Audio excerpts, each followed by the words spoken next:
Yo, what's up, everybody? Welcome to the gym. Thank you so much for tuning in. Sorry I'm a little bit late to get the stream started today. Had a long stream yesterday with Jesse, which was a lot of fun. Like 6 hours of Twilight Masquerade tabletop games. That was awesome. I mean, really had a fantastic time with that stream. I felt like I kind of got a lot of reps in. I mean, I got a lot of good kind of takeaway from that, and it was just fun.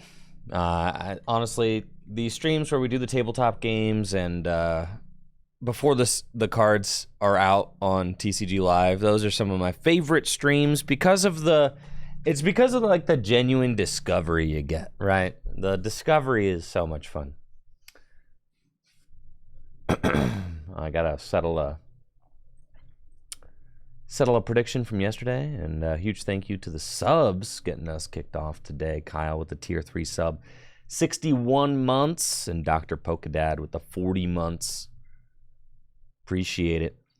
Do we have new cards revealed today? We got a couple new cards to talk about, don't we? But yeah, I mean, thinking about yesterday, I mean, how funny was it when, I'm playing the Dragapult deck and I come to the realization that Jesse's going to destroy me with the Blissey deck, right? No way there's more United Wings. No way. What? Where? Surely not here. I saw one Decidueye. That's not a whole... The Dartrix is United Wings. United Wings is back, bro? Radistic says, morning, does Mr. Mahone offer coaching anywhere? I do, yes. I offer coaching every single weekday on stream for hundreds of people all at the same time. That's how I offer coaching. And it's the best part is that it's pay what you want. Yeah. It's all pay what you want. Whatever you can afford to support the content, that's all you have to pay. That's what we do every day here. I did used to I appreciate that, Radistic. Yeah. JW offers coaching. If you really desire one-on-one sessions, Flex Daddy Righteous, JW Creewall have to recommend JW. He is a 3-time regional champion, won a regional championships this year. Yeah, you should check him out if that's thank you, Swizzerton. The 3,500 bits. I really appreciate that, Swizzerton. Thank you. Thank you. And thank you for the continued support. Swizzy! Thank you. But, yes, if you were looking for... I should read out JW's most recent coaching tweet. I did see... JW's a little bit of a troll online sometimes. But the thing about JW is that he trolls so like inconspicuously that you probably only know he's trolling if you know him, right?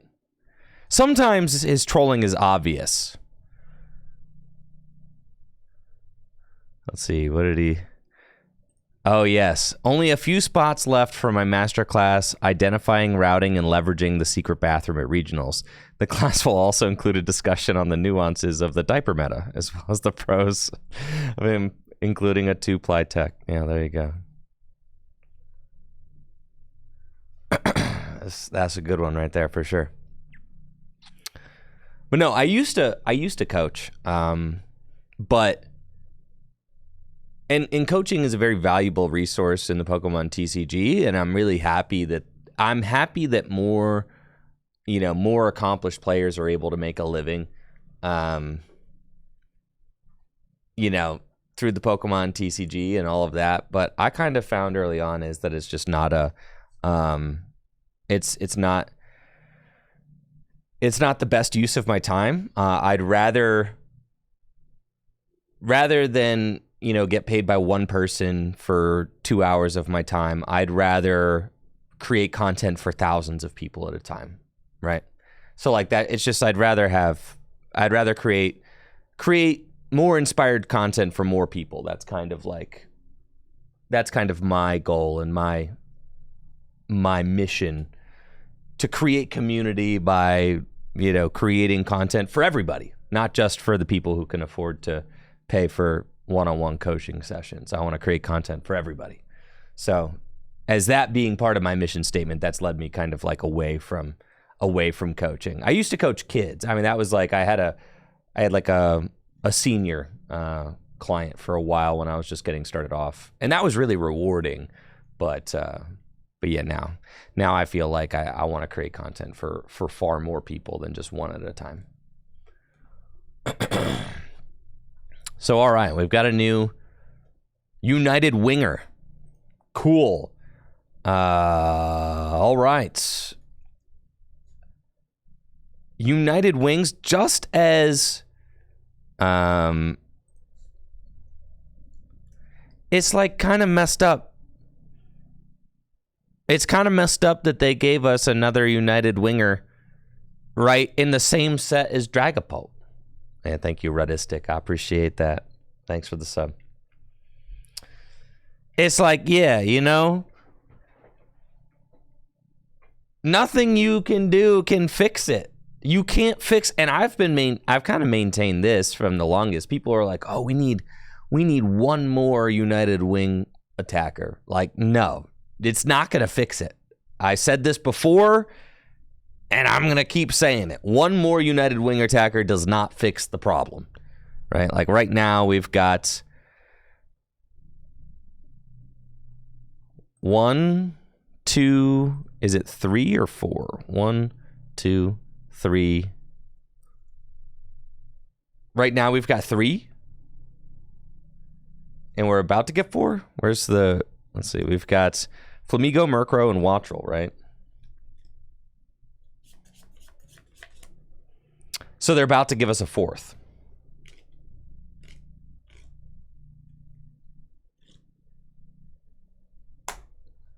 $320 damage max. Kilowattrel makes 4 right now. Kilowattrel does not have the United Wings attack. It just came up here for no reason. Just, I think because it has United and Wing on the card. Yeah. But no, Kilowattrel is not part of the club. No. They do not count as United Wings attackers, okay? I just searched United Wings and they came up by accident. There are only 3 right now. So 3 with the United Wings attack. Yeah, dude thinks he's on the team. He is not, unfortunately. So you got 3 United Wings attackers. If you have 12 attackers with United Wings in the discard pile, that means you could do 240 damage. Currently, you can attack with Ditto. Right? It's been a while since I've visited the United Wings concept because it is just not even remotely competitive right now. You can use sudden transformation. You could do 240 damage if you have all 12 United Wing attackers in the discard pile.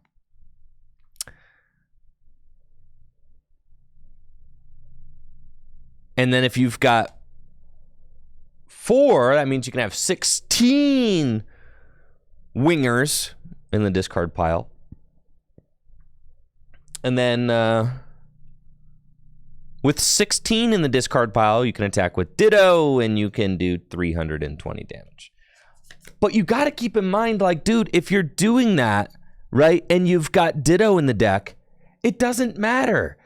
You're telling me that, what? So you play all 16 United Wing Pokemon and then you play a few Ditto. You're going to have 20 Pokemon in that deck. 20. It's terrible. 20, and most of them are useless. What made Night March good back in the day was Battle Compressor, dude. You need Battle Compressor. This deck is not working without Battle Compressor, just point blank, period. That's just what it is. This strategy will suck without Battle Compressor. I don't want to burst anybody's bubble, but yeah, this strategy is going to suck without Battle Compressor. Carmine kind of helps, but you still have no Battle Compressor. And let me remind you, we don't even have Level Ball anymore. Bruh. Level Ball ain't even here. Pokestop, yeah, have fun getting rid of your double turbo energies or whatever. Poffin doesn't help. It only gets them into play.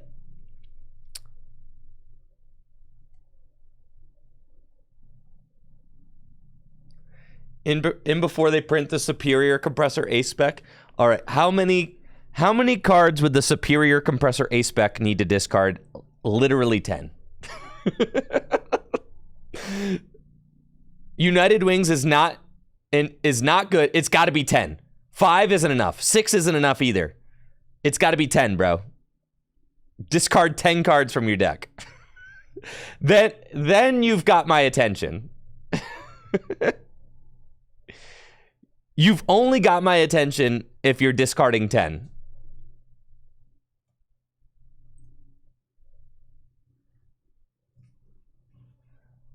Yeah, for an A-Spec, it's got to be 10. 6? Yeah, right. For my A-Spec? No, it's got to be 10. You better discard a sixth of my deck, dude. All right, and then you prize it and lose. Yeah, it's got to be getting me to 200 damage.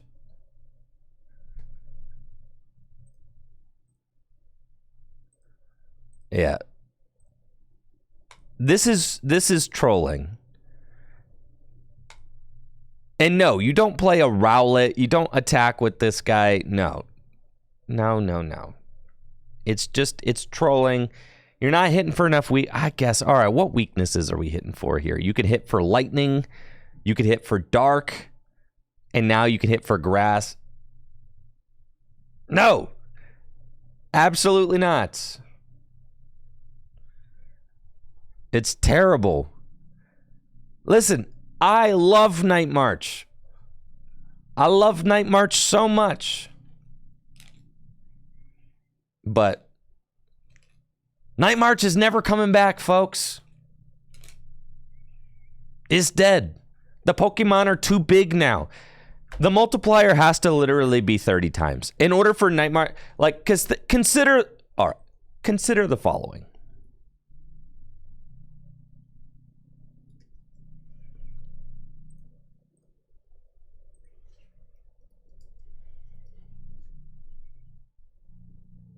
These guys, there were only 3 of them, okay? There were only 3 of them.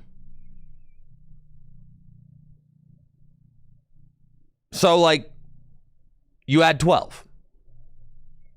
Which meant that if you're copying with Mew EX, no, you had to have 1 in play at all times until Marshadow came out. So you had to have 1 in play at all times, so that meant at max you could do 220 damage. What do you think the biggest Pokemon was in this format?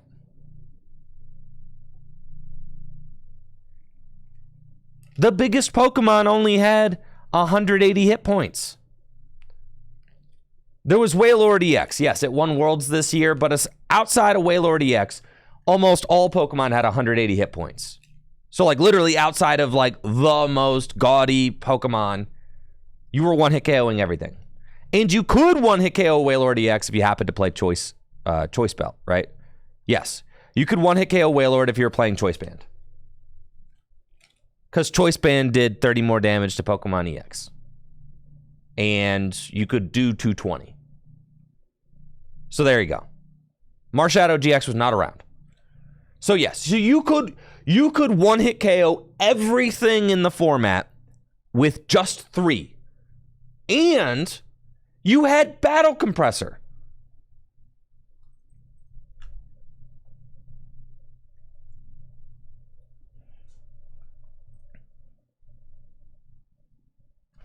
And you had Shaman EX.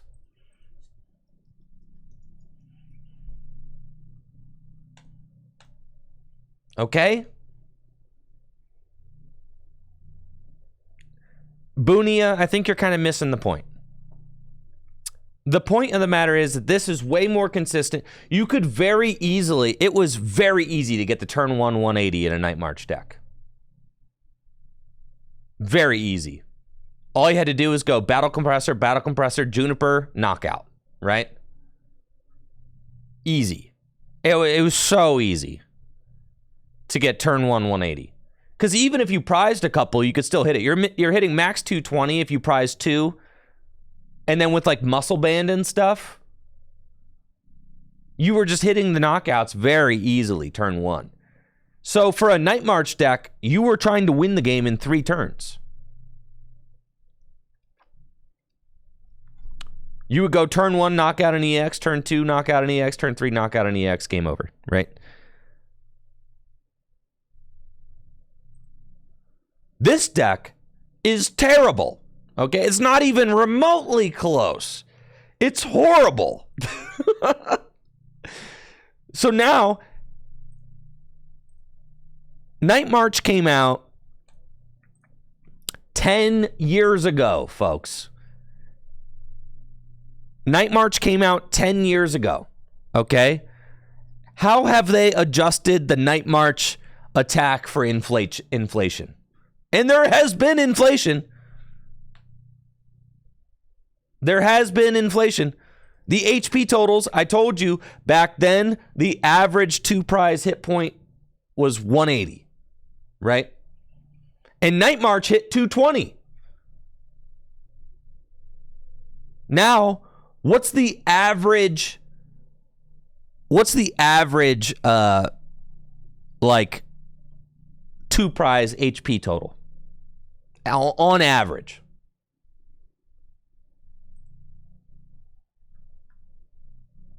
Like 280, upper 200s, you know? Even if you say it's 260, right? So the average HP has increased by, let's say, about 80 hit points. Average HP has increased by about 80 hit points. The attack multiplier has increased by what? 0. 0, guys. 0. All right.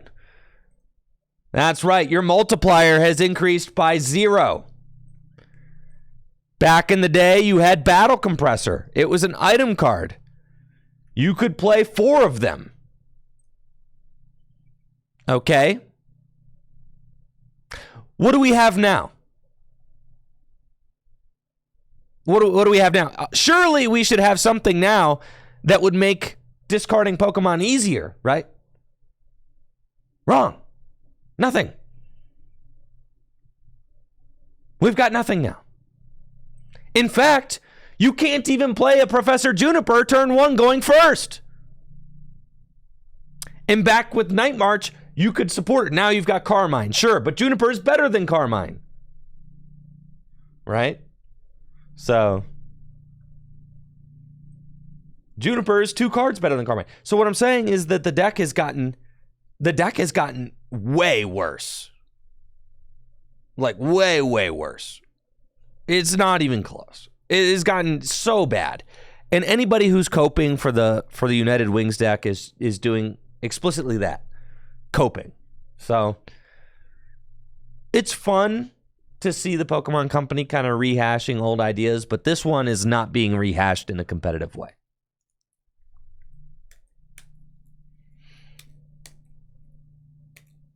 Sorry, guys. And then not to mention that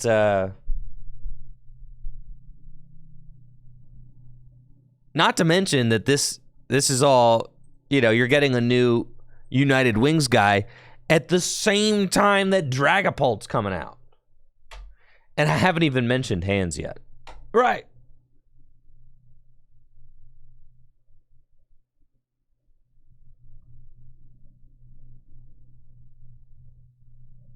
It could be relevant to hit. Well, first of all, you need a guy that hits for fighting weakness, period.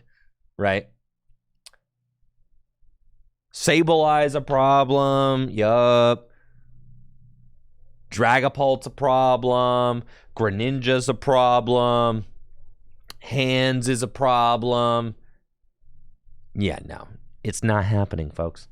It's not happening. The glory days of Night March are over, and it looks like the game designers are very intent on never printing a...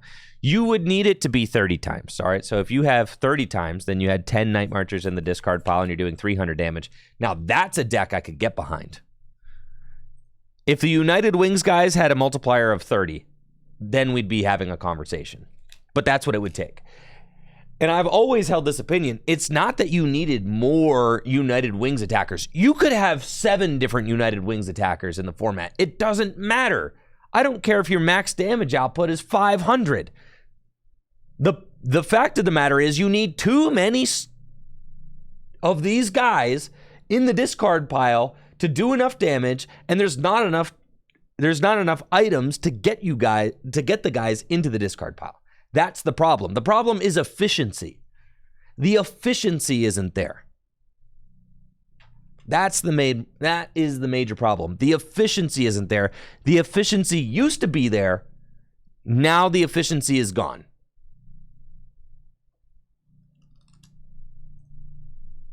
So the multiplier needs to be 30 times in order to make up for the lack of efficiency, because then you're talking, your damage just ramps faster, and that's what you need. In order to stay relevant, the damage would need to ramp so much faster. 20 times is just kind of insulting for the current state of the Pokemon TCG.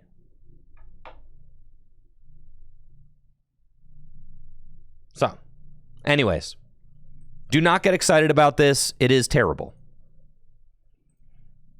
This guy, Decidueye, it's got the Feather Stock attack for 1 colorless energy. Draw cards until you have 7 in your hand. Okay. And then Strong Shot, 170 damage for 1 grass energy. Discard a basic grass energy from your hand. If you can't, this attack does nothing. This is not a very standard viable card. In Gym Leader Challenge, if you were playing like a low energy grass deck, you could theoretically, get in there with this Decidueye. That's if you're intent on building like a low energy grass deck that doesn't like accelerate with Rillaboom or Venusaur or anything like that. So that's like 170 damage is good damage output in GLC. You're knocking out a lot of things in standard format. You're teching this just to like knock out a Charizard and then you have to have another grass energy in your hand? Absolutely not. Quit playing. No. Quit playing. Quit it. Quit playing. No. No. That is not happening in standard format. You know better than that. We've also got a new ace spec. The Pokevital A. Okay. Pokevital A is from Night Wanderer. A set will release in Japan on June 7th. Bro, that is coming up. What the heck? That's crazy.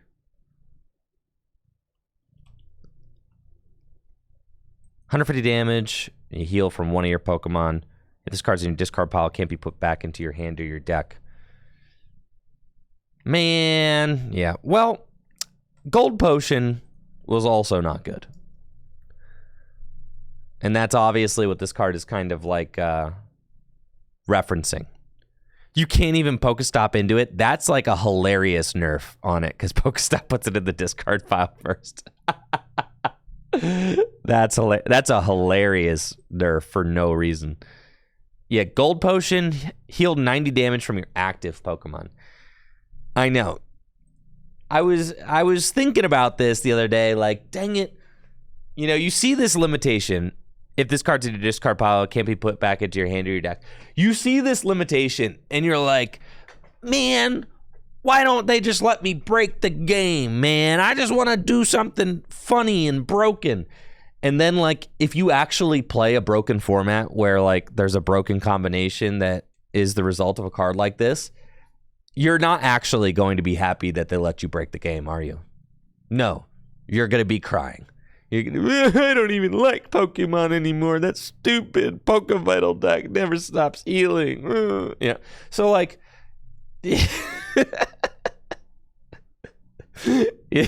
you know, the game designers obviously put the clause on for some sort of reason. I think everybody wants like a funny haha, like, oh, broken game, that's funny.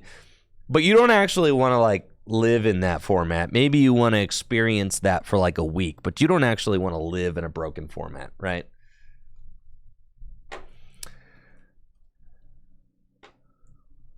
Like, nobody actually wants to live in the broken format. Come on now. So, like, I get it. My knee-jerk reaction, too, is like, oh, man, that's cringe. But I get it. I don't want to live and play in a broken format. So, fine. The game designers are soft, man. They're too soft these days, bro. They don't even let us break the game anymore. Reprint Lysander's trump card. Reprint Resource Management Orangaroo. Let us do whatever we want.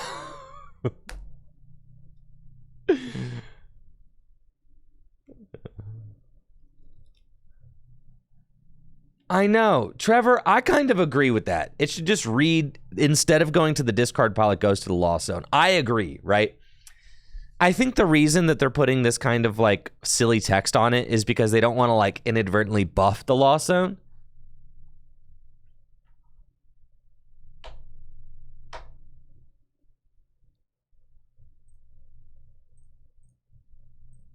That's my only guess. And to kind of like support that guess even more, you've got the new card that does what, 110 damage. Where's the new Kyurem, man? Where are you at? Surely Kyurem has its own thumbnail, right? No? But anyways, to kind of support that theory, there's the new Kyurem that does 110 damage to 3 Pokemon if your opponent has a card with Colress in the discard pile. So, like, they're definitely trying to hate on the Lost Zone, which is kind of funny.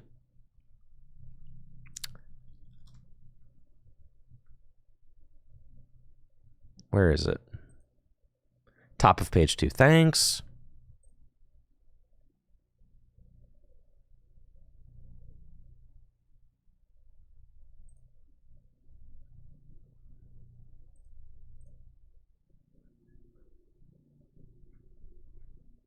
There we are.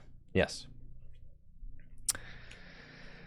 Right. As kind of proof of that, they printed this Kyurem, which is hilarious. It's got the anti-plasma ability. If your opponent has a card with Colress in the discard pile, the attack of this Pokemon only costs 1 colorless, and you discard an energy, and the attack does 110 damage to 3 of your opponent's Pokemon. I mean, like, how hysterical is that, right?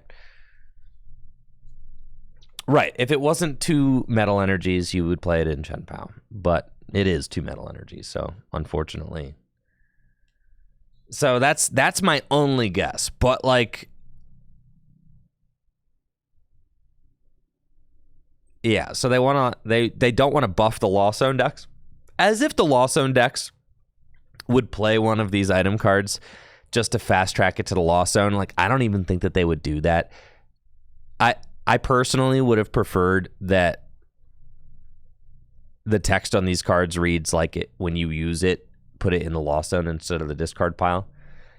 Like, specifically, I think it would be cool if the card said, when you play this card from your hand, put it into the Lost Zone instead of the discard pile. Like, that's how it should read, right? Not like, so then that way it even gets around Pokestop. Right? Because Pokestop's not being played from the hand. So, like, when you play this card from your hand, put it in the Lost Zone instead of the discard pile. I think, like, that would be a nice little fix for these cards instead of having, if this card's in your discard pile, it can't be put back into your hand or your decks. It's basically in the third Lost Zone. They basically they basically invented like another lost zone for no reason. It's like it's in the discard pile, but it can't be retrieved, like for no reason. So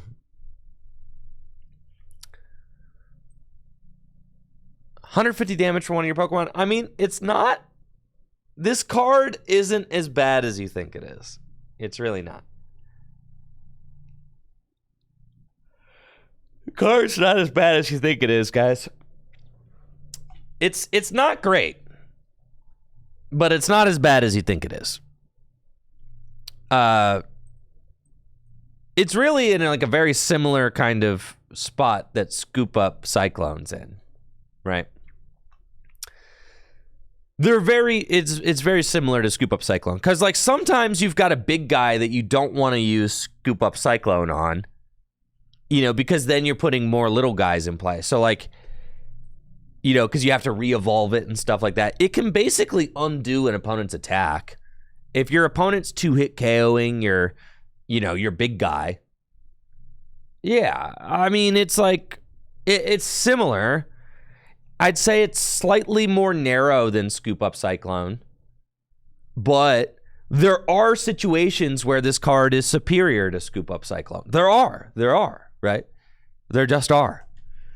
Imagine... Let me paint a picture for you. Listen, I know the card's not good, all right? The card is not good. How do you spell Caparajah? Caparajah. There we go. The card is not good, but like imagine that you had like a, you know, like a Caparajah EX or something, right? And it's got like, it's already got a tool on it. You know, it's got 3 energies on it. What makes the potion better with a card like Caparajah is that you don't have to pick it up and put the energy back onto it, right? Because it probably took a lot of work to get that energy on that, right?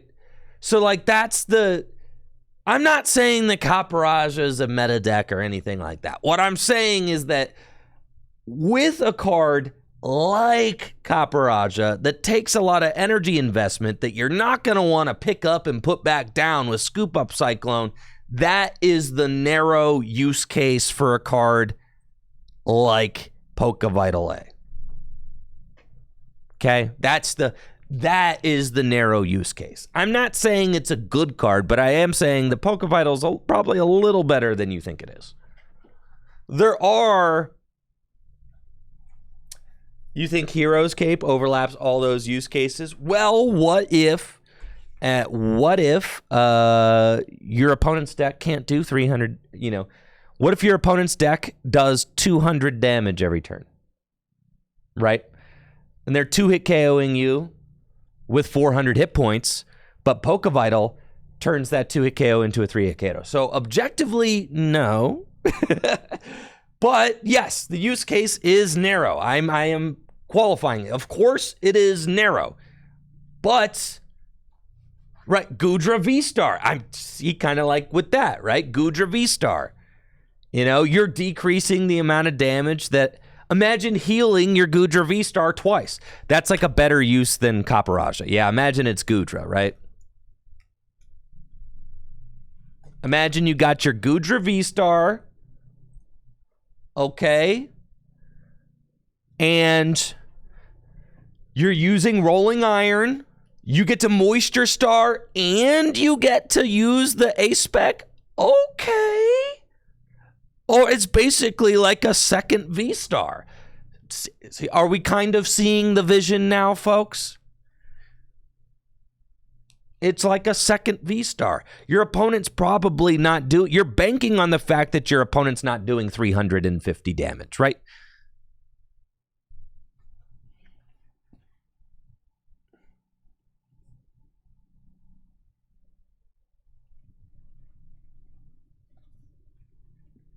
And most decks aren't doing 350 damage, to be fair. So you don't need more HP because the Hero's Cape doesn't turn, you know, a 2-hit KO into a 3-hit KO necessarily. But healing 150 I mean, it's a bigger 150 is a bigger differential than 100, right? It is bigger.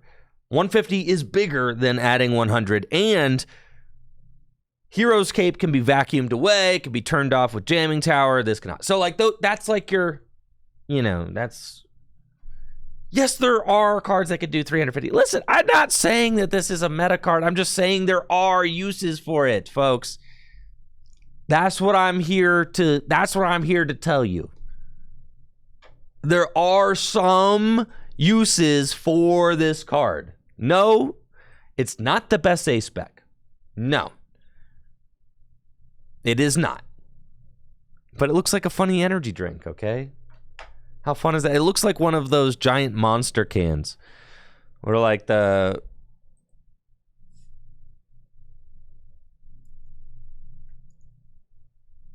Yeah, the Monster Tall Boy. Yeah, it looks... it looks like one of these guys right here. Yeah. one of these with the twist cap. I know. I'm off energy drinks right now. Feels like pure crap. I just want them back, but I'm off energy drinks right now, so yeah. So sad. But man, I used to knock these things back. Sheesh.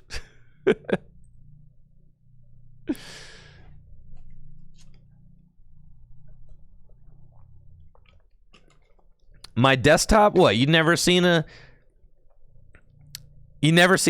working man's desktop before? What? This is the desktop of someone who's getting things done, okay? Yeah, and then like once a month I delete everything.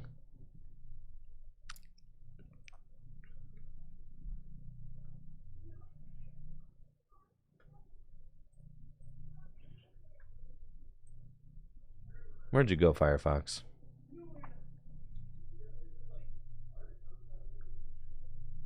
I know you're up here. Where'd you go?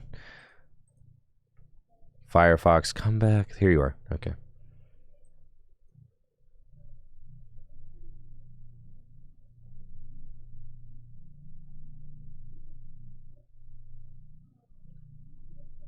You want to see 5.jpg?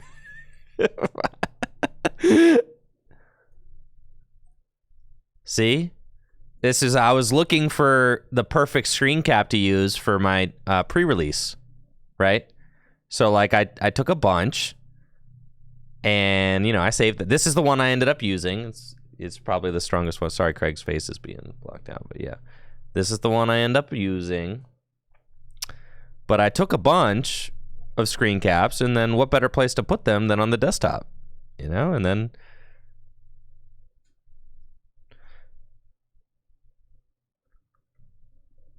I got a lot of cards in the card scan folder, bro. Look, this is organized. Yeah, I got all my card scans in here. Just anytime I use a card scan for anything, I save it.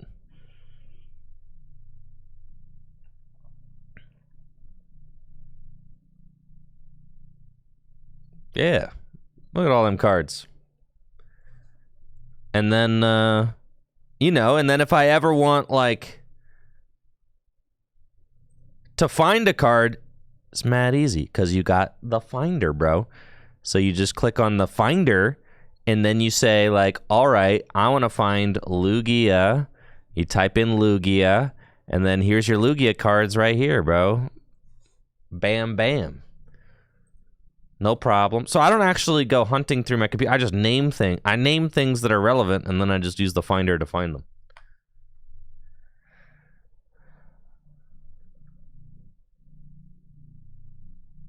There's actually organization here, too. Believe it or not, there's a lot of organization. So, like, I know pretty much all this stuff can go. I don't need any of that right now. All these, that's all done. I could delete this stuff if I want to. And then you're going to start to see the vision kind of happen right before your eyes. Let's see. What is this? Twilight Masquerade opening. I could put that in my, yeah, I'll put that in my projects for later. It's the set review. I save all the videos that I make now, so I back them up. That one's I'll put that somewhere. No, I don't need to save that one. Yeah, you delete all the stuff. And then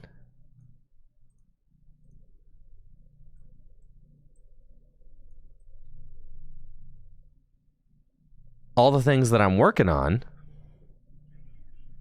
they usually go in the middle of the desktop. That's how I organize my stuff, right?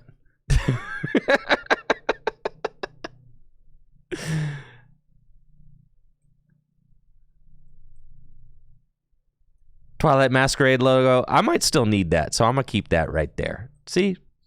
Front and center. There you go. Delete all those. Crimson Haze opening. We'll keep that for later.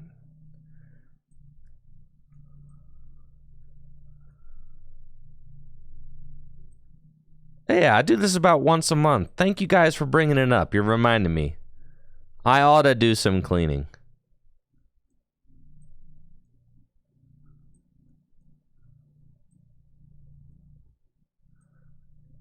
Beautiful. Wonderful.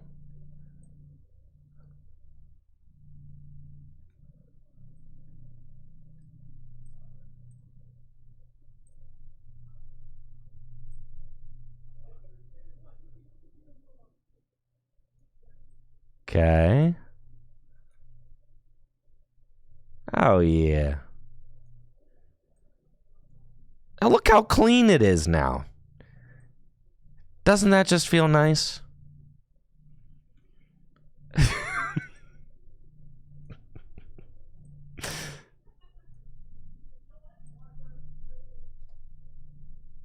Yeah, look how clean this is. Man, that's great. I don't need like any of those. Those can go. That can go.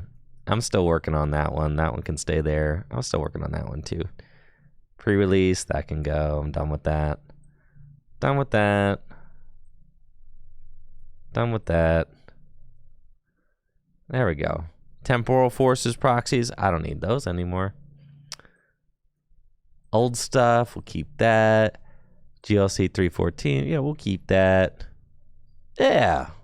Yeah, look how nice that is. Is it snapped to a grid? Why would I do that? Why would I snap any of my stuff to a grid? You think I live my life snapped to a grid? What if I told you that snapping the folders to a grid gave me anxiety? Yeah. Yeah, I ain't no square, bro. This is how I organize my stuff. I keep the things that I'm working on in the middle. That means they're the most important. Yep. That's how I usually organize things. So the stuff I'm working on is going to be here in the center. That's right. And then the stuff that's less important, it goes to like the outside, kind of radiates outwards. I don't have Project Island. I used to have Project Island, yeah, because like my old desktop had like a little island here. So then I called it Project Island because I put all the projects that I was working on Project Island, and then they would graduate to like elsewhere. Yeah.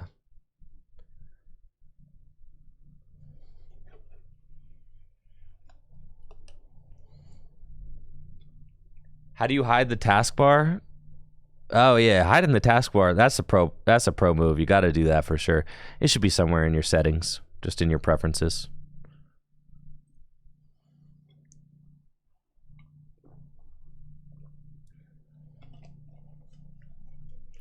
I don't know what an amoeba board is, F Surge, but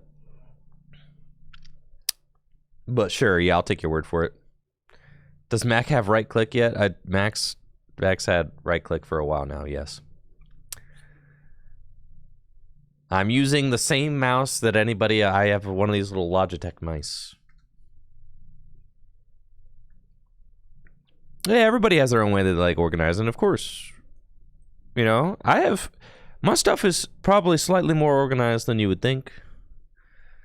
I have some folders. Look, here's stream stuff. This stuff's from Vancouver. Yeah, I use folders. It's not like I don't use folders. I use folders. I just also use my desktop as a folder.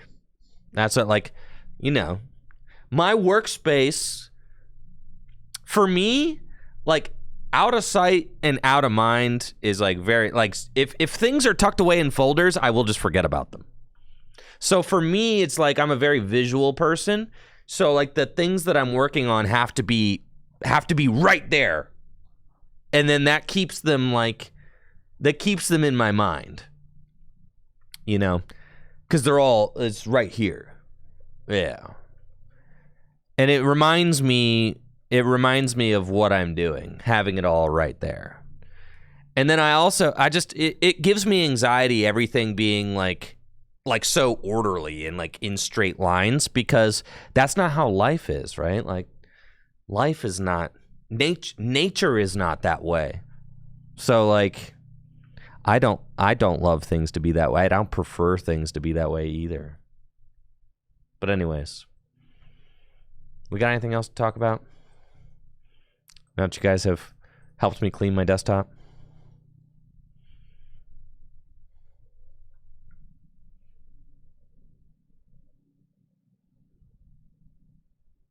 We got Shrouded Fable.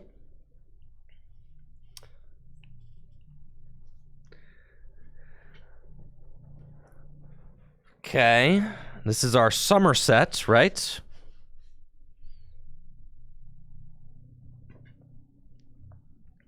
Releasing on August 2nd. This is probably where our Art Rare Ogie Dogie went. I have seen the Greninja EX promo. It's terrible, right? Yeah, dude. I mean, it looks pretty, but this card is not good. Stealthy Shuriken, 40 damage to one of your opponent's Pokemon. No. Like, I guess, yeah, no. Just no. You know, just no. Torrential Slash. No.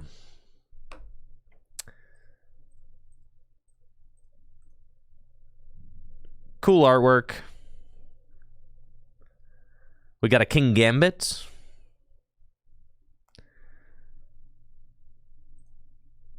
What do you do?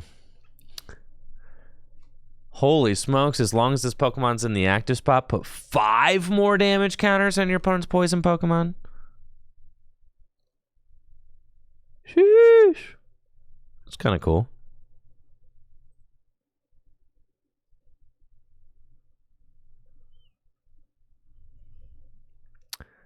Five gold cards. All right, we're getting a couple more gold energy, it looks like. We're getting, yep, our art rare fellas.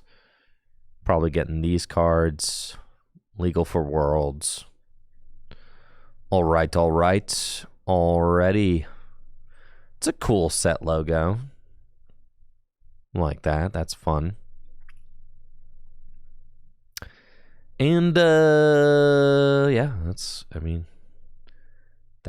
about it for the news.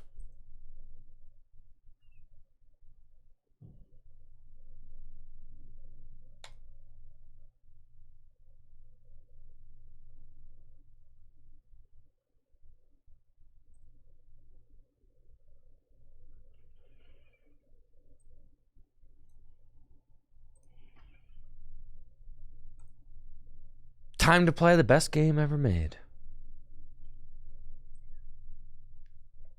It's time, folks.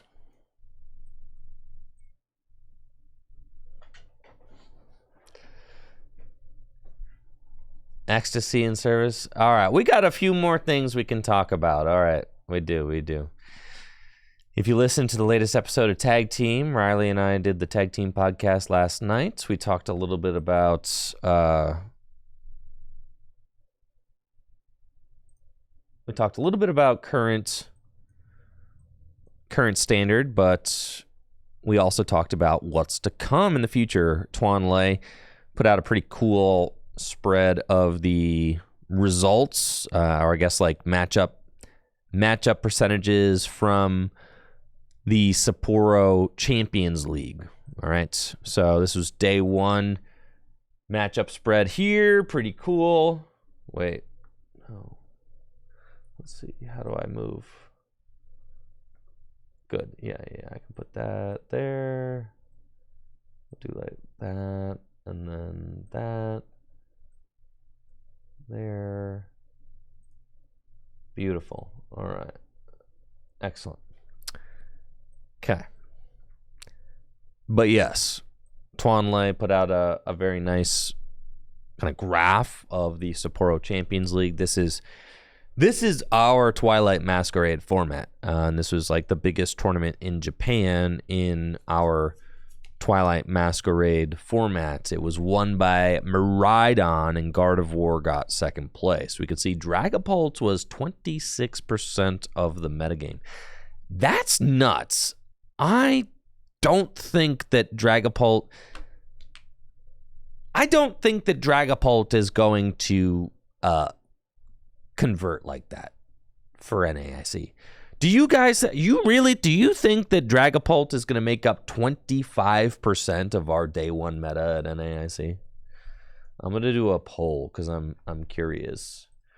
What percentage of the day one field will Pult be at NAIC? Are we saying it'll be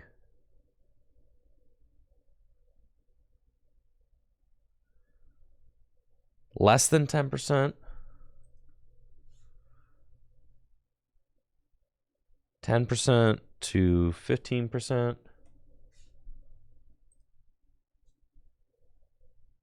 15 to 20%? 21% plus?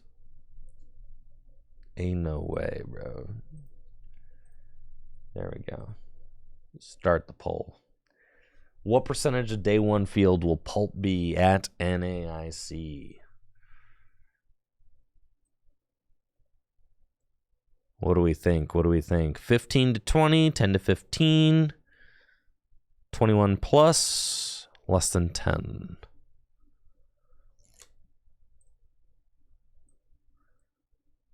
Okay.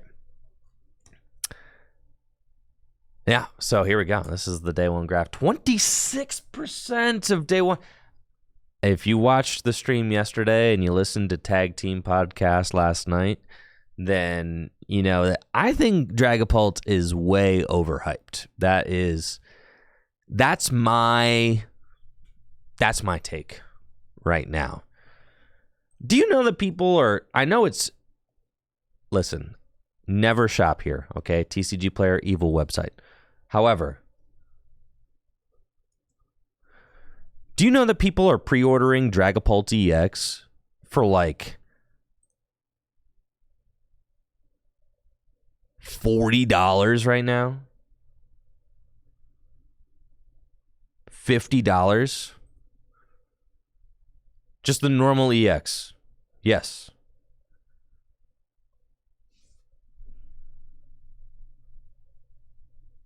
Yes, there have been some sales at $60. For a regular EX, bro. For a regular EX. And there have been some actual... Yes. Full Grip pre-ordered them for $15, by the way.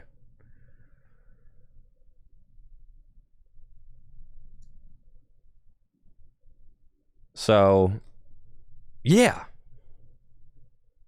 I think that Dragapult is very overhyped, personally. And that the card is not that nuts, right?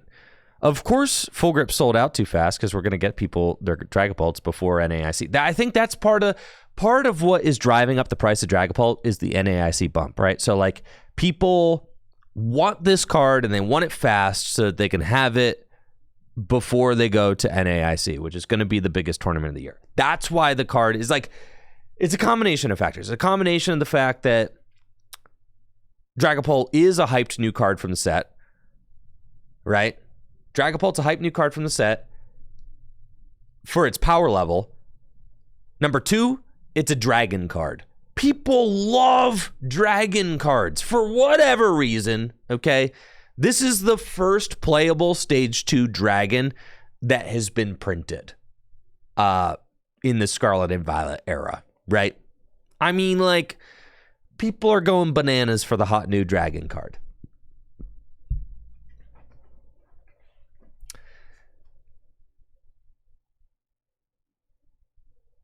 Yeah, so there's that. The cool factor, and yeah, people just love Dragapult, right? People like Dragapult. They're fans of Dragapult.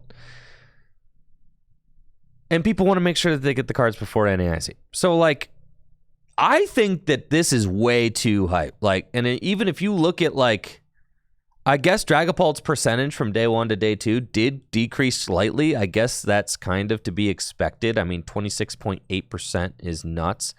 But it did only drop to 24%. So, like, it didn't have the worst conversion rate. Like, it's doing pretty good. But my personal take is that I don't know that Dragapult really, is going to hold up to that much scrutiny.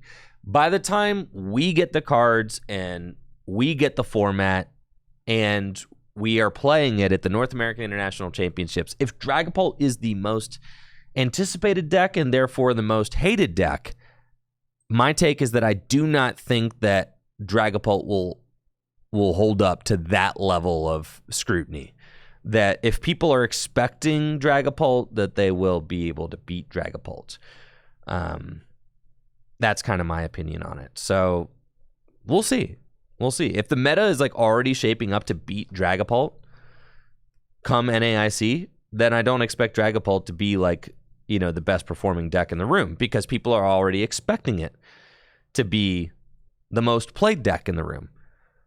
So there are certainly counters to Dragapults. I was talking with Riley last night. It feels like a miracle. Honestly, if Dragapult attacks turn 2, it feels like a miracle, man. That deck just does not attack turn 2 consistently. It doesn't. Anybody who says their Dragapult deck attacks turn 2 consistently is trolling, I think. Or coping really hard.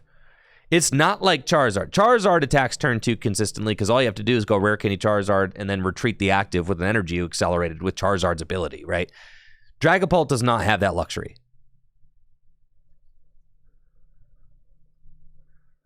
Soda King says, mine does with the double energy ace spec. Okay, your opponent uses Arven for enhanced hammer and then you're really having a bad time.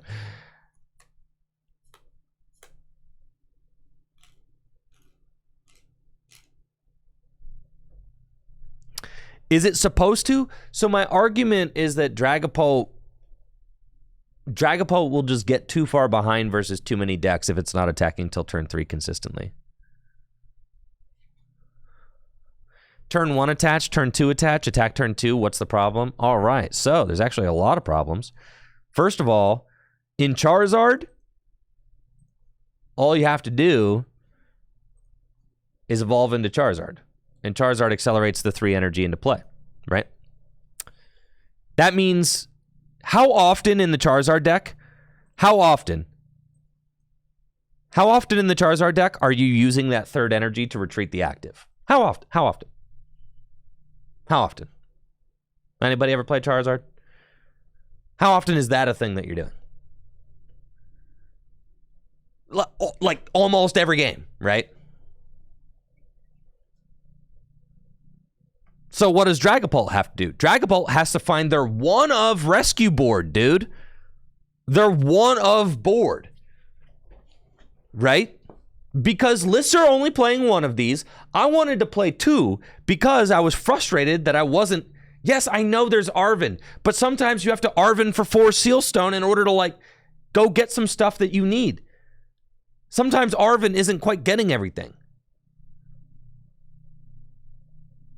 And then, God forbid, you prize this thing. If you prize this thing, it's not happening, right? Just straight up.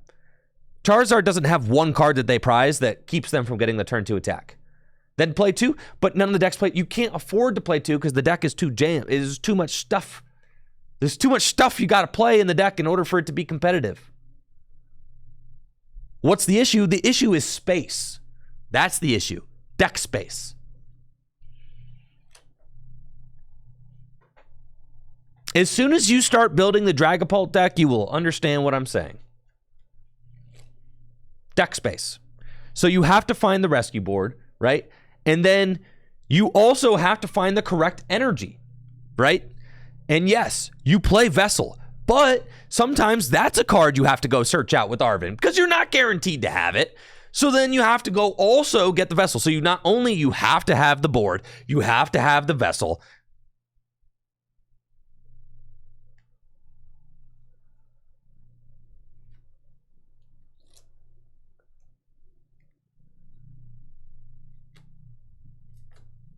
I'm telling you that it is going to be far more difficult to get Dragapult going turn 2 than you think it will be. It will be way more difficult to get a turn 2 Dragapult. Turn 2 Dragapult's like a small miracle when it happens. Yeah, like you're used to people going Rare Candy Charizard attack. Like, yeah. Or Rare Candy Pidgeot, search out whatever you need, Rare Candy Charizard attack. Yeah. Because Charizard accelerates the energy to itself. Dragapult does not.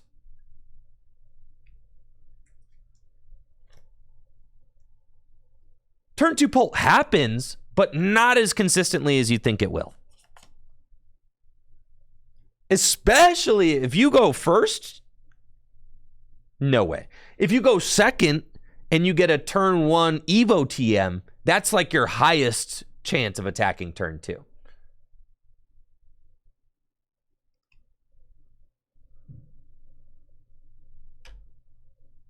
So, yes, I've found myself a lot of turn 3 attacks. And a lot of it's because you want those Dracloak too. I mean, like you want the Dracloak out. It's kind of like Gardevoir, right? Like Gardevoir is like not even playing Rare Candy. They're just kind of like, oh yeah, I'm not attacking fast. That's just what it is. And Dragapult, I guess, is in the same situation, but Dragapult's attacking with a 2 prize attacker. And Pult is and Gardevoir is not. My problem with the Zard Pult is that I guess like another thing that you're going to find out, right?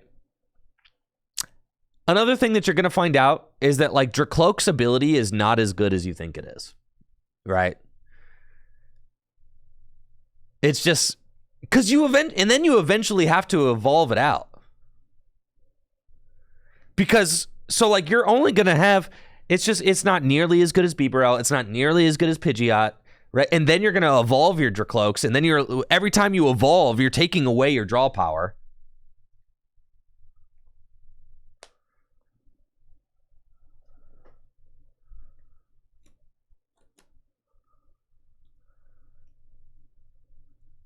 The reason why a deck like Dialga kind of works without like a built-in draw engine. I mean, you got Radiant Greninja and you got Mew EX. A deck like Dialga works because it's so simple. It barely needs anything. All you do is you evolve your stupid stage 1 V-Star or whatever, and then you just start swinging, right? So like, that's it. That's literally it. It's such a low to the ground, easy deck.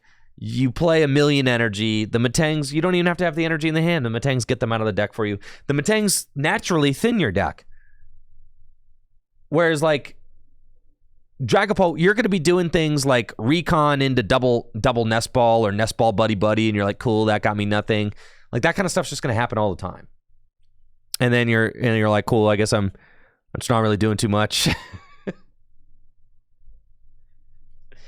Dragapult is a powerful card. It is. But what I'm saying is that it's not as powerful as people think it is.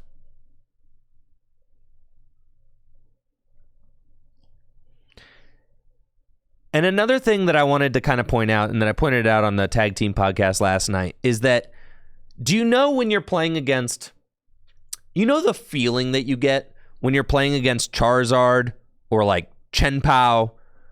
The feeling like, dang, they always have it. You know that feeling you get? Like Chien Pao, like, dang, they draw out their whole deck, they always have it. Charizard, they have Pidgeot, they have Bibarel, dang, they just always have it. They never miss, right? You know that feeling you get? Dragapult does not give that feeling. Dragapult does not give that feeling. Whereas like Charizard and Chien Pao, they like pretty much always have it. Dragapult will very often whiff what it needs because it needs way more. It just needs more, and it has less to support it. You know what I'm saying? So that's my feeling about Dragapult. Dragapult needs more and has less. Whereas like Charizard and Chien Pao need less and have a lot.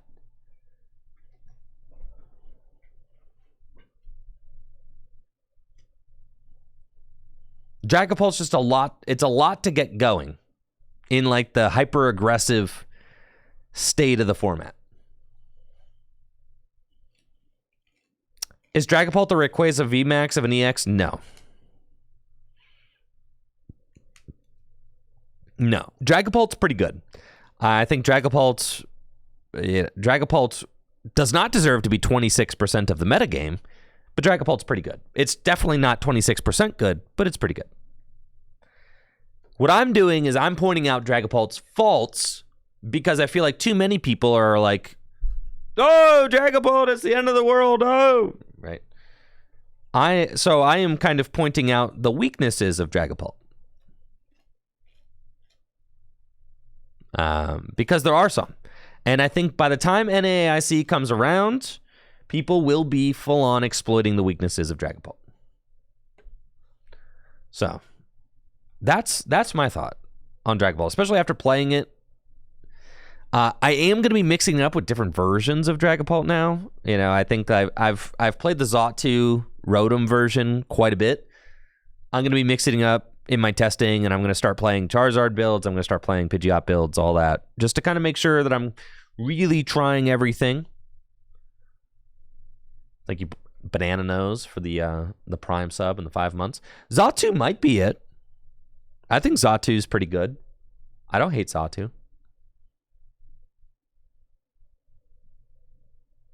I don't like the Lost Box builds. I will not. No, I'm not going to waste any time on that. I think putting Rare Candy in your Lost Box deck, is it just... No. No. I do not respect those decks. No. Yeah. Rare Candy in the Lost Box deck, not happening.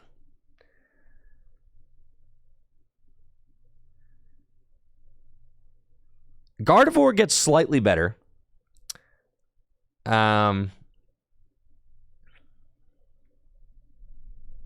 It does. I still don't love Gardevoir, but I have to admit that it's getting better than it was.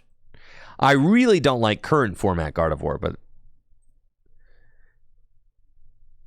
next format Gardevoir is getting a little bit stronger. So this was the matchup breakdown from Sapporo, right? So if you're playing this versus this, and the matchups don't add up to 50-50 because they don't add up to 100% because ties count as a double game loss in Japan. So I think that plays something into it. You look at a deck like, all right, let's look at Pult first. Dragapult has a 48 win percentage versus Lugia, has a 59 win percentage versus Charizard. That's where you're kind of getting that's where you're getting a lot of the hype, I think, is that having a good Charizard matchup is going to go a very long way in the Pokemon TCG right now, especially if people are kind of locked into their Charizard decks. You know, having a positive Charizard matchup is good. I am not entirely convinced that Charizard cannot tech itself to be able to beat Dragapult. I'm not like entirely convinced of that. Admittedly, I haven't explored like the matchup enough to really know. But I feel like Charizard should be able to put some shenanigans in the deck to be able to like, yeah, Radiant Serena. I mean, yes, there should be some things that I think Charizard should be able to do to make that a little bit closer. Throw hands in Zard. Oh my goodness. Dragon Ball has slightly favorable Tina V-Star matchup, favorable Lost Box matchup, unfavorable Miraidon matchup, favorable Guardy matchup, and then unfavorable Blissey matchup. And we got to see that Blissey matchup on display front and center. If you were tuned into the stream yesterday, then you got to see Jesse absolutely destroy me with the Blissey deck. And our experience very much mirrored what these numbers say. Yeah, this was ridiculous. Lugia. Why has Lugia only got a 47% against? See, it's funny, like Dragapult has a 48 win percentage versus Lugia. Lugia has a 47 win percentage against Dragapult. It's like, all right, that's about a 50-50 matchup if you look at it, right? And then Lugia has about a 50-50 matchup into Charizard. Lugia has like a close to a 50-50 matchup into Lost Tina. Like pretty close. I mean, you just got like a lot of even matchups, but then you've got the absolutely horrendous Miraidon matchup. You've got the pretty lacking Guardy matchup, and then your Blissey matchup should be fantastic because you can actually one-hit KO the Blissey. Charizard matchup spread looks absolutely terrible from the Sapporo Champions League. You're taking an L to Dragapult, and then everything else is looking like, again, these don't add up to 100%. So like your 47%, your 48%, your 49%, those are like 50-50. But Charizard should be stomping Miraidon. So I'm actually interested to see like why is Charizard not just stomping Miraidon like it used to? You know, 50-50 matchup versus Guardy. And then slightly unfavorable to Blissey, which makes sense. Tina's looks pretty good, honestly. Being able to one-hit KO the Blisseys is obviously fantastic. And slightly, below 50% Dragapult matchup, not what you want, but everything else is looking pretty solid. So like Tina and Lost Box, not great there on the Lost Box front. This is not encouraging me to want to play Lost Box. Miraidon's numbers are scary, actually. I gotta say. Like that for this meta, though. But then, like, is this the meta that's going to be showing up to NAIC? I mean, if you're only comparing, Miraidon to Dragapult, like Miraidon's going to beat Dragapult. Miraidon's going to beat Lugia. Miraidon is going to lose to Charizard, right? I mean, so Miraidon only won 45% of its games versus Charizard. Charizard won 49% of its games versus Miraidon. That number doesn't seem right to me. I feel like Charizard should be winning more, but that's interesting. Miraidon slightly less than even against Tina. Favorable against a lot of Lost Box decks. I mean, like the turn one hands is just going to really carry in a lot of these. And then favorable versus Guardy and Blissey. It's pretty insane. Guardy looks like a deck that has a lot of relatively, just horrible Miraidon though, right? Because Miraidon can go turn one hands. And then Blissey kind of just taking that fat dub against Dragapult and kind of trying to win tournaments based off of its Dragapult matchup, right? Blissey also has a decent Charizard matchup, and Blissey can have a decent Lost Box matchup, unless they've got Tina in there. So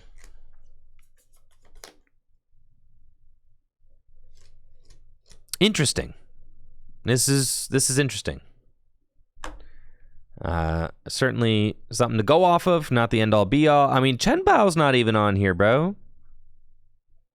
So, stuff to think about. But You know, I like Chien Pao a lot right now, but Chien Pao does not have a great Miraidon matchup. I know that, so I would be willing to. If Miraidon's going to be like a huge chunk of the field, then I'm not trying to play Chien Pao.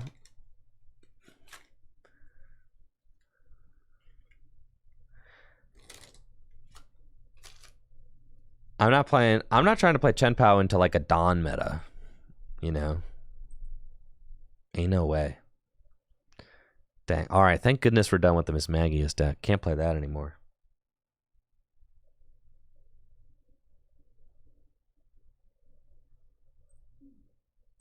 Let's just warm up with Chien Pao. Raging Bolt with Grass Ogrepon's doing really well in Japan. Well, like, the thing about the Raging Bolt deck, and I talked about this a little bit on Tag Team with Riley, but the thing about the Raging Bolt deck is that it's a very one-dimensional deck. You have one thing that you're doing. Any turn, you might ask yourself, who am I going to attack with? It's going to be Raging Bolt DX. What am I going to attack? Most likely what's in the active spot. How am I going to do it? By playing Professor Sada, right? This is what you're doing every single turn in the game. When it comes to being a big basic that can one-hit KO other two-prize Pokemon efficiently and quickly, Raging Bolt does a pretty good job of that. But outside of that, there's not too much flexibility that the Raging Bolt deck has. Stexon, Tag Team Podcast not being posted to YouTube right now, but we plan on making a separate YouTube channel eventually for it. Just kind of busy right now. Haven't gotten to it. All right. I was thinking about going for Radiant Greninja and risking it, but Radiant Greninja's prized. I don't want to risk it anyway. Let's just go Nest Ball. Get the fridge. And then attach energy and pass. Please don't knock out my Friggy. What deck am I shuffling right now? A stack of code cards. Well, don't have to worry about getting knocked out, that's for sure. I'm starting Pokemon recently. Why can't I play Muscle Band on Expanded in live? Because the Pokemon TCG live is not, yeah, it's just not a very good program. And the expanded card pool is not fully coded into the TCG live yet. It's just, sorry to burst your bubble there. Yeah, one day they're planning on having it, but they're just not there yet. Yeah. Yes, they have only coded back to Sun and Moon so far. You're not going crazy, no. Expanded is supposed to be black and white on. TCG Live has been out for a couple years, but they haven't made their way back to black and white yet. So, do I sleeve the code cards or I shuffle them raw? I'm shuffling them raw currently. Okay, let's go Shivery Chill.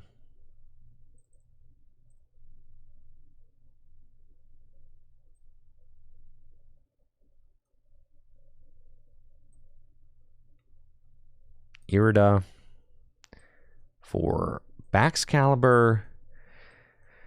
We should just get a Buddy Buddy Poffin. I think, yeah. Yeah, that's the safest thing to do. Yep, that's what we're going to do.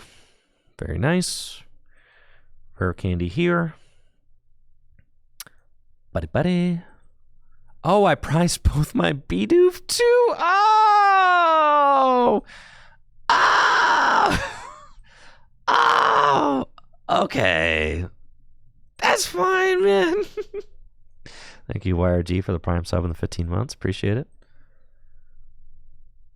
Well, I was going to get Heavy Ball to go get Radiant Greninja, but I thought that I at least had one Bidoof in the deck. but I did not have a Bidoof in the deck. So here we are. That's fine. Don't sweat. Now I've got an army of Frigibacks. Surely we're going to get a Bidoof for a Greninja here, though. Haha.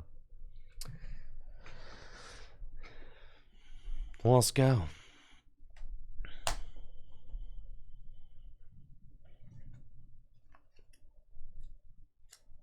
Broken deck.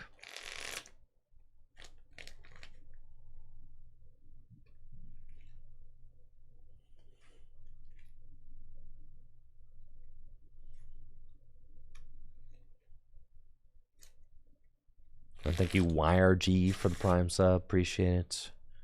Banana Nose, Radistic, thank you all for the subs to get the stream kicked off. Polkadad and Kyle, thank you, thank you. Why are people playing Arceus? I have to imagine that people play Arceus just out of comfort, right?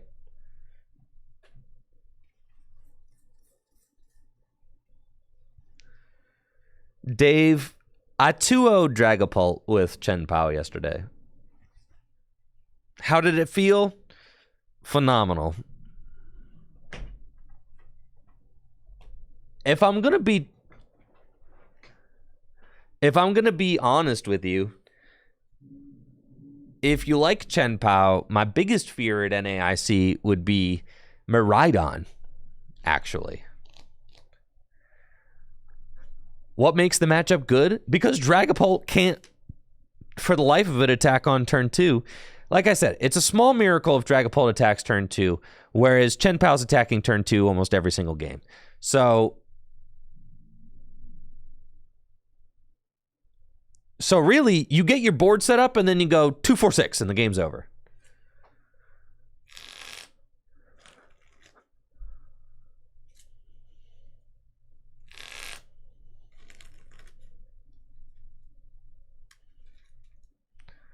All right, all the Arceus heads out there. Why do you like Arceus?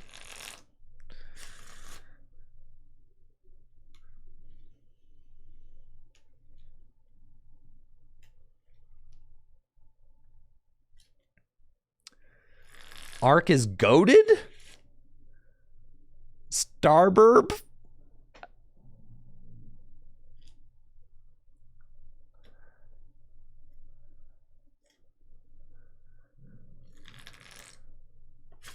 Low to the ground, consistent deck.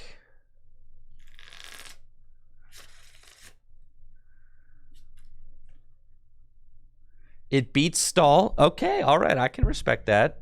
People hate losing to Stall.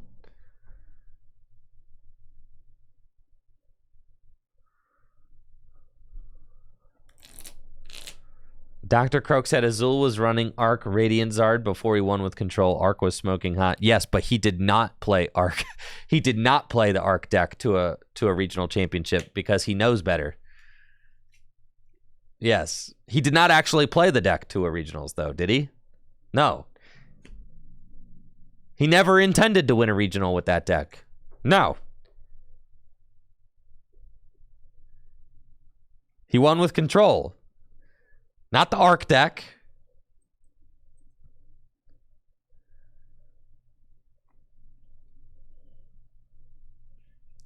Okay. Yeah, you're bodied. Faux show.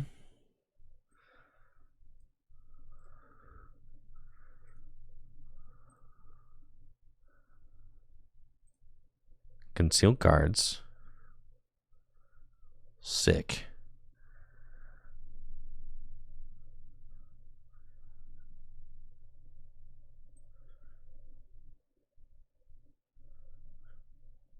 We go.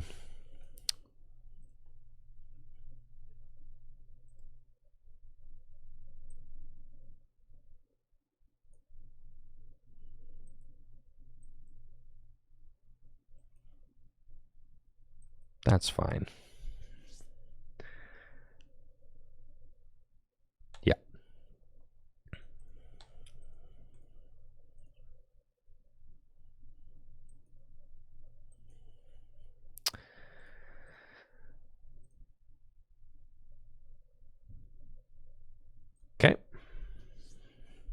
Dang, Sherry Chill is broken.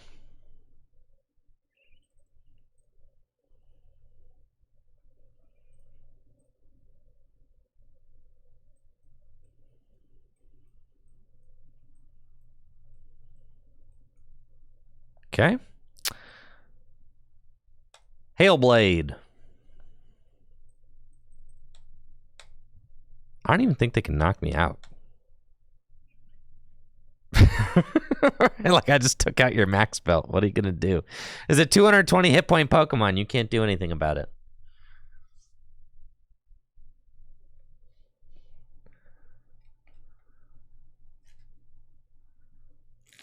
Sleepy Dreepy says, I went 1-3 drop at NAIC last year with Arctina. I learned my lesson with Arc decks. They've been in the binder ever since.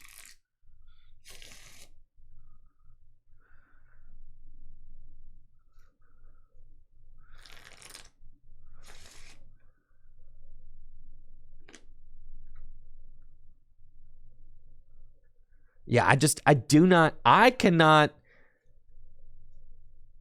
You know how at the beginning of the stream someone asked if I did coaching?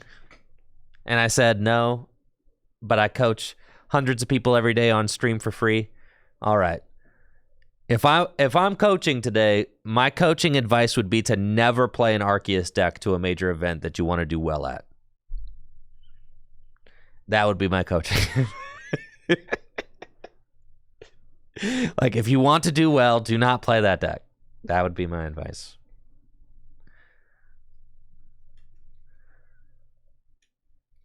Unless the only caveat to that is that if you are self-admitted not very good at the game, if you admit to yourself, I'm not very good, and this is the only standard deck that I understand, then I will allow it. That is the only caveat, and I'll give you that caveat, okay? Thank you, Xenu, for the 100 bits. I appreciate it. Thank you. I will give you that caveat.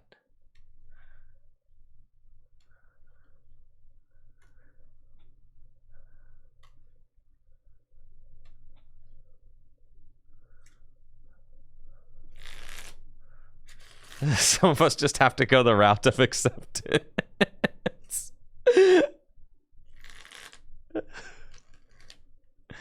What if I'm bad at the game, but I'm familiar with Charizard? Play Charizard then. Play Charizard. Yes.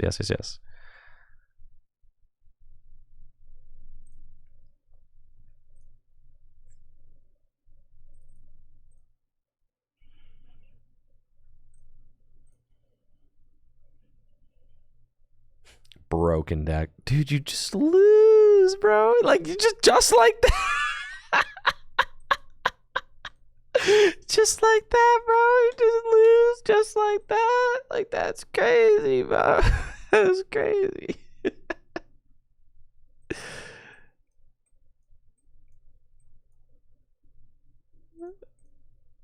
Yeah.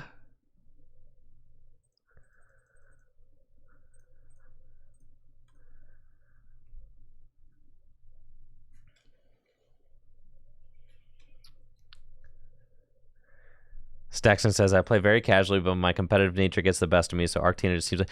I mean, one of my best friends, Kevin Baxter, is, he just had a child and hasn't had a lot of time to devote to the Pokemon TCG lately, but he went to the Indianapolis Regional Championships, and he loved Arceus decks. He played Arceus, like, from release, and that's just, like, the only meta deck he played. He was just playing Arceus decks.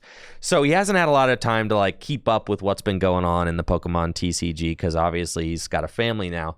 But he was going to go to the Indianapolis Regional Championships. And when he was looking up what decks were doing well, of course, Kevin saw that Arctina is still a deck. So he bought a 2-2 Tina line or whatever you need, a 3-2 Tina line. I don't know what you guys play in that deck, 2-2.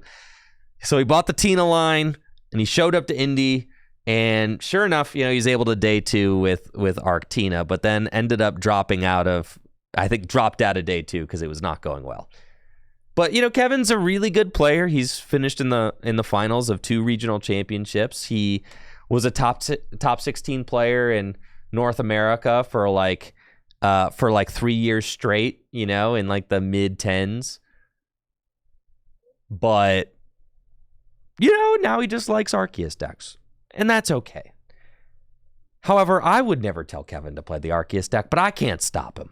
All right? I can't stop him. Just like I can't stop anybody in the chat who loves Arceus. That's okay.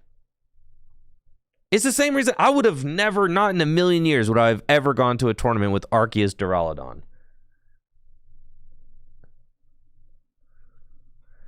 Any link to the CPAL list?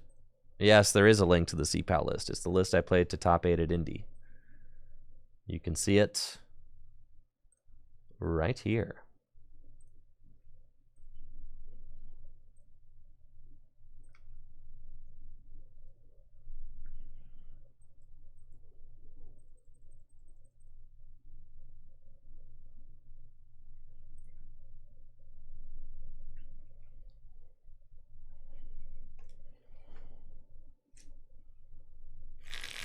Is Arc Control also in this conversation? I don't think that Arc Control controls enough.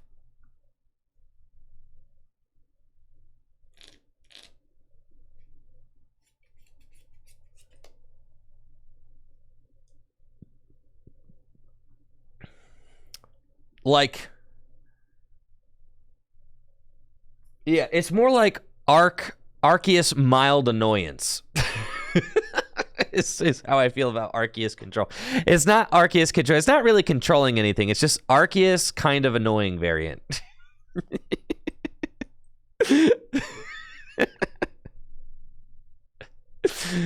Yeah. Oh, man. All right. Let's do...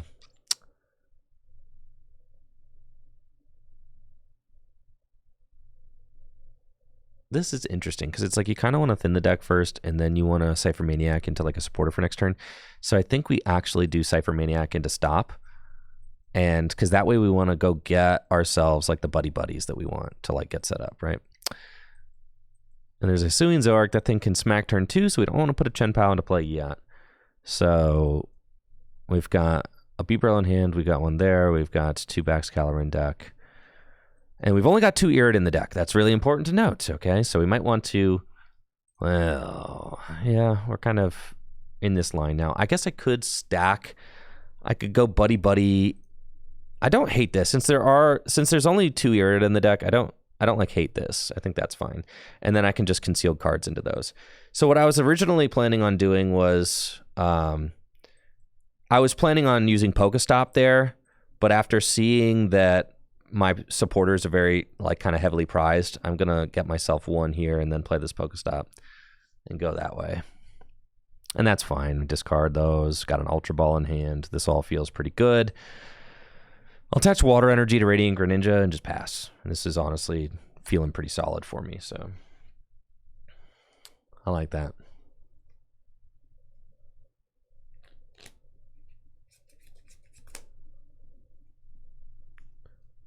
Casually insulting Arceus players, but what? So you don't want me to have any takes?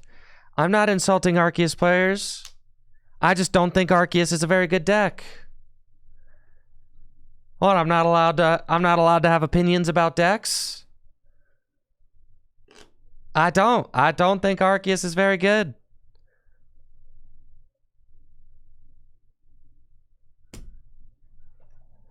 Like I said, my buddy Kevin loves Arceus. I love Kevin.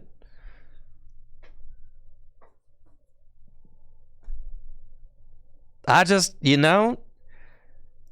but I don't see eye to eye with him on the Arc pile, dude. And then if you're an Arceus believer, sure, you got Makani out there. You got Makani out there who's fighting the good Arceus fight for all you Arceus fans out there. You know who's not fighting the good Arceus fight? Yeah, me. That's not me. You guys want an Arceus defender? Makani will defend Arceus all day. All right? He's the one out there fighting the Arceus fight. But not me. If you want... I am trying to help as many people do well at Pokemon as possible.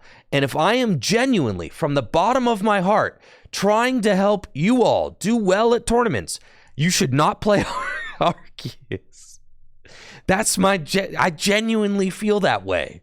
All right? I genuinely, if I want you to do as well as possible, I don't think you should play an Arceus deck. Truthfully.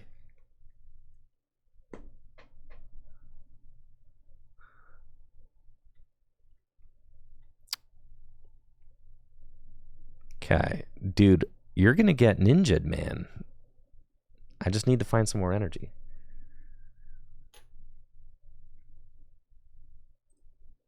Oh yeah, we're cruising. What other deck should we not play? Hold on, I got 3 Ultra Balls in this hand. Why do I have 3 Ultra Balls in this hand?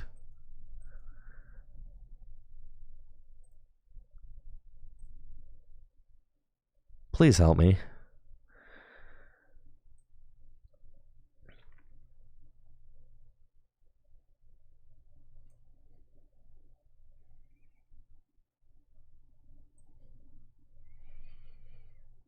I think I just want to pair the entire hand out, but I only have 2 Irida in the deck, so it's like a pretty low chance of finding an Irida.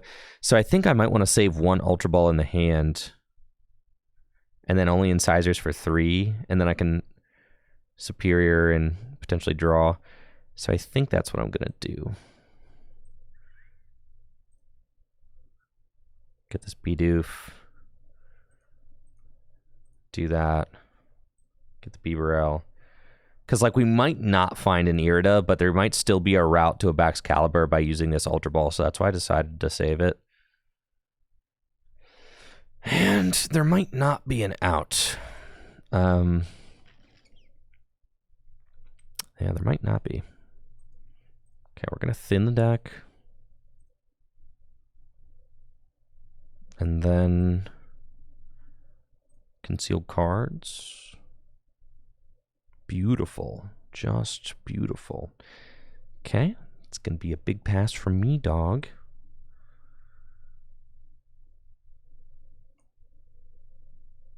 End turn.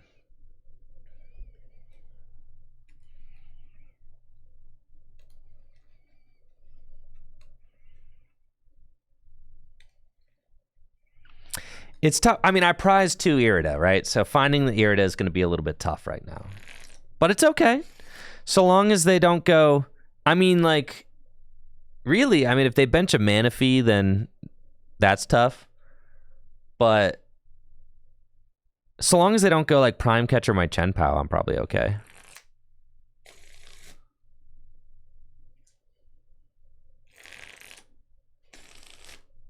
There we are.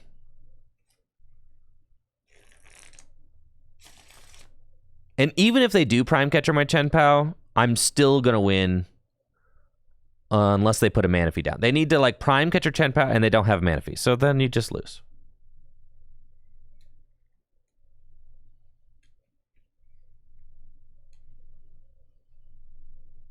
Cool. So now we go Radiant Greninja.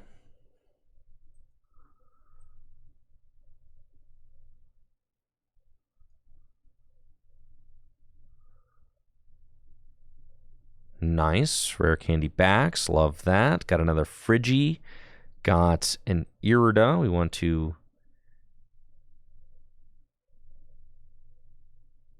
Yep, Irida just for the Ultra Ball.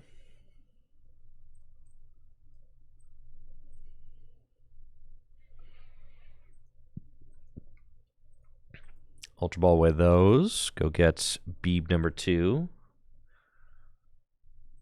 Friggy. Oh, go ahead. Bibarel.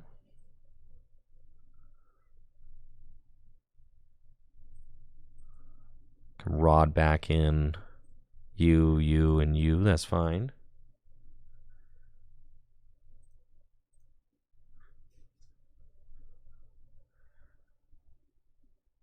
Okay. I can... Superior.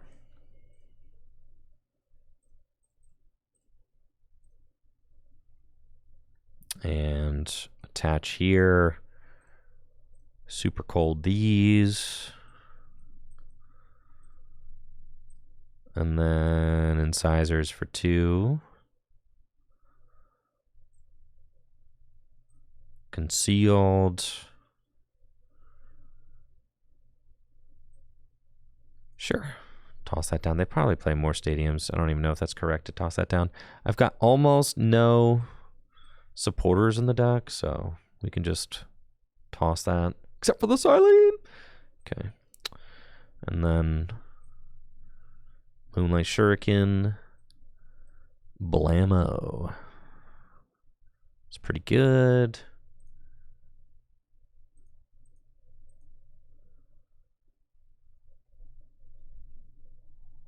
Now, that being said, you know, sometimes I lose to Arceus decks, okay? So, sometimes I do. I'm just an Arceus hater. I am. I feel like I always pick one deck to rag on in Standard, always. You gotta have a deck that you're a hater on. You can't love all decks equally. Who does that?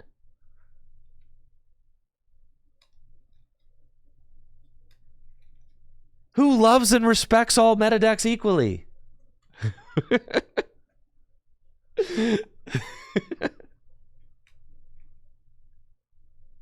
I used to hate Chien Pao, and now look at me. I was the biggest Chien Pao hater. I thought everybody who played this deck was just full of cope.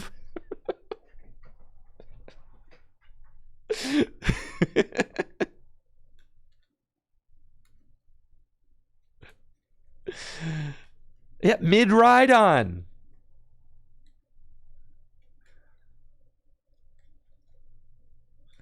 JD, my one true love will be dinos until further notice.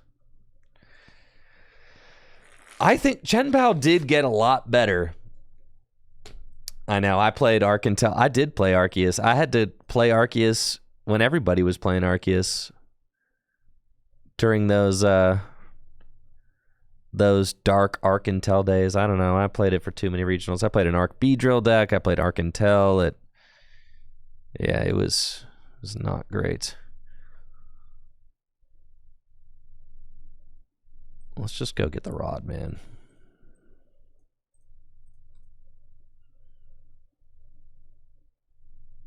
Rod back in. Greninja and a Chien Pao. And a little Frigibax. Sure. And then we're going to Ultra Ball. Away. These guys. Go get Radiant Greninja.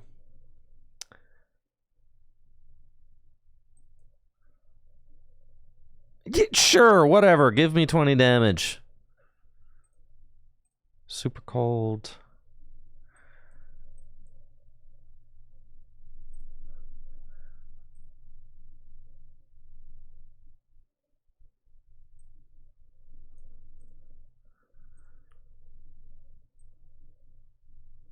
I don't even need this Cypher Maniac for real, for real.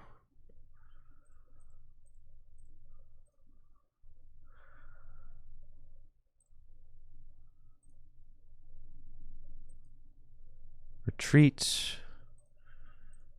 Attach. Super cold. Incisors.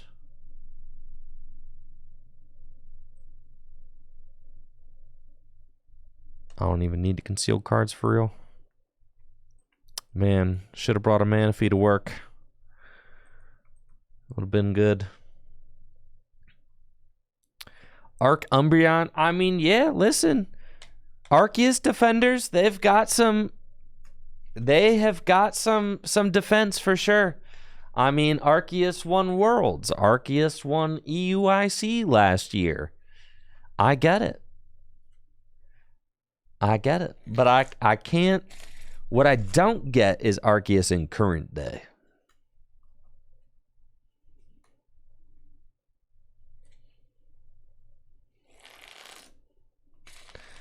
I'm telling you, every time I sit down to play and my opponent flips over an Arceus, I sigh a deep sigh of relief. I'm like, oh, thank goodness. It's just an Arceus deck. I'm saying your opponent shouldn't feel that way about the deck that you're playing.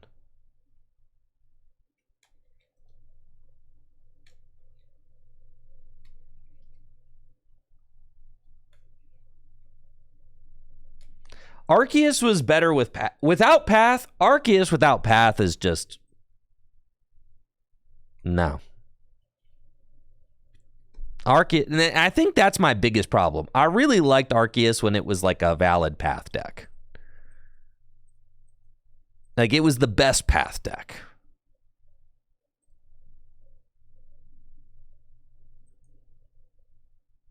But without Path, man.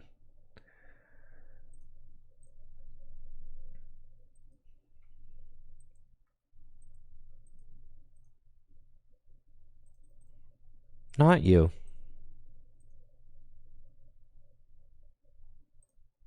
Right, because it was like one of the best Path decks. It really was. I mean, the kind of the concept of just having like this big guy. The concept of just having this big guy that like could lock down abilities. If they like reprinted Garbodor tomorrow, then I'd be like, okay, Arceus is back. But that's what it would be. Like, I think Arceus would be insane if they reprinted Garbodor. Yeah, because Arceus just goes, get your Garbodor in the tool card, and then you're good to go, right? But that's like what you would need, I think. Art Garbodor would go crazy. Arceus would be like the Garbodor card.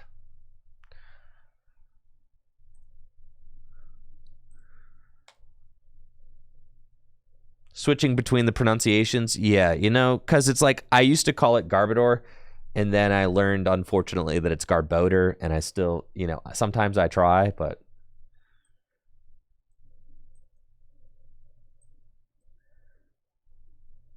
I try my best. But I can't get it. I still can't get it right.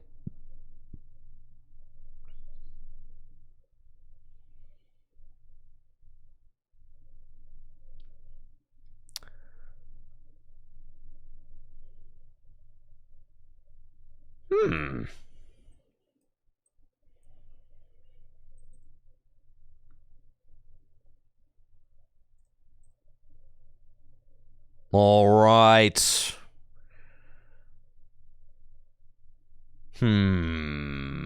This is like a funny one. You don't necessarily want to just like let this rod go.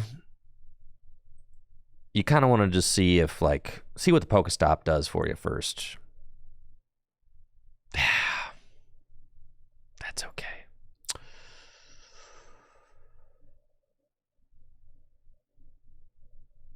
Yeah.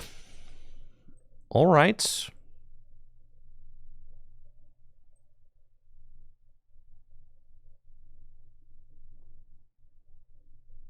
Killing me here. I think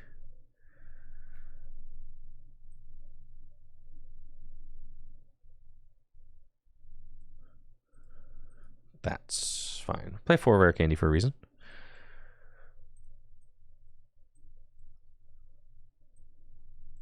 We got 2 more rods in the deck. We got 3 rare candy in the deck. Okay. We got 2 Beeberell in the deck. It's got to be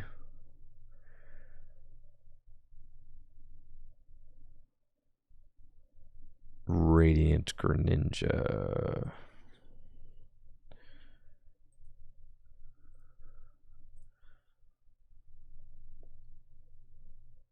Easy money, chat. Easy money. Okay. Pass. With Pult coming out, do you play the middle backs? No, I don't play the middle backs. You just still want the turn 2 rare candy. I just play a couple 70 hit point guys.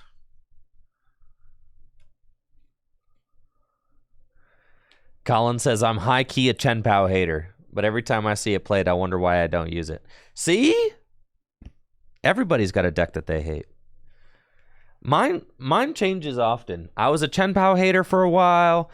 I was definitely kind of a Roaring Moon hater, but like also was flirting with the idea of playing Roaring Moon even though I hated the deck.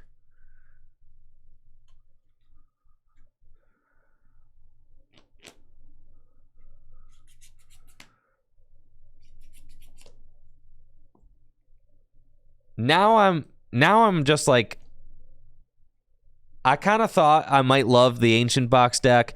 At first I hated the Ancient Box deck. Then I thought I might love it. Then I decided I actually do hate it. I'm kind of a Charizard hater as well. Yep.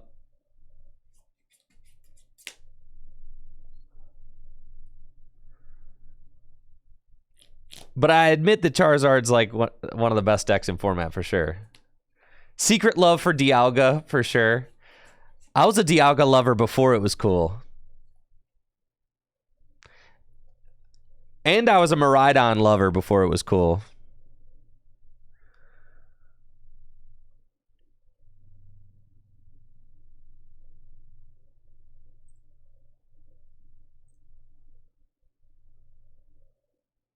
All right.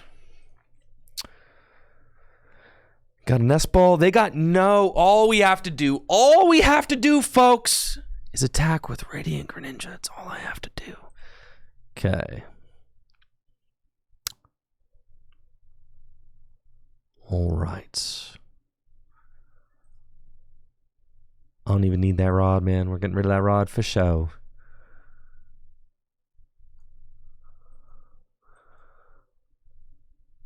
Ultra Ball.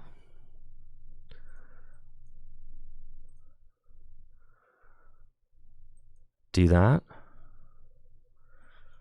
Do that. That's the last basic in my deck. So sick. Okay.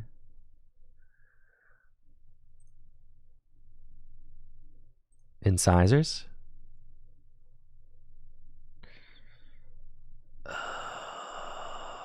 I am short by an energy right now. Need one more energy desperately. I can...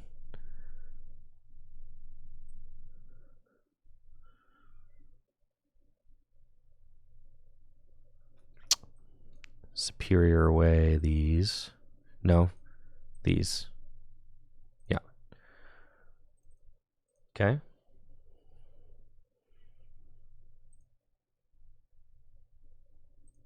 Conceal cards. Man, still not it. That's so sad. Oh, that's frustrating. Oh well. Okay, we just go.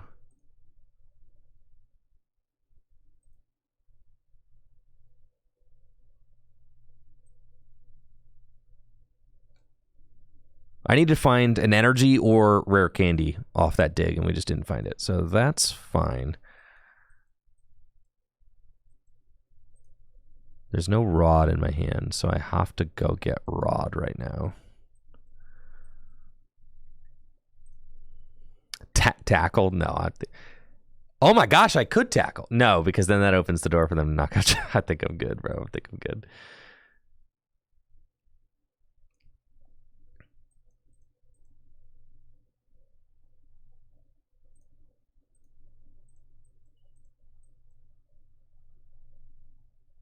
No, there's no point.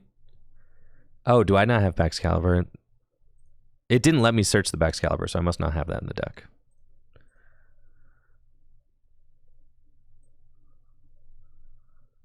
You think they play the maximum bout?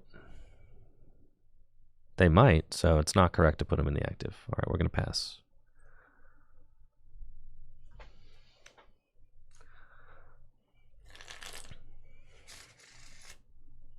Dang. Yeah, we needed to find a rare candy. I usually wouldn't go that ham on my resources to try and get it, but that's like a game-winning hit right there. If we just hit an energy or the rare candy.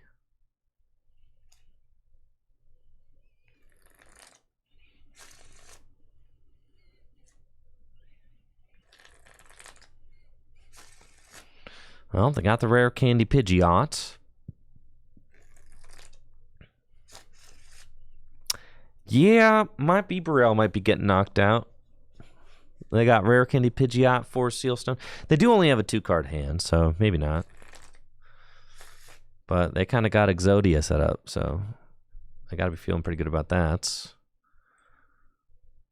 I'm down 2 Rod and a Retrieval already. That's pretty heinous, actually. That's like... Yeah, that is bad, but... It's fine. We just got to get a little creative.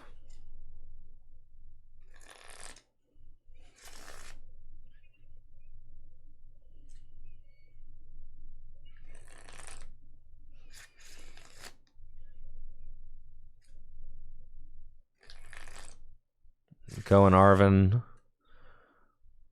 They do play the max belt. See? Told you. Got to be careful.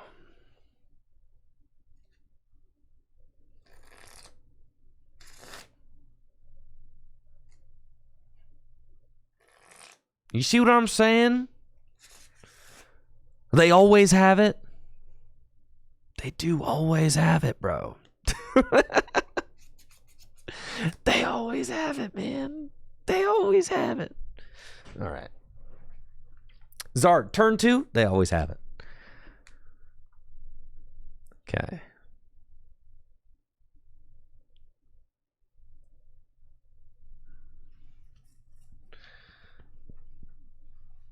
There's our Irida. Okay.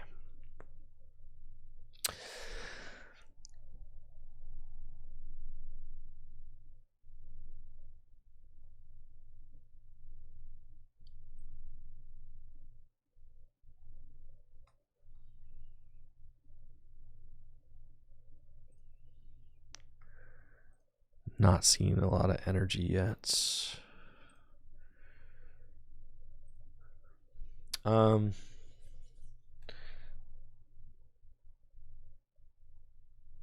Yeah. 1 sizers for 2. It's pretty good. And then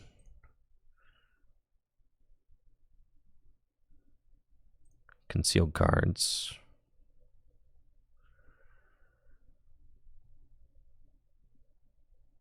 And then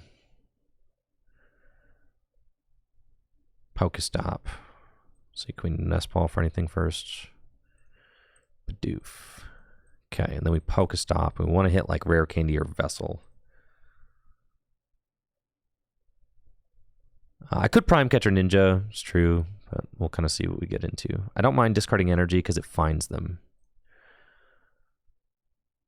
Okay, we got into Rare Candy. That's good because that means I can go get Vessel with the Irida. So we can do that. Or got 2 energy in the discard pile. So 2 in the discard pile. If I go Vessel, Shivery Chill, let's say Shivery Chill. There's only 1 more energy in my deck, so I prized 1. So we've got... Yeah, we're a little low on energy. That's kind of annoying. Really low on energy. So then if I Irida, let's see where... I also need a backup Friggy. True. And I don't think there's one in the deck, which is terrible. And let's see, I've got Prime Catcher. Okay, so... Huh, this is all pretty bad. I'm like really low on resources. I'm really low on everything.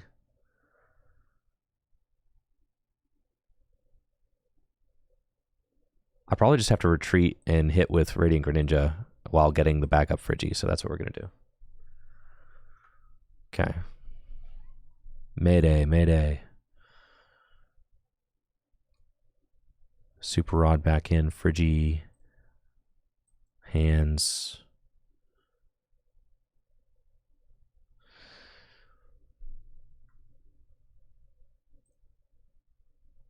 Chien Pao. This is like my last Super Rod too. It's so bad.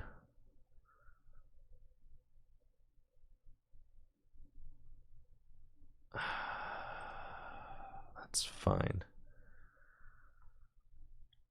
Okay.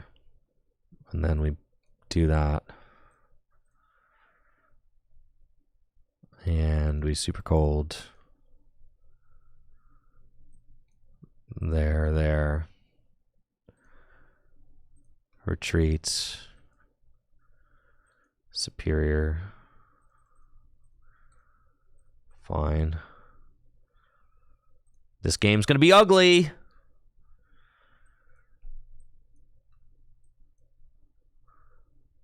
Maybe they prize their mana fee. Say they gust around my Radiant Greninja this turn, which they probably will, right? Yeah, we'll load one extra, sure.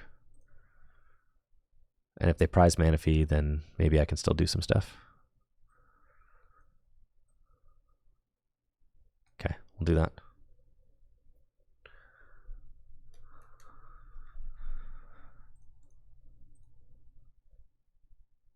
There's the other backs. That's good, because they probably see that I'm down 3 rods, and they're like, okay, let's just hit that backs. The fastest, that's the world's fastest counter catcher I've ever seen. Yep.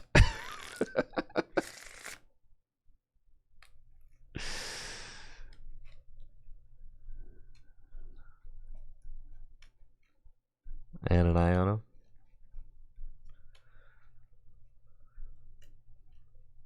Okay.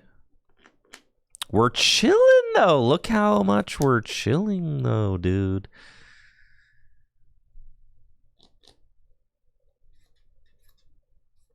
All right, I'm a little bit nervous of the fact that I am out of... Well, I should have Hisuian Heavy Ball, right? So I should be able to go get my 3rd Friggy. So that's fine. So I don't necessarily need a Rod for that. But if they knock out this Baxcalibur again, they might not get a backup Charmander, which would be a big deal. And they may decide they want a Pokestop for it, and then they're going to discard a bunch of Charmanders. No, they got what they needed. This stinks.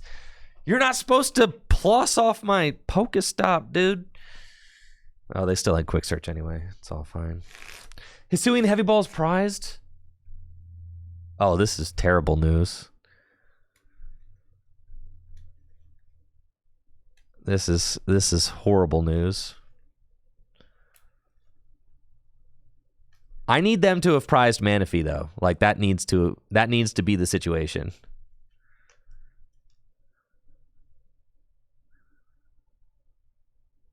All right. So they didn't bench 2 Charmander. They probably did prize Manaphy, but they didn't bench 2 Charmanders. So here we are.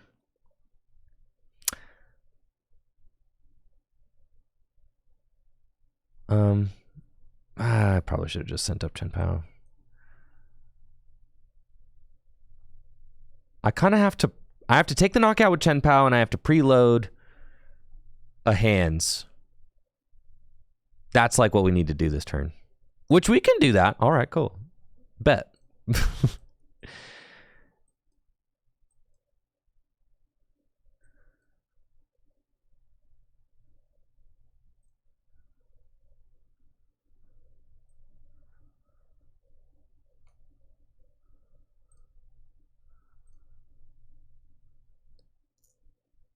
Oh, yeah. And Silene?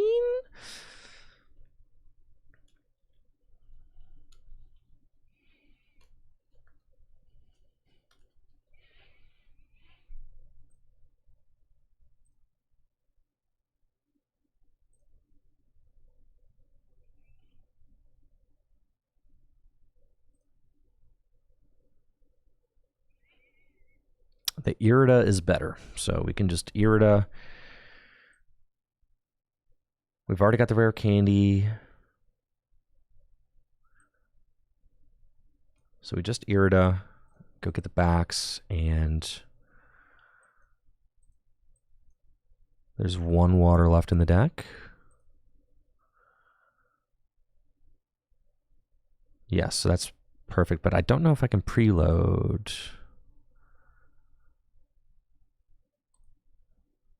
Well, let's see. Let's see what we can do.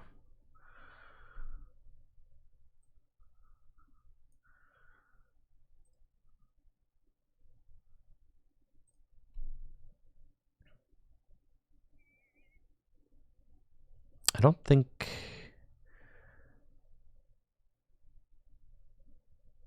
I could go hit... I could go Moonlight Shuriken, Charmander, Pidgeot, and then load Iron Hands, right? That's like not bad, actually. That's like kind of a sick play. No, so like what I'm thinking is...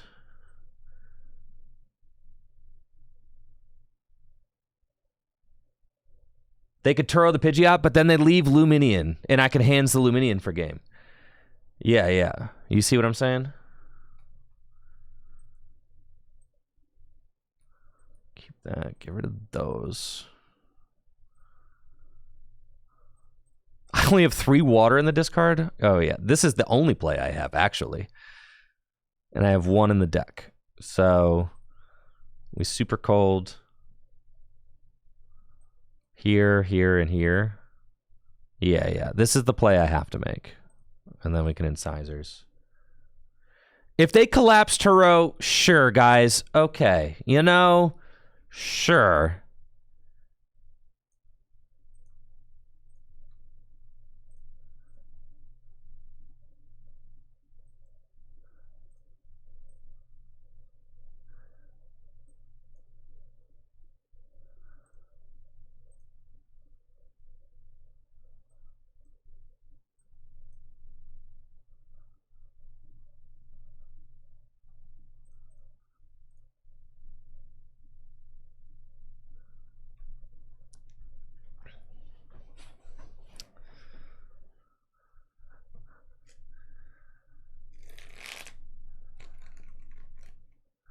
Are we just losing to Boss Hands, Boss Pao? No, because I can just Prime Catcher whatever I want for win if they do that. If they Boss Hands, they leave my backs. Don't we just lose? No.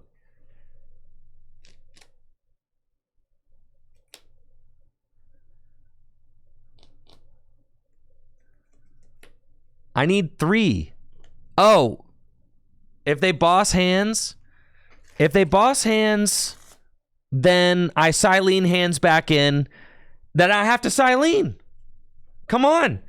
You guys think we have a 75% chance of hitting it right here. If they Boss Hands, we Silene it back, bro. Come on. That's why we do it. I got the Silene right here. Listen, you're not thinking like a real Pow head yet, all right? Listen, you have to trust the Silene.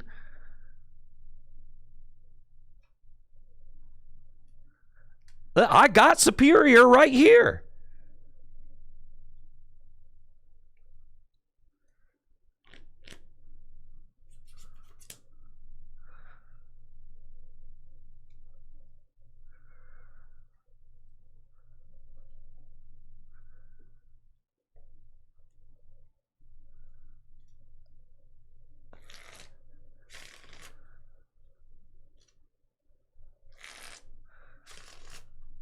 Burning Darkness. All right, folks. Yes, we guarantee the Prime Catcher. All I have to do is hit 1 heads on Silene and I win.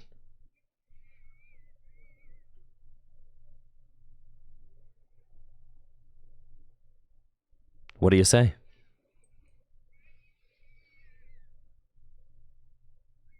Ye of little faith! All of you should be ashamed of yourselves.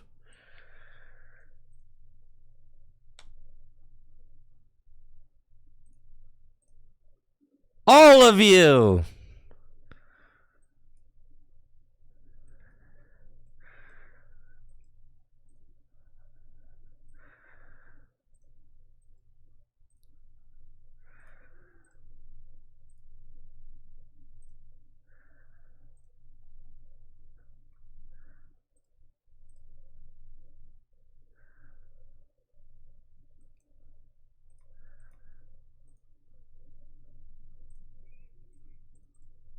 See, now you're thinking like a Pao head, okay? Now you're finally starting to see. Finally you're starting to see it like a Pao head. Finally.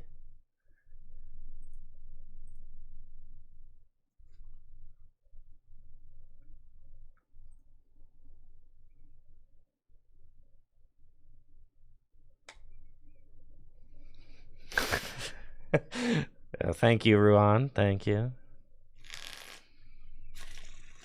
Coin flip deck? That's a 75% win con I put myself into. At the end of that game, you're telling me at the end of that game, I got to put myself into a 75% win con? That's pretty good, right? Thank you, Mesh Boy, for the Prime sub. Thank you.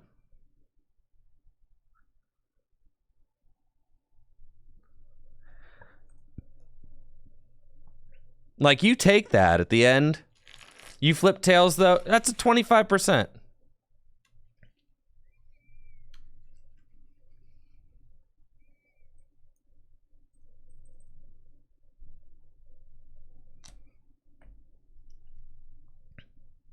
All right, we have first against Guardy. Okay. We've got a fine enough opening hand, but we do have the hands in the active, which is very, you know. If I top deck like one more energy, you kind of want to go get Greninja here, but you also kind of just want to go get, like, I think I just want to go get Friggy. And then just say, like, okay. Because the hand's not bad. But if I get Ninja and then discard, and then I have to Ultra Ball for my Friggy, that's going to suck so bad. So I think we're just going to hang here. See, is my Vessel in the deck? It is. Is my Lightning in the deck? It is. All right, we're trusting. And then we just...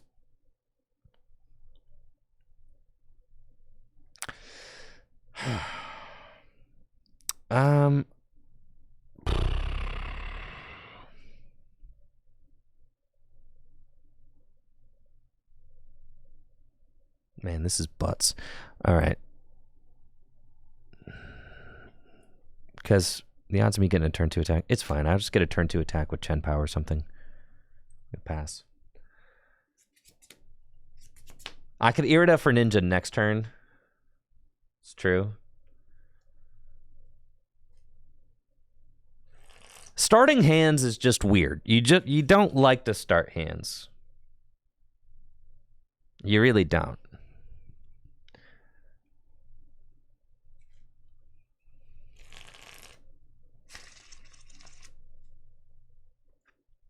If they go turn 1 TM Evo, I mean, we don't need a lot. All I need to do is Irida. Like, if they don't get a Manaphy out, then I just got the turn 2 Greninja play, like, in hand, literally.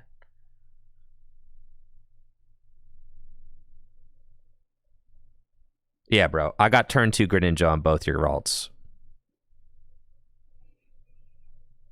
Yup. All right. That's why we hold steady, folks. That is why we hold steady. Yup, Irida for Ninja Vessel. That's what I'm saying. They're dead.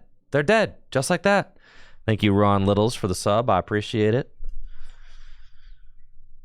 They lose.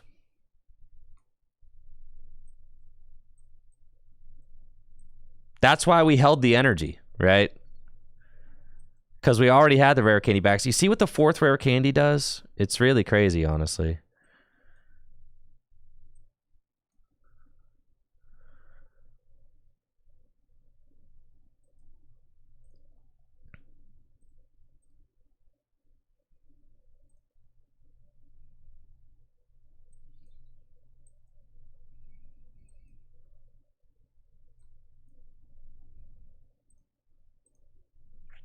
Okay, we're not out of it yet. I mean, we got a pretty lackluster hand right now, but this is pretty good, though. I mean, we definitely we bought ourselves another turn, so that's cool.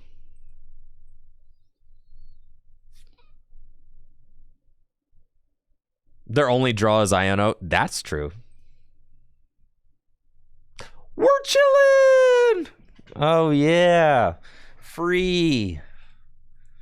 Free.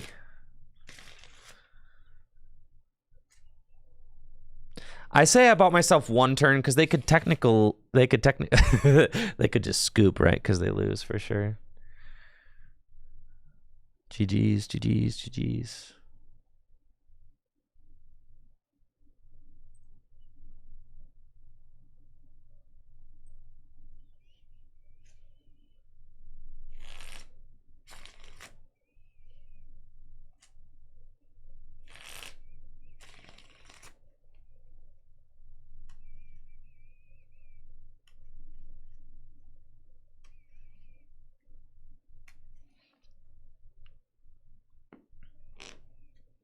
Play Zard and try to beat a Pao. Level impossible. You just gotta hope things get weird for the Pao deck. Like, you know, you knock out their Bibarel, you knock out their Charizard, and you hope things... Or you knock out their Bibarel, you knock out their Baxcalibur, and you just kind of hope things get weird.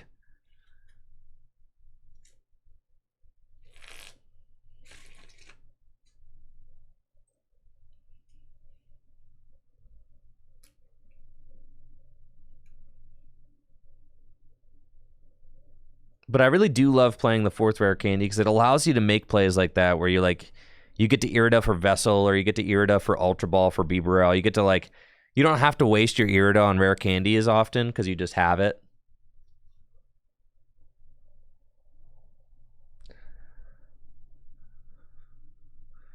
Why do they let you inspect the board before deciding to go first or second? Because it's not a very... Do you need me to answer that, Connor?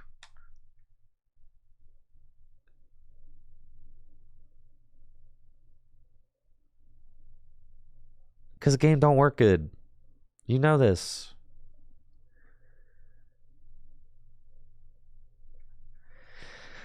Gimme Ghoul.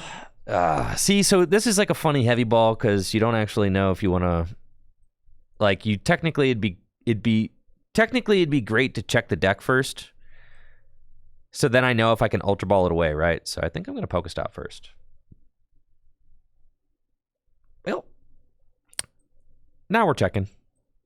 Chien Pao. Lightning. Because, right, if I hit a buddy off of the Pokestop and then I can check my prizes, right? And then I can see that I don't have anything prized, then I know not to play the heavy ball. And yeah, so unfortunately, that's not how it went. Okay, kind of not cool, if I'm being honest. This is not like the coolest. It's not the coolest start.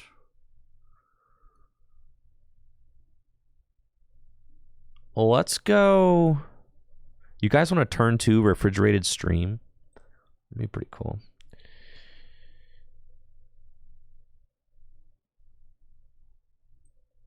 Let's Ultra Ball away. This is heavy. Ultra Ball away, Chien Pao, and Pokestop.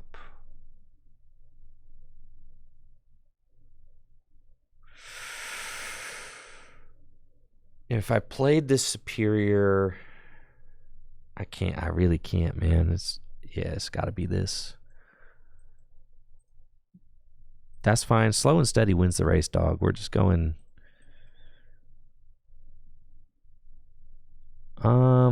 No, because they could go turn 2.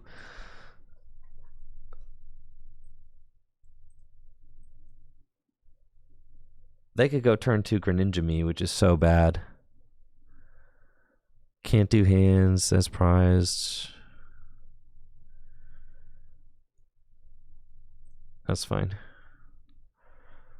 Maybe they Iono, you know? Pass.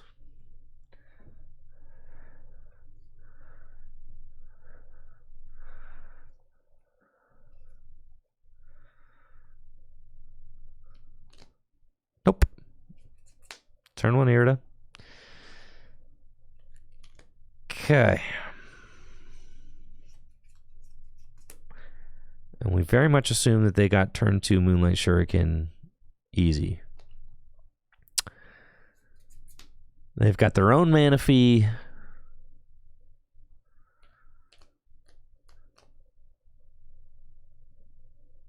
Man, why does your Pokestop look so good? And mine looks so bad, huh? Yeah, this is not, it's not great. In a best of 3, this would be one of those scoop, I'll go first. And I bet it won't happen again situations.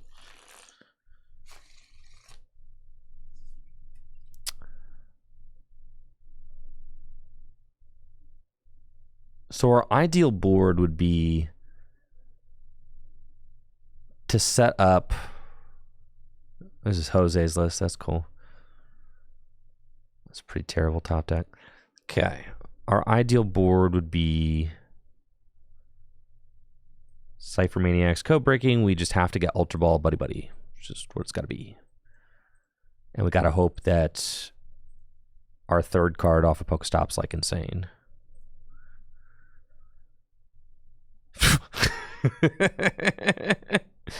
Okay. Then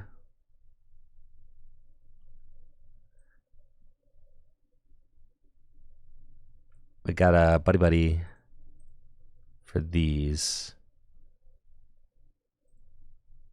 And we have to Ultra Ball away these.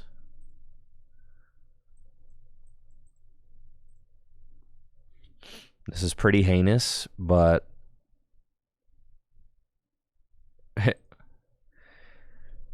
I think it's about time to scoop it up, but we'll see, you know?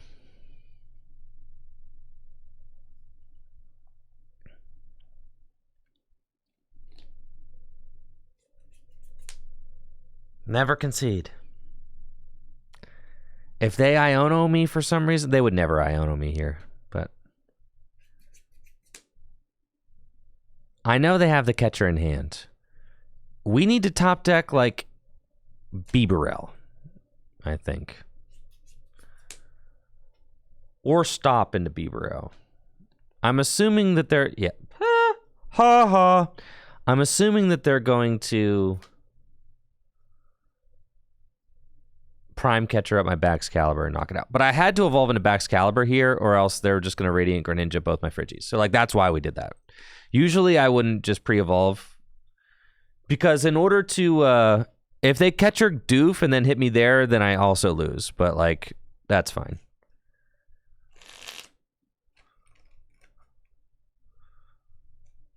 We'll kind of see what they choose.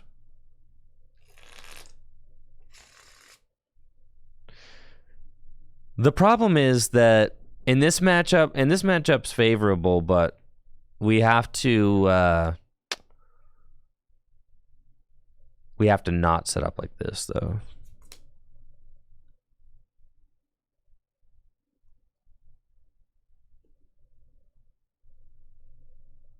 Man, they kind of got it all going on, huh? You hate to see it.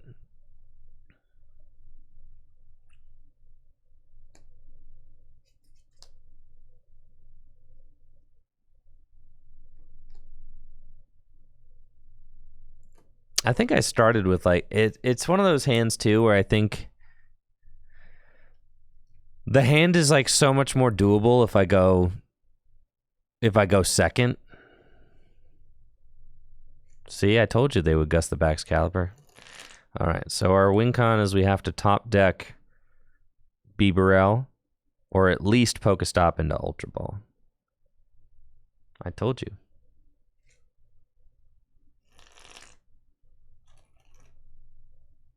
Yeah, I mean, because we started with Stop Silene, which is fine going second, but going first, it's pretty bad. Especially since we weren't able to get a Bidoof down.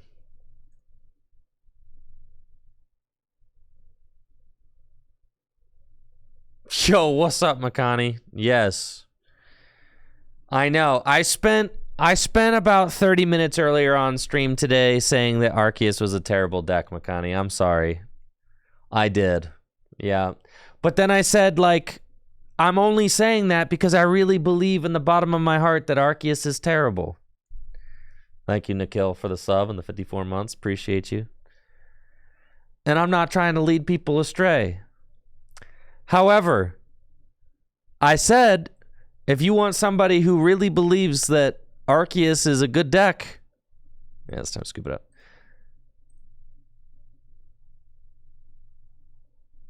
If you want someone who really is an Arc defender, I was like, you got to call up Makani. I was like, Makani, he believes in Arceus even when no one else does. But not all of us got faith in Arceus like that. Yeah, thank you, Slayer, for the Prime sub in the 2 months. I saw you were even out there at Indy, right? Did you top 32 Indy with Arceus? You never quit. You never quits, bro. Yes, top 32 with Arceus. I even said, I think I said that Arc Control is not even Arc Control. I was like, it's Arceus Mild Annoyance.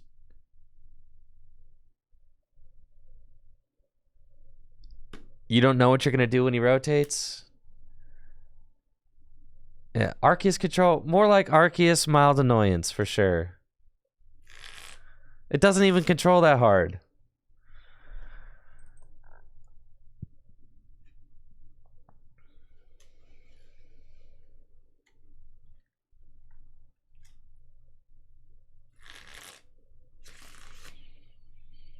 I mean, you can't argue with the results. If you look up Makani's Limitless page, how much money do you think he's won with an Arceus deck?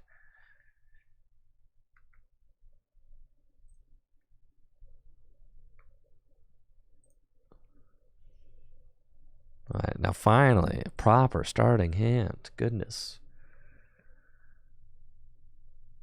Open tournament history. Holy smokes, there's a lot of Arceus on this tournament history, Makani.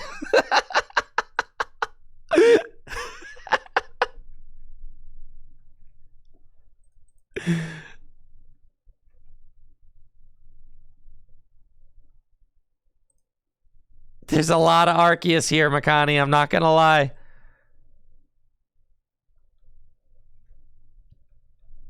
Looks like I'm going first against a Lost Box deck. I saw Metal Energy in there.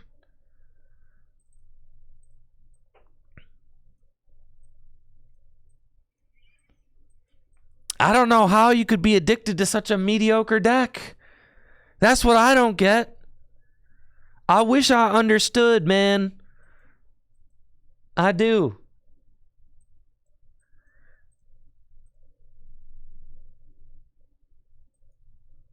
But how it's like being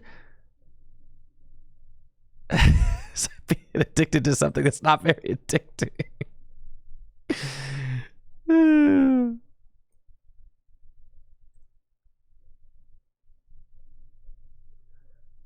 Starbirth. Let's see. Looking at Makani's tournament history. Yeah, here I am. All right. Makani has won.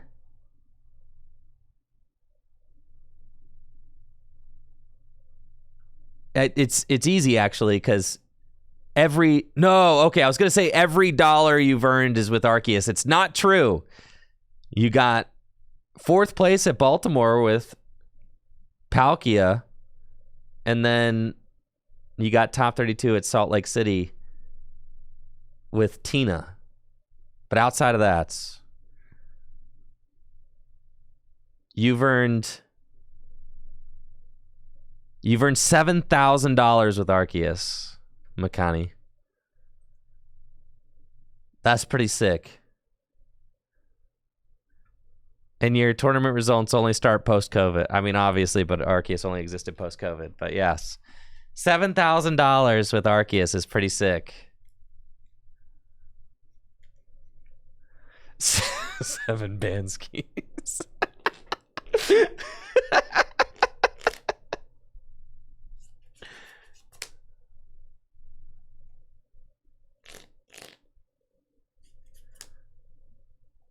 Arc Good? No, we're on Lost Goodra, dude. The extremely rare Lost Goo. You know how long it's been since I've played against a Lost Goodra deck? You gotta be joking me, dude. You've got to be kidding me. This is not cool, man. You're telling me your Lost Goodra deck got the... Okay, man. All right, man. All right. Sure thing, buckaroo.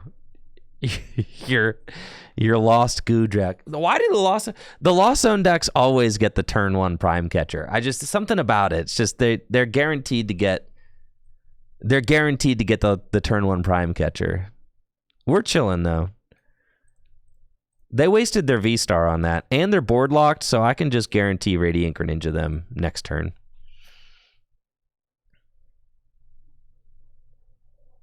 So that's really not a problem.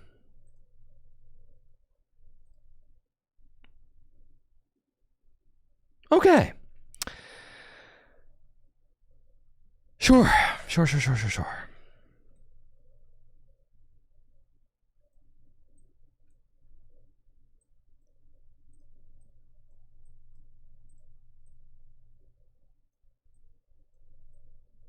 Guess I'm going to need 2 Frigibacks now. They could hit me with the Radiant Greninja this next turn. Goodness gracious, they're at 5. Yeah, I mean, I suppose they could. I'm not going to LA now. Next tournament is LAIC.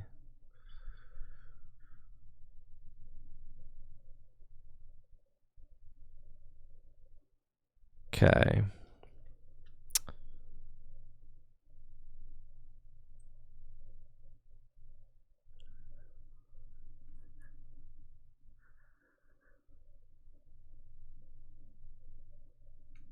We could get Irida. Oh, gosh, if they go Radiant Greninja, that's just so bad for me. Okay, let's get rid of the Irida. It's kind of weird, but it's just where we are. Oh, I should have probably Prime Catcher Shivery Cho. Yeah, I could have done that. Yeah, that's fine. It doesn't really matter. Okay, I think I'm going for this. And yeah, I should have Shivery Chilled instead of getting rid of the Irida, but it's cool.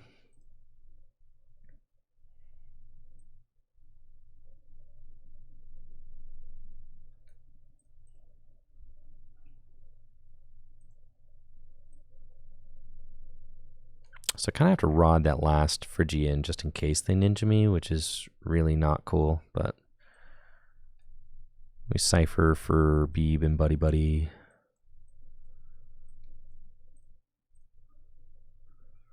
And then concealed cards into those.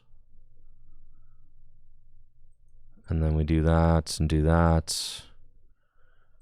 Get those 2 goons. And then do that and incisors. And we're really hoping that you just kind of fizzle out a little bit. Don't do too much. So. It was really not cool how you went turn 1 Prime Catcher my Frigibacks, man. That was really, really not cool how you did that. You should have not been so mean.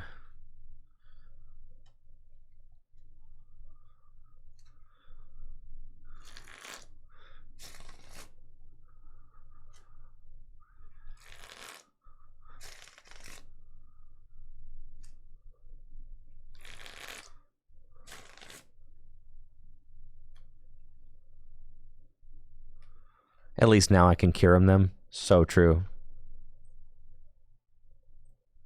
No, they don't have squat, man. They're at 7 in the Lost Zone, but they don't have it.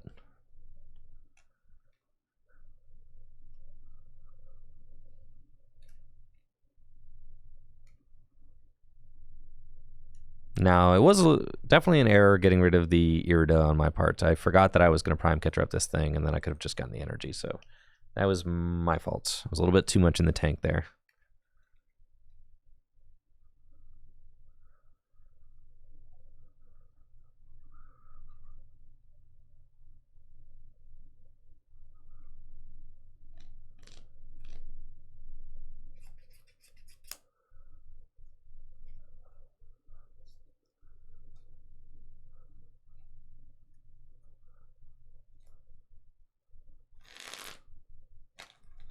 Letting the water go.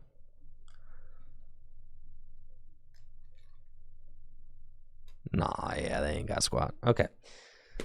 So now we need the deck to provide a little bit. That's fine.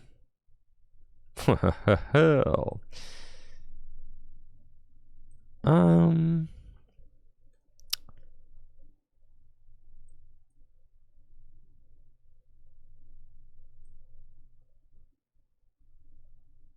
I really about to do that?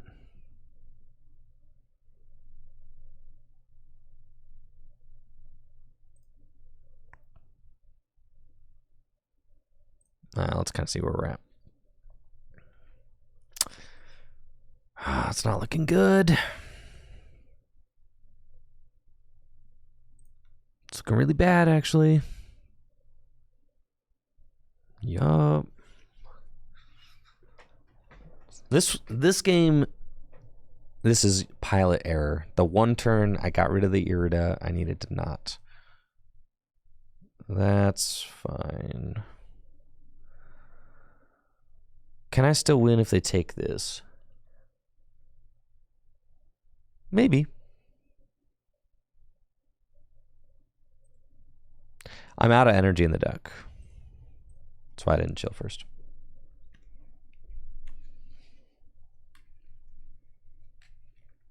No, that was my fault for. That was just my fault for getting rid of the Irida. I forgot that I was about to prime catcher the Chien Pao into the active. Ugh.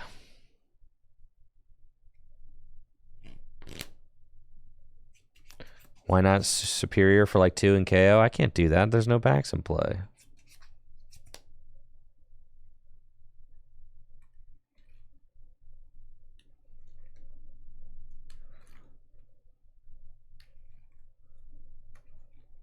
They got lucky, bro. Turn 1 prime catcher, my guy.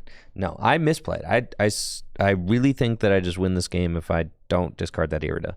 Because then I got them having to do this. Now they're doing this play. That's pretty terrible for me, for sure. So they go to 3. They knock out both Friggies. Okay.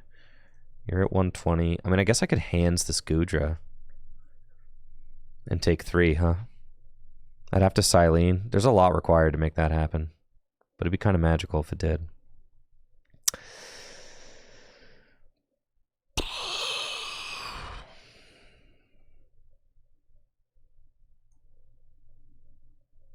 Is my hands prized or is it in the discard pile? Prized. Okay. Heavy balls in deck.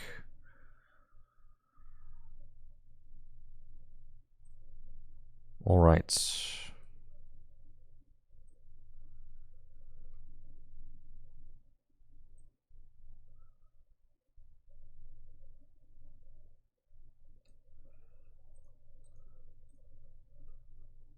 Just 1, please. I'll get 2. All right, 2. Fine, 2. Final answer. Attach 1 here. Just balling on a budget today.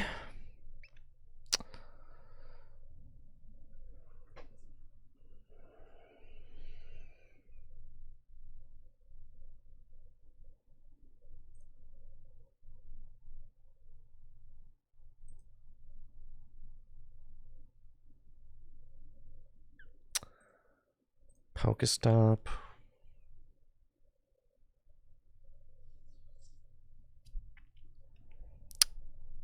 Okay.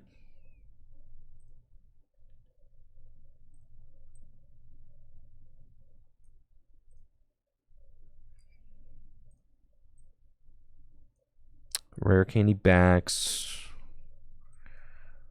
Rod.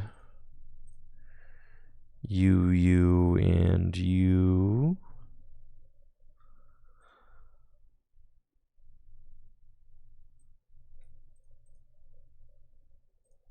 Shivery Chill. Retreat.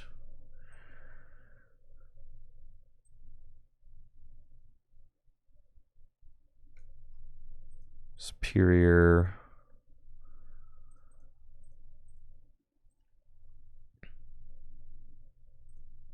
Super cold. Is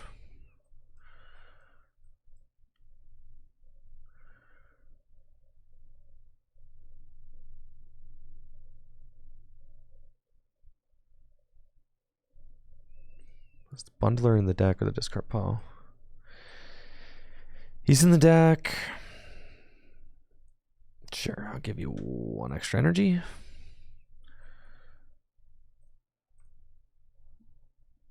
And then we'll go Moonlight Shuriken. All right, 2 can play that game, buddy.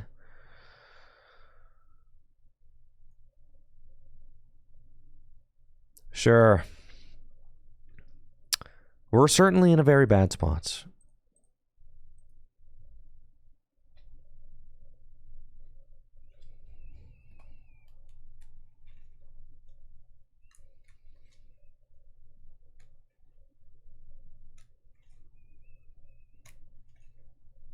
Dang how this game changes if you don't get Prime Catcher.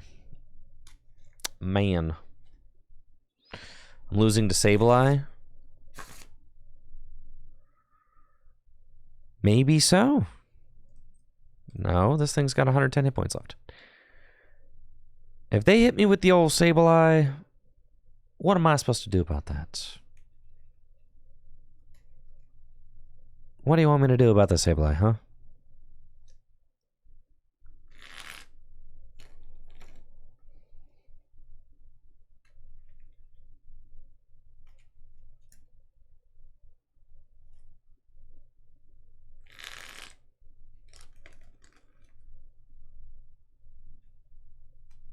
Why I bench the second Friggy? It doesn't matter, because, like, I benched the second Friggy in case they decided to, I don't know, boss my backs. It doesn't matter. This thing has 60 hit points. They could just Sableye the Chien Pao and then have 1 prize left, or they Sableye both these and have 1 prize left. Like, what's it matter? Sableye is like a checkmate anyway. Right, yeah, so we scoop this one up. Dang, yeah, that's checkmate.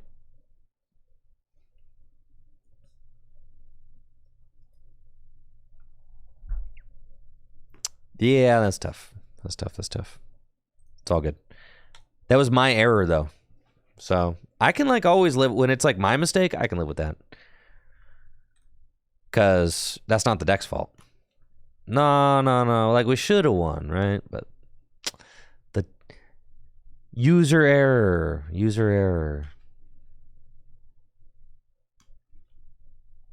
We should have started the trade and then it would have been free.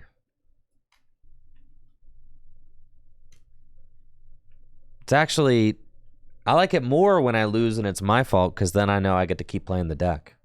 It's not the deck's fault. The deck is perfect. It's me that needs to be refined. Chien Pao is a perfect deck.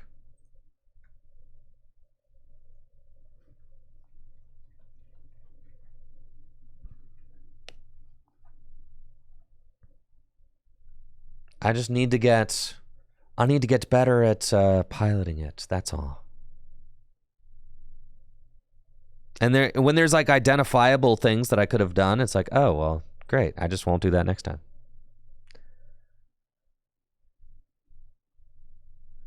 I find it to be the most frustrating when I can't decide what deck to play. So that's why I get, like, in a tournament, yeah, I get frustrated when I make a mistake, because that's my stupid error. But when testing, I'm more excited when it's my mistake in testing. I should clarify that. In a tournament, oh, I'm livid if I make a mistake at a tournament, for sure. I'm livid.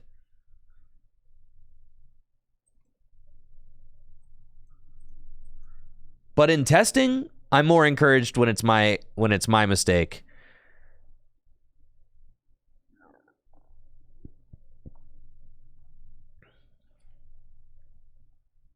What am I up against here?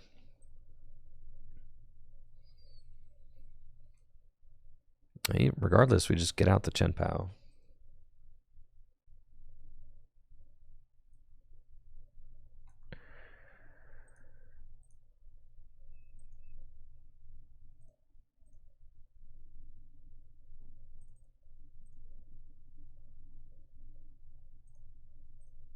What's the worst way to lose? I said the worst way to lose at a tournament is definitely your own misplay. I don't know. Yeah, the worst way to lose is your own misplay. Like when I just drew like crap against Andrew Hedrick in top 8, like I didn't feel that beat up about that. I walked away from that game like really there's not too much more I could have done. Like that was cool. It was fine. If I had misplayed there, yeah, that would have been terrible. No, the worst way to lose is not bricking. Cuz then you can leave the table and be like there's not much more I could have done.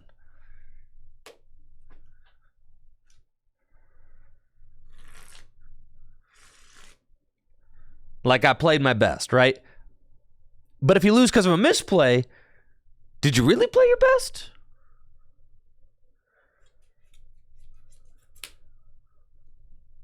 Oh yeah, you're smoked.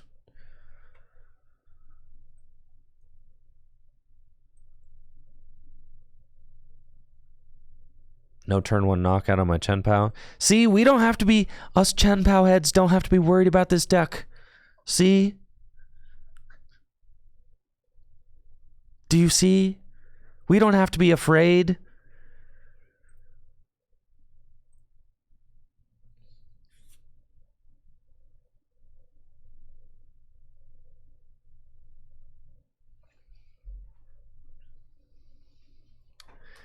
Is Miraidon EX coming back? Allegedly. See, Chien Pao head, stay strong. Stay strong.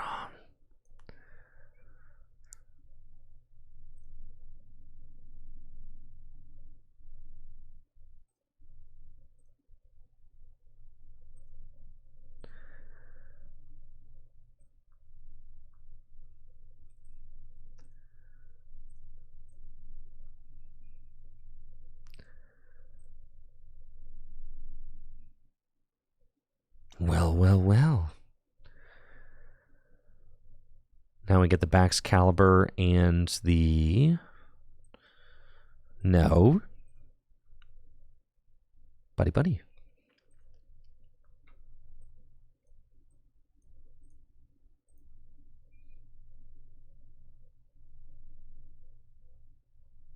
I already have Baxcalibur up. So sick. Man, I am a space cadet, bro. Huh, dang. That's crazy.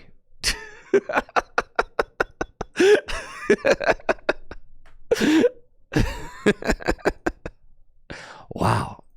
Man, this deck's nuts. I could have gotten an Ultra Ball for Bibarel, but that's fine.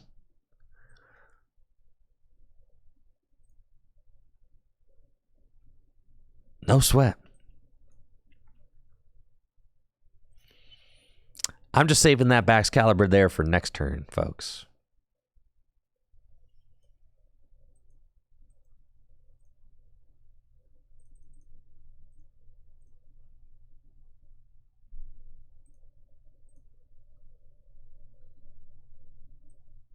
Discard the rare kidney bags as a flex.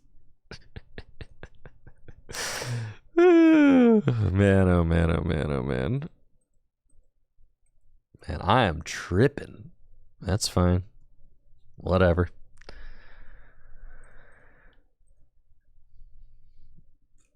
Yeah, I forgot about it because it was like I just had the rare candy bag. I didn't have to even search for it. I just had it. So I just saw the blue guy out of the corner of my eye and I was like, oh, that must be a Frigibax. These are the kinds of things that only happen on TCG Live. It's like,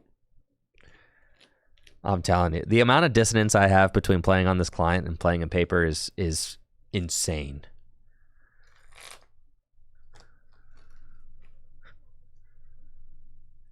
How often does the Silene make a difference? All the time. Bro, they have no idea. Buddy has no idea.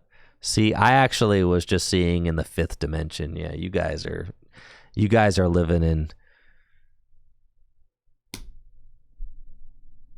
2000 and late. I'm in 2008. I don't know. However that line goes.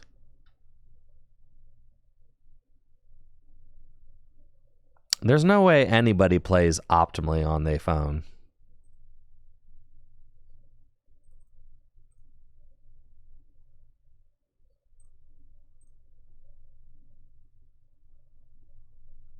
Oh yeah, here we go. Rare candy backs. Irida. Get me the fridge. And I just want an Ultra Ball to go get my Beebrel, okay? You're so 2000 and late. I'm so 3008. Thank you, Jack. I appreciate it.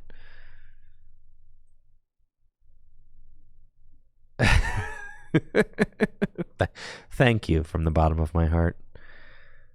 I appreciate the help here. Gambino, that's a Black Eyed Peas reference. What you talk about? Black Eyed Peas, bro. Black Eyed Peas.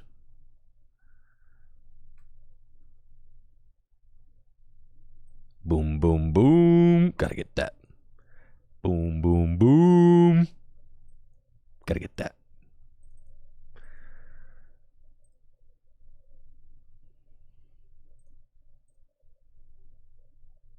I got that boom, boom, pow.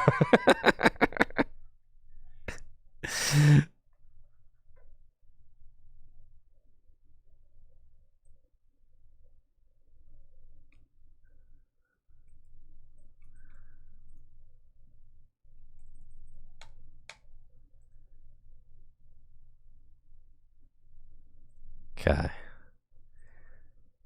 Now we're chilling. See how calm everything is when we're just using Hailblade and chill.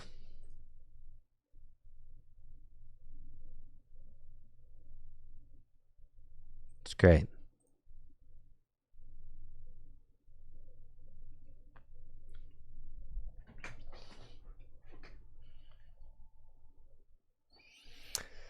BGR Man says, I've always wondered about the stack of sequencing on energy retrieval. If you discard energy to play retrieval, why can you not then put the energy back into your hand? Because you are discarding that energy as the cost to play the card.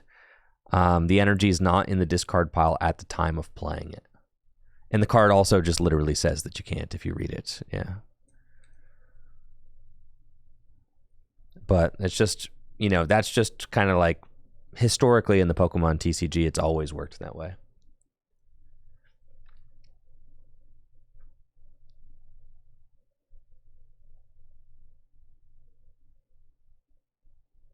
Bundler. All right, you can bundle my Friggy.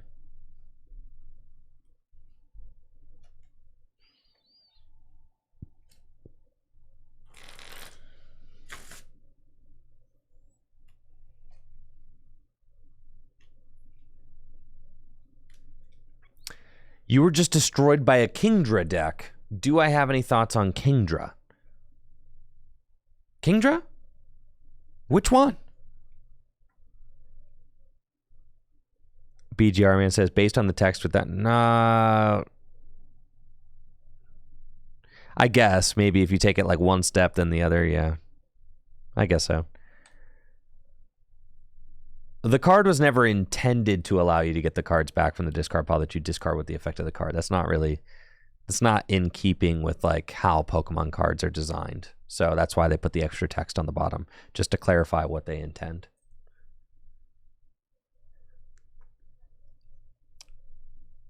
Seething Currents. All right, hold on.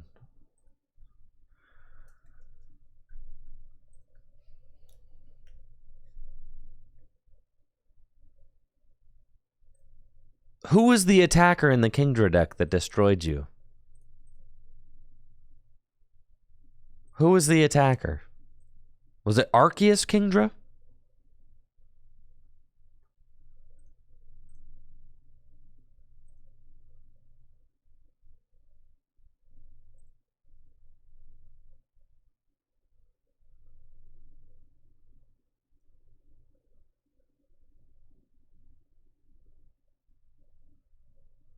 Kingdra with the Whirl Tide? Hold on. This one. Reveal the top 6 cards of your deck. This attack does 60 damage to one of your opponent's for each energy you find there. That's the deck? You got destroyed by that? What deck were you playing when you got destroyed by Whirl Tide, Curlia? What deck were you playing?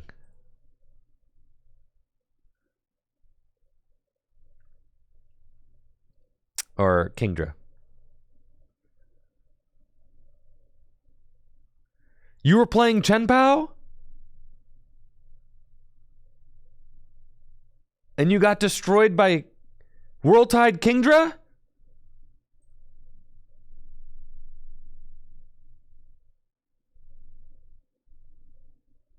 Oh, this is terrible.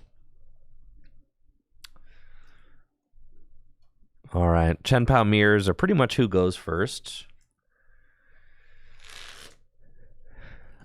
That's kind of just how it goes. I can like set up and see if my opponent whiffs turn 2, but if they get it going turn 2, then I'll just scoop.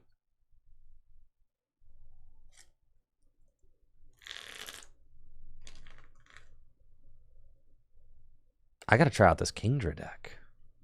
Just play Manaphy? No, Manaphy is a terrible card. All the Chien Pao heads know. Manaphy is fraudulent. What? I play a Manaphy and then they just knock out my Chien Pao in the active and they still win. Do you see why it makes no sense?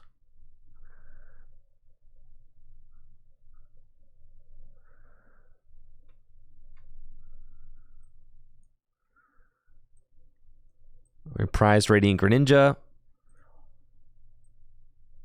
Oh, baby.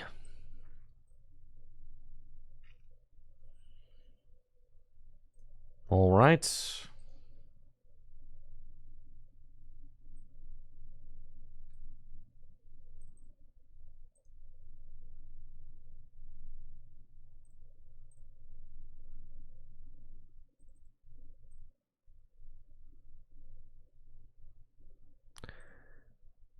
Now we'll see if I can just clutch this one out.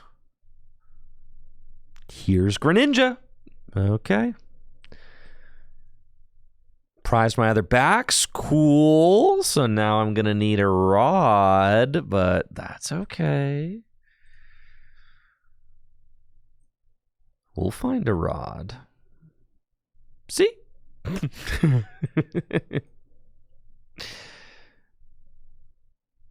Pass.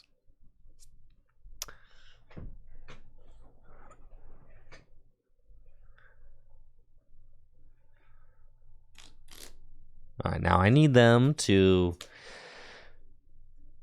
chill, baby. You're getting destroyed, brother.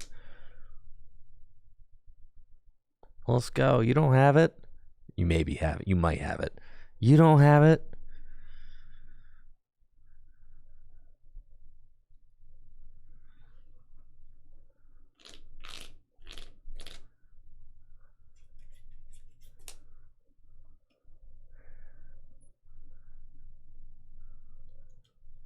Colin, the list plays 3 rod.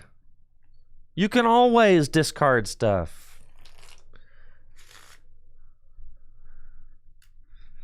Always. I was going to say, so my other win con is that they maybe only set up 1 Baxcalibur and don't get a Frigi down. They did get the Frigi down. That's not great. So then our route here is to... Let's see if they jam their bench, right? I think they just have the knockout on 2 Frigis, and they're not going to jam their bench. But they don't have any other draw in play, right? So this is just what they've got. So then...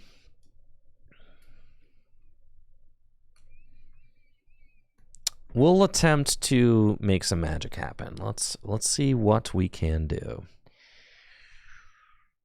Let us see.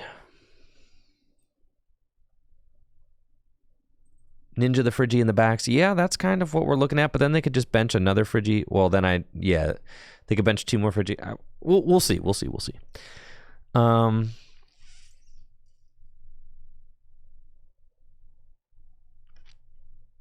So then I do have to rod my guy back in. Let's conceal cards. Let's Pokestop.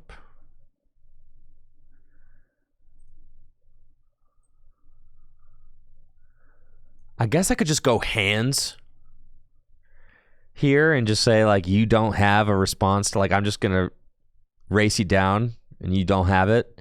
And they might not. That would be kind of fun.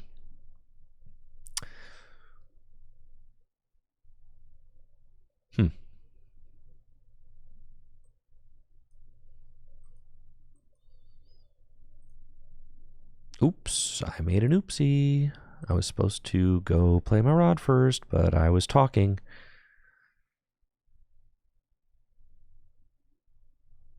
Oh, that makes things a little bit more complicated, doesn't it?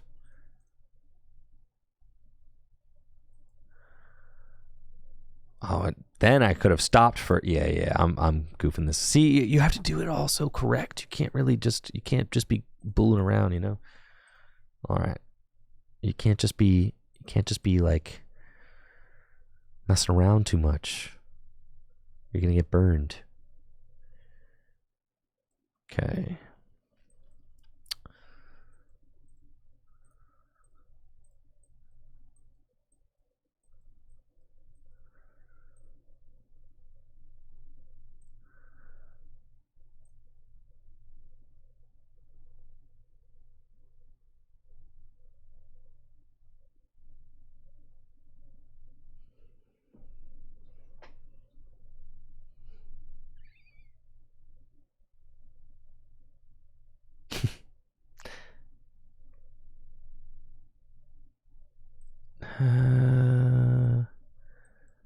Yeah, I'm an absolute goon for this, but that's fine.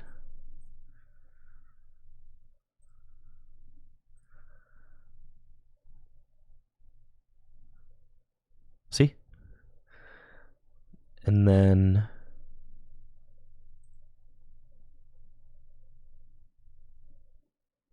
no, we didn't misplay. We're actually goated. Yeah. We did misplay. We misplayed a long time ago. But it doesn't matter. So that's fine. Okay, now we go. I ended up getting there despite the fact that I played that line absolutely miserably. I had to lock back in and we got there. We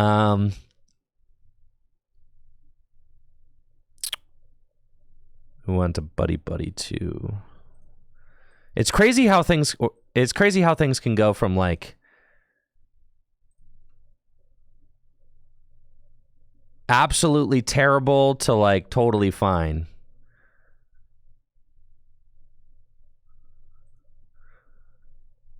You think you just want to like blast them with hands?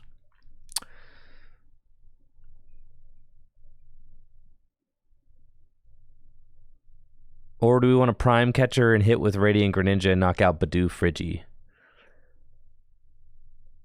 I don't like hate that. Let's Hyperblower.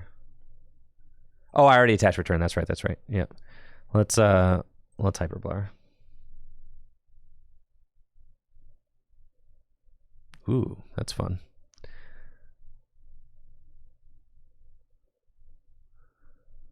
Guess it doesn't really matter because if I hit this,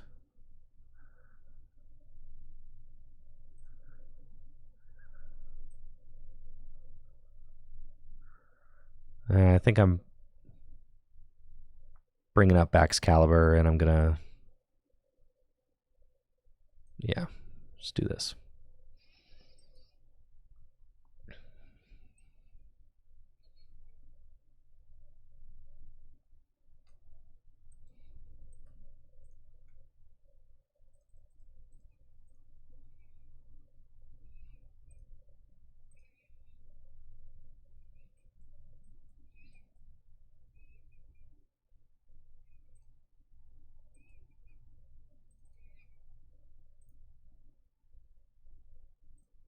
Get one.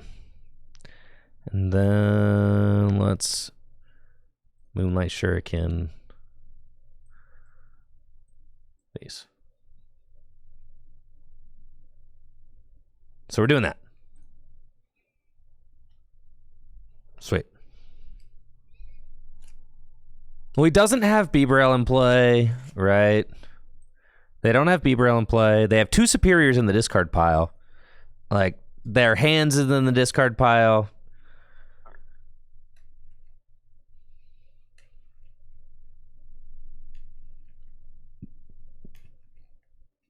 Don't you want to go 2-4-6?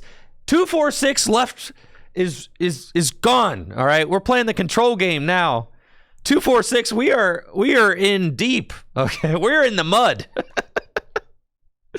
We're going ruin their day now. That's what we're trying to do. All right, you go second in the Chien Pao mirror. You start making stuff up. Yes, I could have primed up the Bidoof and hit both those guys, but like now we're trying to go with the like deny you Baxcalibur route, which they might let me do. They also might prime catcher my Chien Pao and knock it out. But if they do that, then I'll bring up Radiant Greninja and I'll knock out both their Baxcaliburs. Yes, they should not have put that down. Because now, what? They put down a Frigi here. I deny them Baxcalibur the whole game.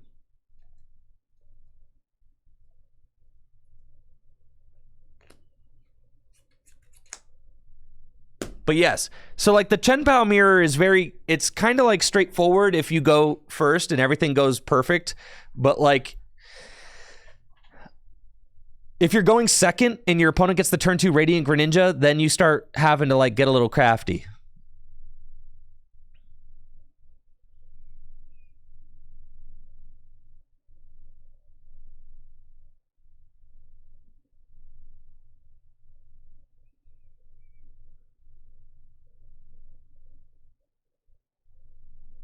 So my major mistake this game, I made the misplay of not rotting back in my Baxcalibur before I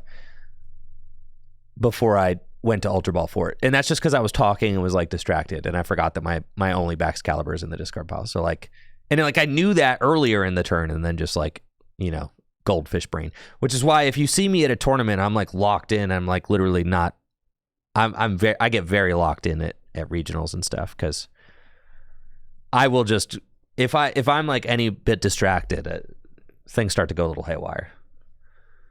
Literally hugging the table. Yeah, for sure. You ain't never seen locked in until you see me at a regional for sure.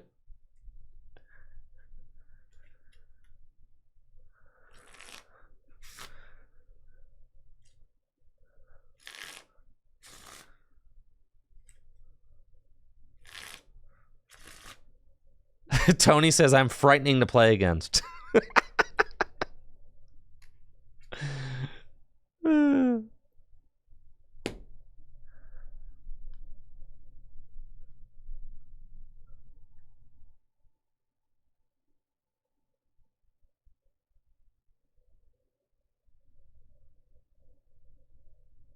Okay, so they're loading up the Radiant Greninja, knowing that the Bax is going down, right? So yeah, you could still attack with Radiant Greninja, but all I need to do, if I can Silene Prime Catcher and bring up...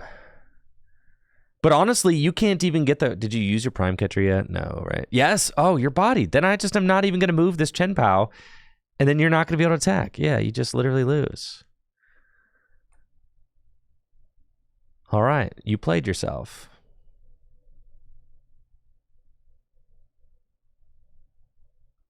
Yeah, I think you played yourself. Yeah.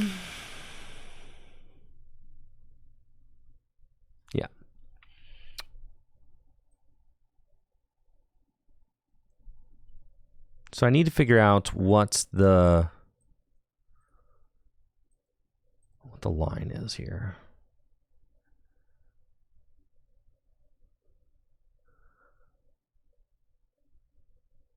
They've used their Prime Catcher already. I don't really want the Bidoof in play because it's like a liability.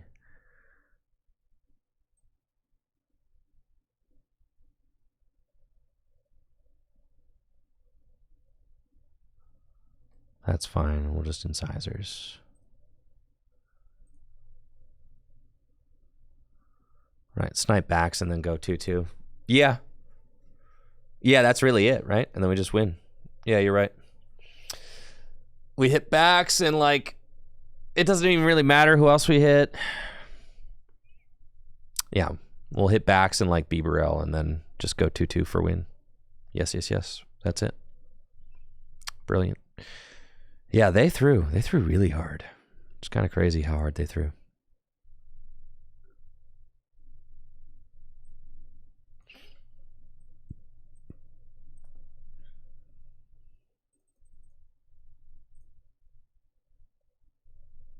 I suppose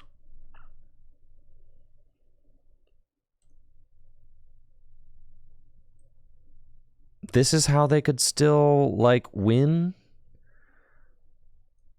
No, because I can't just go 2-2 because they only have 2 prizes left. So, like, if I knock out the backs, I have to hit the Greninja too, I think.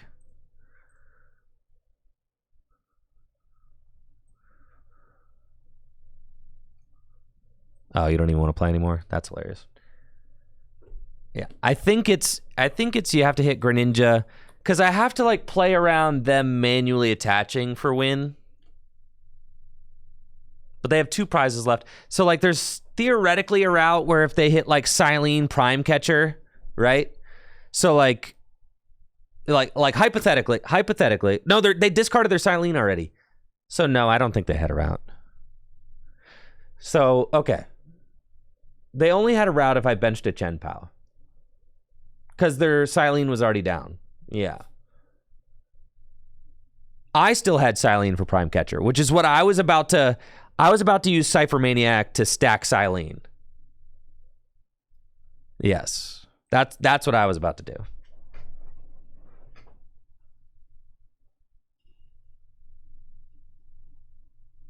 So that I had the option to Prime Catcher next turn, potentially. Like, if I had to.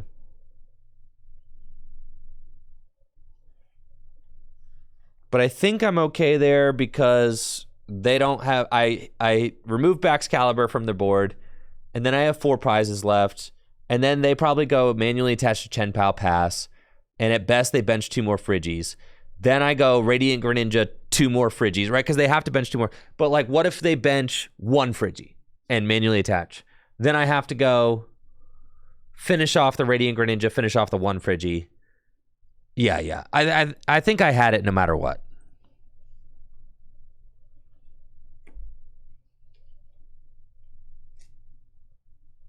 I think I had it no matter what. But I was trying to sit there and, like, see if I could think through all of their potential lines before I made my decision.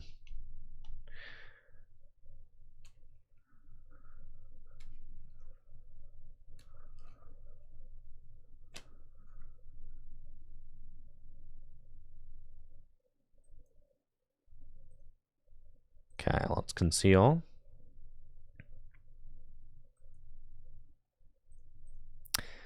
What do you think? You think they're going to Prime Catcher my only Frigibacks?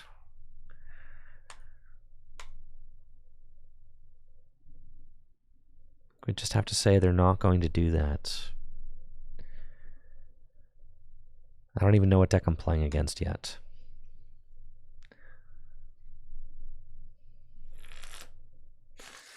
No, yeah, I on stream the other day, I took you guys through the Chien Pao list that finished in day 2 of Indy. Not a single Chien Pao list played Manaphy at Indy.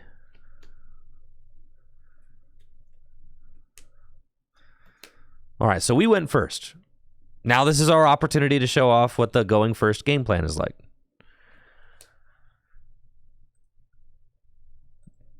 The hardest thing for us is going to be to find the energy because we didn't get Chien Pao into the active spot. But there's one there. That certainly helps.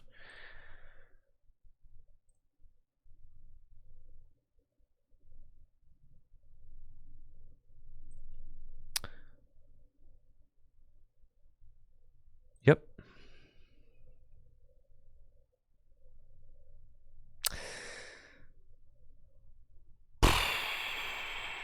I've seen 3. All right, that is enough. So,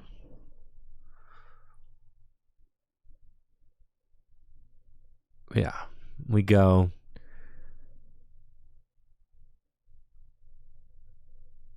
Let's see, what do I got in the discard pile?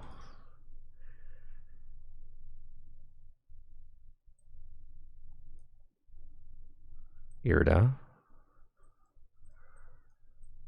For these.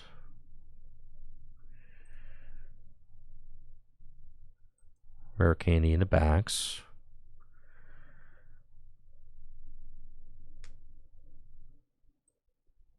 Superior away. These.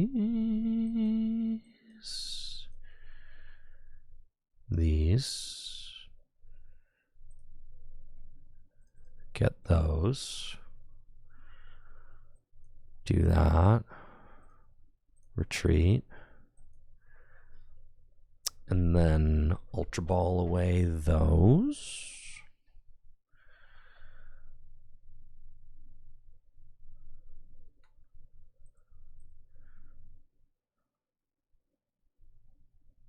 Yeah.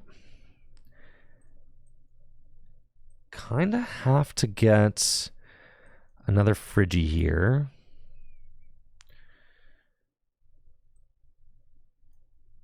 We're just trusting.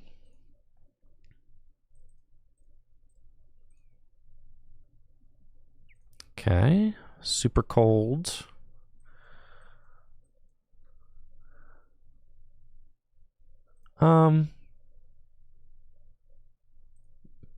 I'll end up bundling for sure, but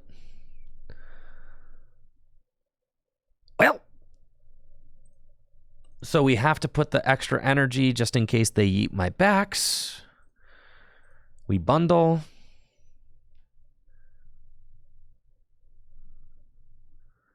And then we go Moonlight Shuriken.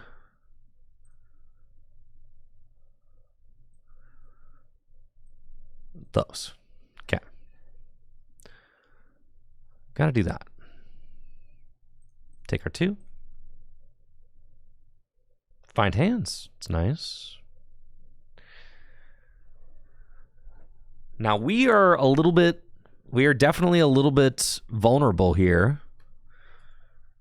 because they can go knock out my Baxcalibur. Phew, and they can do it with Kyogre. Sheesh. Okay. If they do that, that's tough. Certainly tough if they do that. They got rare candy backs. Do they have the energy they need? They're going to Ultra Ball for Beeb. They've got 2 energy they've seen so far. I don't think they've played a supporter yet.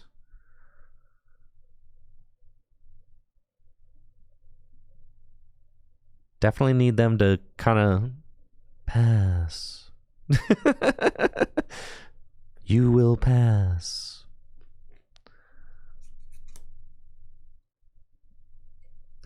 Irida, can Irida get them out of it though? Like Justin Irida. They've only got 2 energy they've seen. They got Vessel. Maybe they take the knockout with Vessel, with Baxcalibur.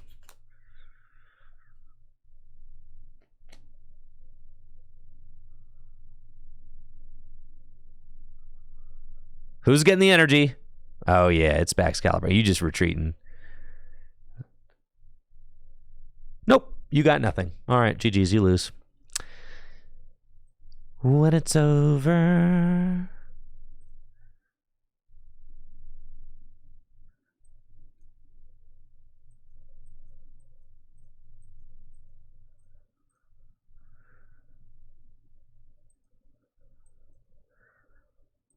All the things that I used to say, all the words that got in the way, all my favorite TV shows, gone out the window. See, that's how it's supposed to go. A little bit sketchy with only the one Frigi down.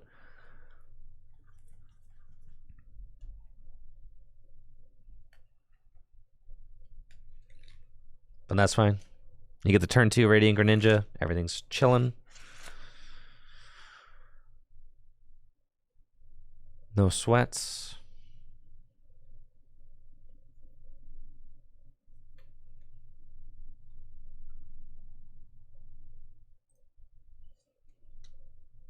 Oh, thank you, Gregner.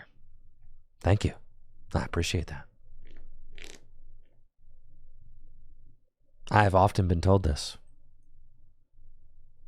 Yeah. I thought about Kyogre for a while. The card just is not it.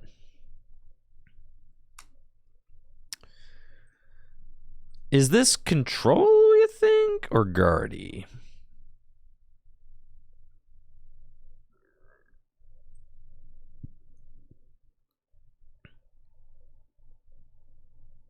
What deck?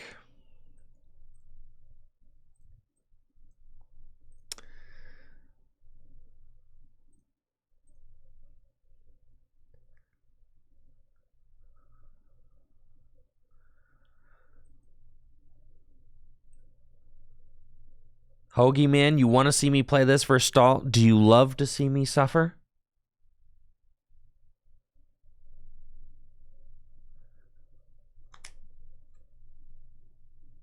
Oh yeah, you lose.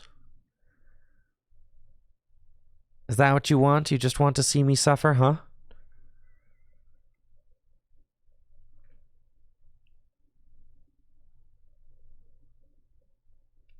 I think I have it, right? Yep. I almost have it. I need one more energy. So you can Irida for Bax and Vessel. My Vessel's gone. No, my Vessel. No.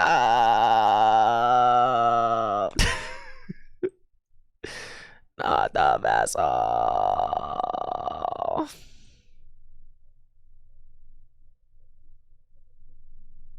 This fine?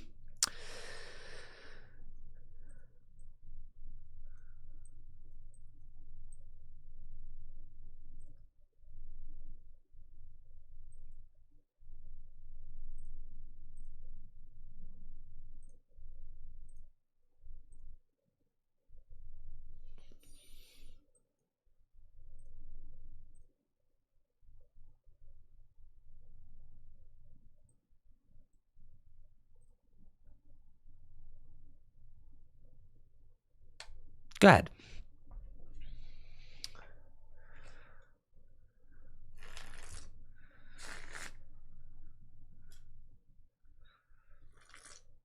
Do it. Teleportation burst.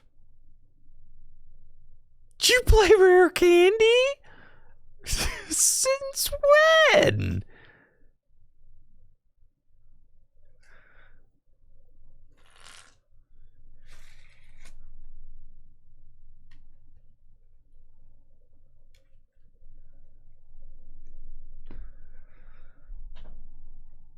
Since when, bro? This is kind of cringe, honestly.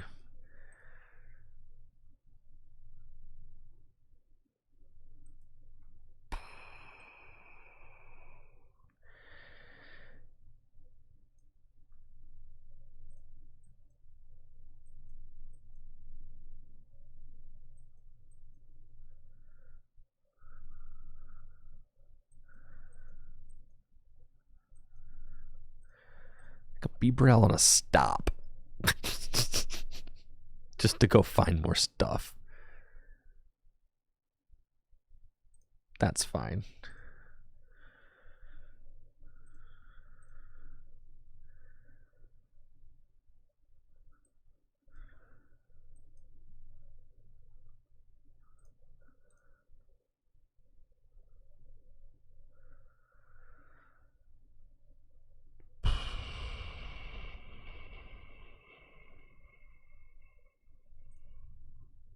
Kinda. My other Friggy and bags are down. Do I have one more Friggy in the deck? Let's go. All right. Gotta be him. I need to stop away a water and a superior. Almost. It's all right. Next turn, we got him, folks. Yeah, we got them right where we want them.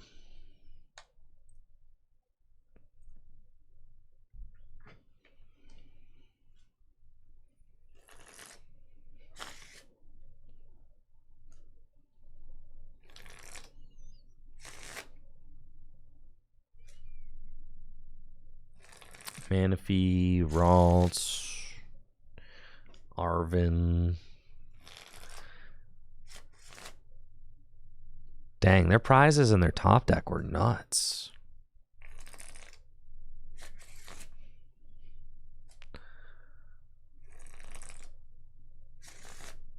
This is sad now. Oh, goodness.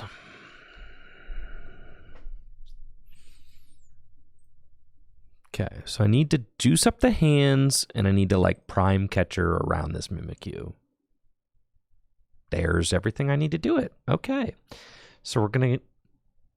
Let's conceal first. Let's stop first. If I find superior, then we're... I need one more energy down, and I need prime catcher, and I need superior. So we need like a little bit of a combination of things. Stop first. Okay.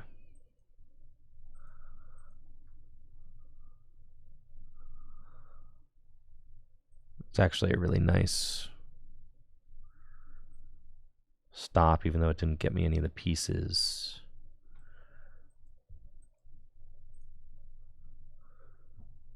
Okay. Let me make sure the prime catcher is in here. It is. We need a water. And we need one more energy to our name. That's what we need.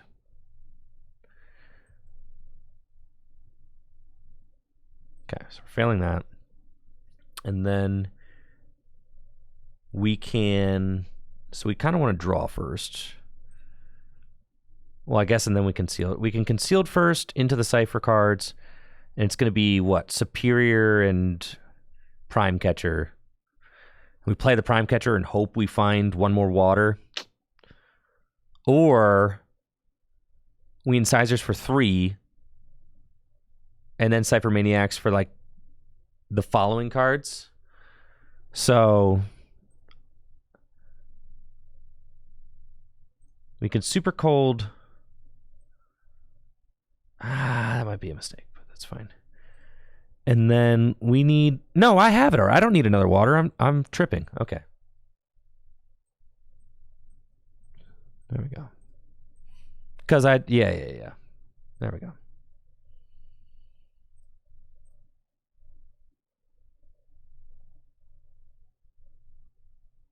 Because I have the 3 already in the discard pile. Then we go here.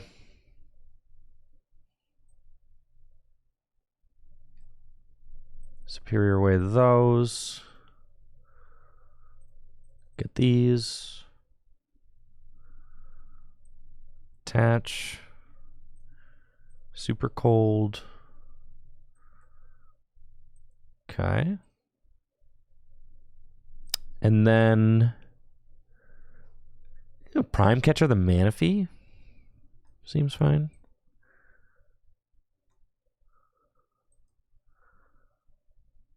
And we just amp it. Okay. Whew. All right, we did it. Yeah.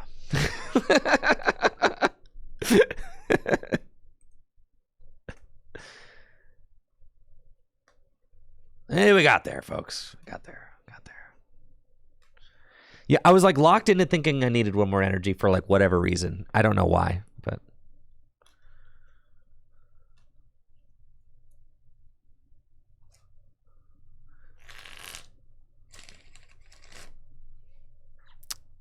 So I was kind of like...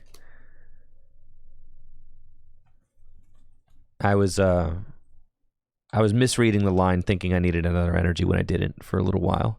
But then once it clicked for me that I didn't need another energy, it was obviously, it's just right there.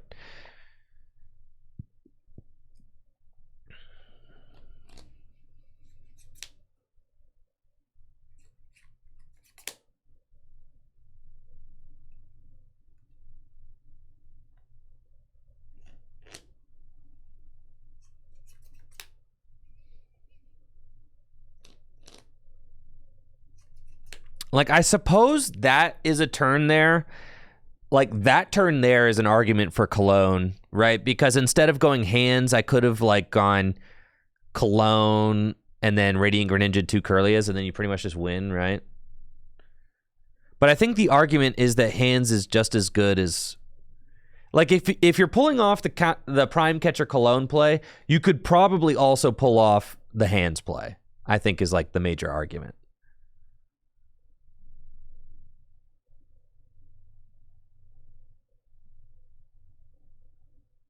Like 2 prizes is 2 prizes. So that's why I don't like the cologne.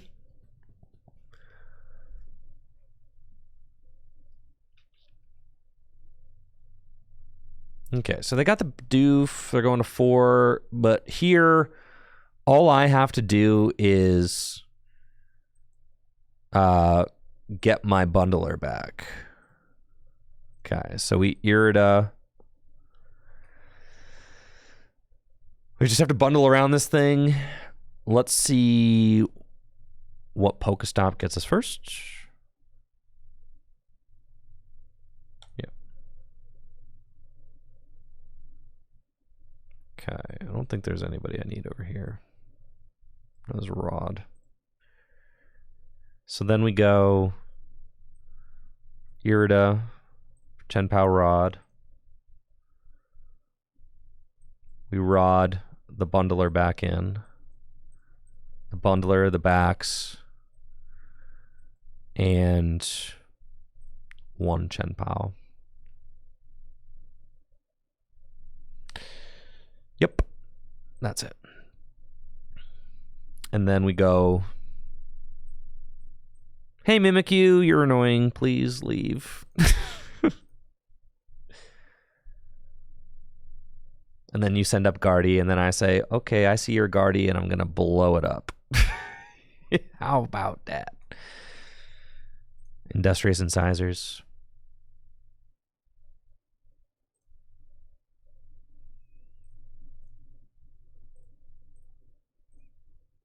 And then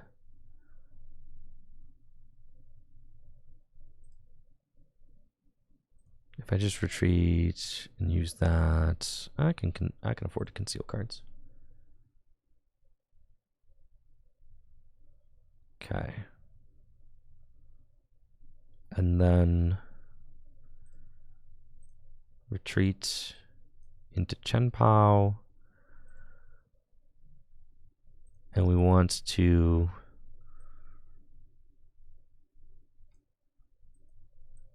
superior away those. Get those. Do I actually have any energy in the deck? 1? Yeah. Sick. Okay. And then we go super cold. 1, 2, 3, 4, 5. And then we discard everything from the active and 1 off of you. Okay. And that way we still don't even need Baxcalibur to win next turn. We've got the hands built up. We got superior off the prizes. Very good. The worst thing that they can do to us is, yeah, what? Iono, Countercatcher Bibarel. I've only got 6 cards in the deck, but yeah, Iono, Countercatcher Bibarel. I am out of water in the deck. But if they KO the Bibarel, right, like Iono, KO Bibarel, that's like probably what they're going for with the Scream Tail. But then all I need is 1 water. No, I need a little bit more than that.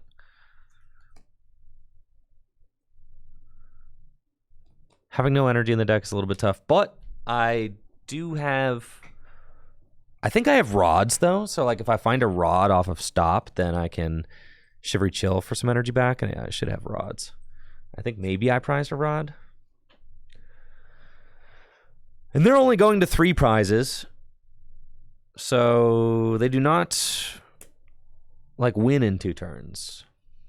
I have 1 rod in the prizes, so that means I have a rod in the next handful of cards. I have Silene in the deck, but it just got sent to the bottom with Iono. They might knock out my Baxcalibur. What do you think they do, chat? You think they knock out Beeb or Bax? Probably Beeb. But let's see what they do. Beebs is the correct play, but they might take the Bax.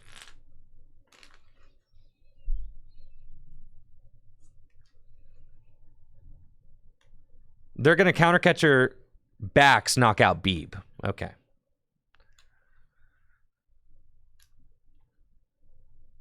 Yes, this is what they're doing. Okay.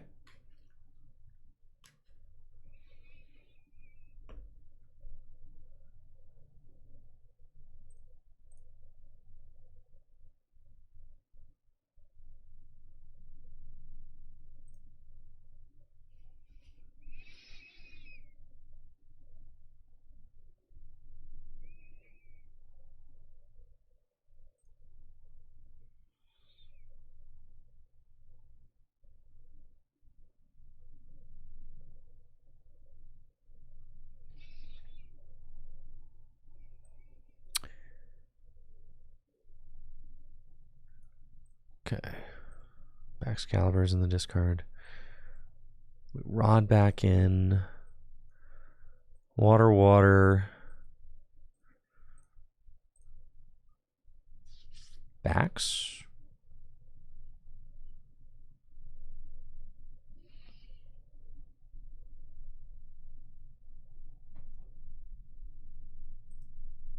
I think so.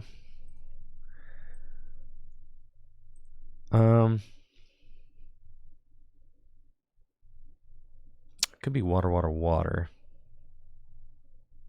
back seems good. Okay.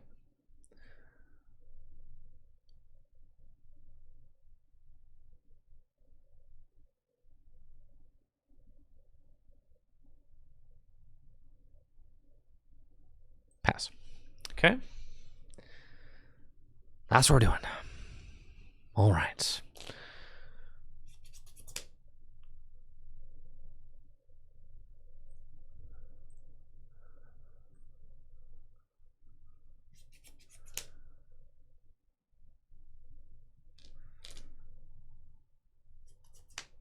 They've got Screamtail. They just milled their thing. I think if they put a Charm on the Screamtail, they can knock out Chien Pao hands, though. So we are certainly... I mean, we kind of have to set up double Beeb in this matchup, but it is tough. We do have a Superior that's... I mean, they're probably knocking out backs this turn. If they knock out backs this turn...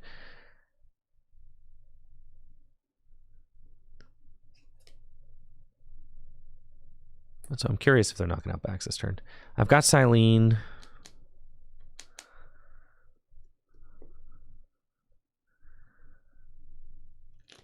In the deck. Why are they loading energy on to Mimikyu?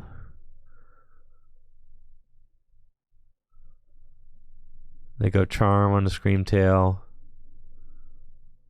Okay. So they can knock out like hands or something, right?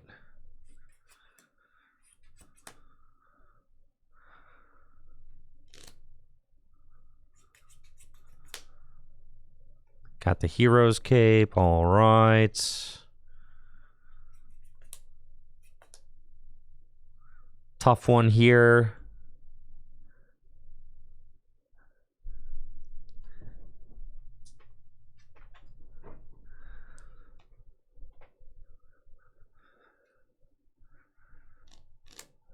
Knock out my hands. You're making my life difficult. I don't think I can win now. But let's see. They're Superior.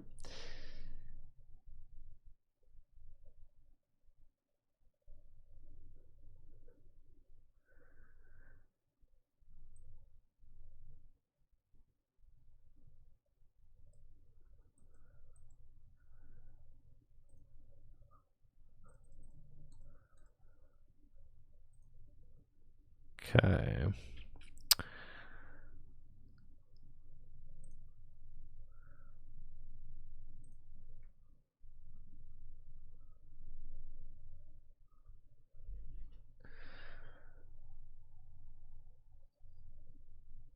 It needs to be hand. I need to Silene for hands and Superior, and I win. Right? I need to Silene for Rod and Superior. If I hit double heads on Saline, I think I win. Yeah. Well.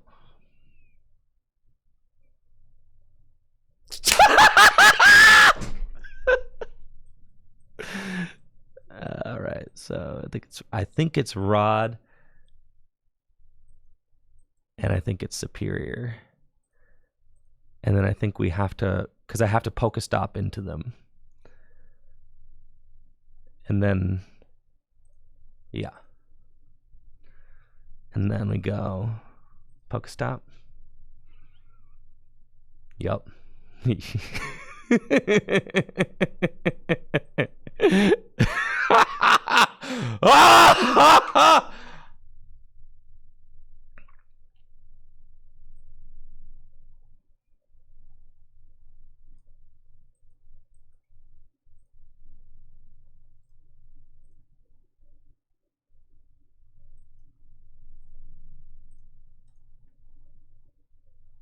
Wait.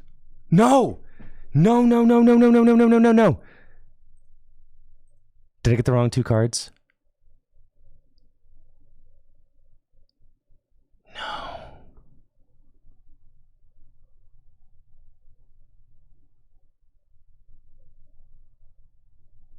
No.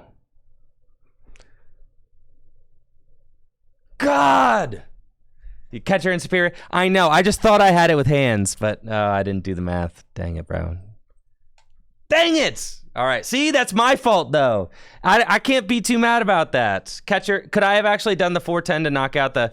I just had it with Catcher Superior. Yeah. That's my fault. Dang it. All right. That's my fault. That's my fault. And that's okay. I feel better about that because it's not the deck. The deck is broken, right? Did I have enough energy to actually do 410? Because you need 6. I needed all 8, right? Did I have all 8? I needed all 8. Huh, I don't know. Only 7? Oh, 7 would have done it. Oh, yeah.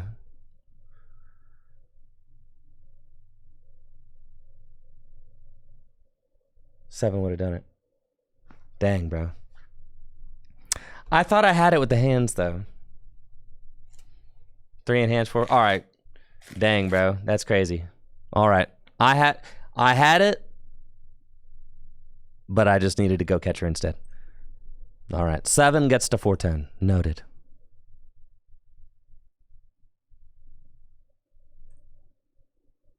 See, but the deck is broken. That's user error. I can deal with that.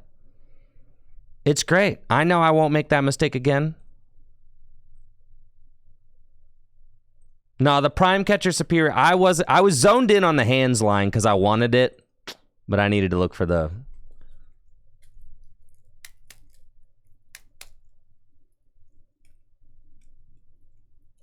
Yeah, I was kind of locked in on the hands line, and then just thinking that I just had it.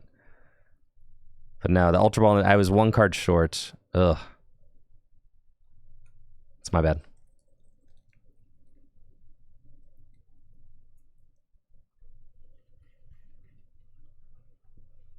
Well, folks, you wanted to see it. Why did you want to see it? You know?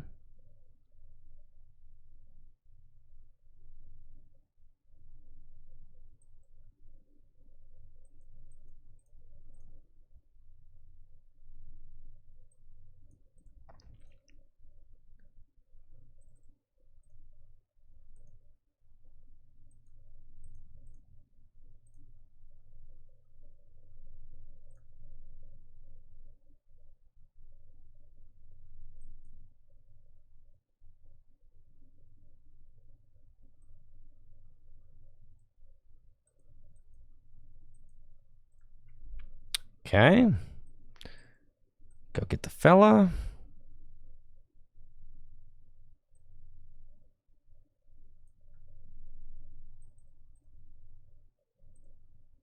Rod the guys back in. Pass.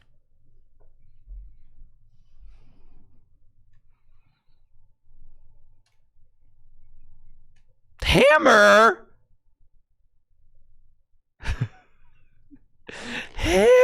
The hammer?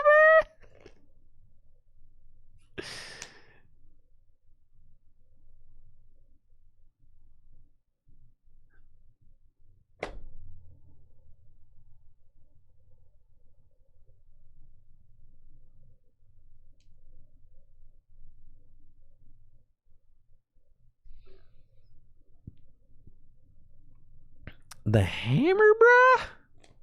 You're killing me with that hammer, man. The hammer is low-key messed up. Not even low-key, like high-key messed up. Well?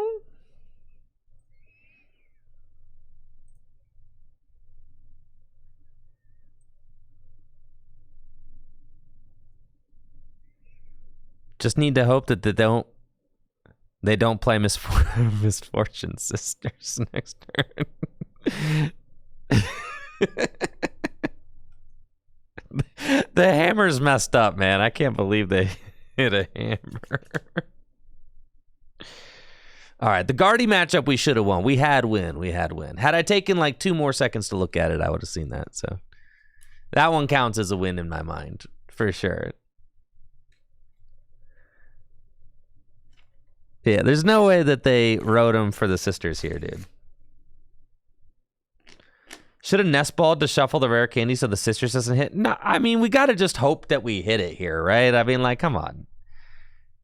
Yeah, I mean, you just hope they don't Misfortune Sisters you.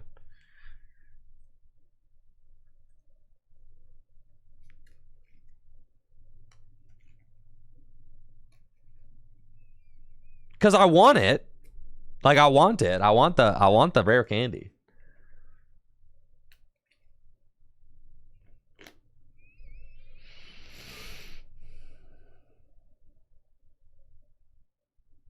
You don't even want Snorlax in the active?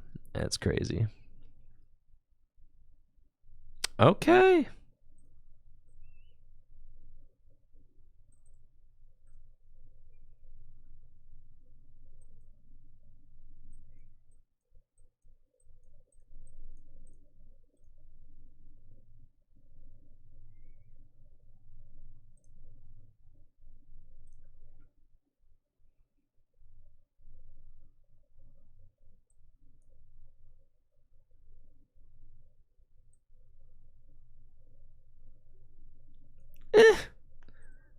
Not great, but it's fine. Airy this hand. I dare you. Yeah.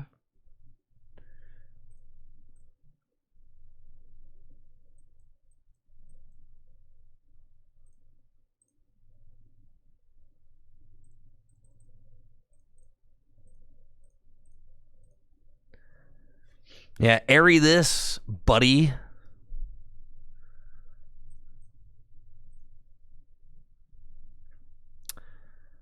Okay.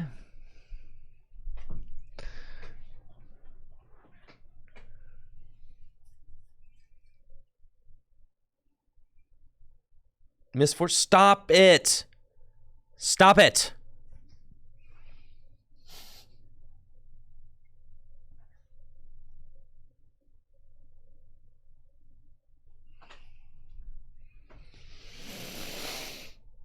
I'm cool with Baxcalibur. Honestly, I'd be more upset if you put Greninja active, I think, but Baxcalibur, he can swing.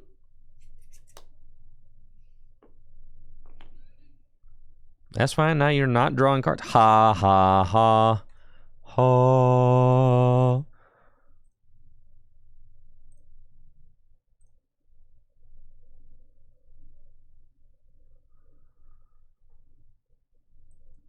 Don't want to play the Pokestop yet.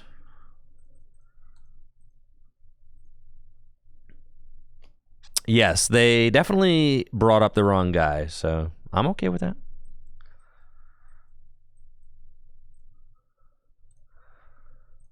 And we're swinging. Blastoise versus Plasma Clang 2013. goodness, what a throwback. I lost to a Plasma Clang deck at the Toronto, I think the Toronto, like, provincials or whatever. It was like a state championships, but it was in Toronto, I think.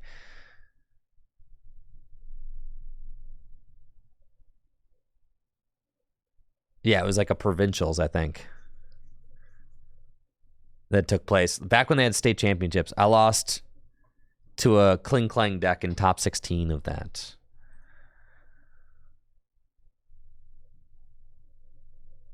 Oh yeah, you're cooked, buddy. You're fried.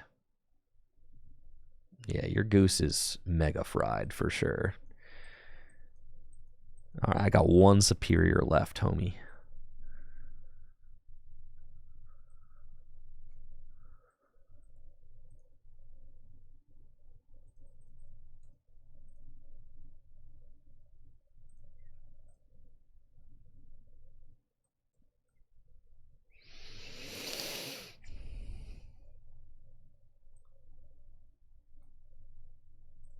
I think, is it correct to hit the Mimikyu here? No. It's correct to hit the Snorlax.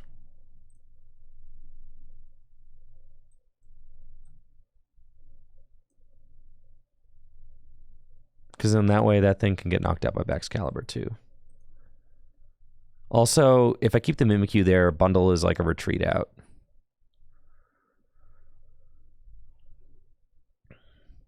They did hit a lot of my rods, which is mildly concerning. My Silene is down. Yeah, I have almost no energy left in this deck, actually. I have one superior remaining. We are in a very bad spot. Dire situation, I would say. I cannot continue attacking with Radiant Greninja.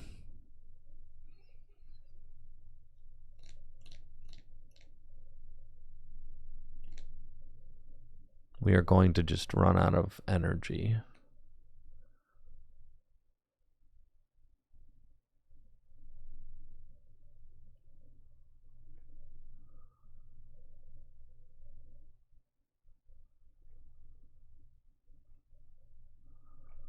Who else are they going to get? Another Snorlax? I think this just means I lose. I cannot attack with Greninja. I can attack with Greninja twice. It's not enough to take 3 prizes.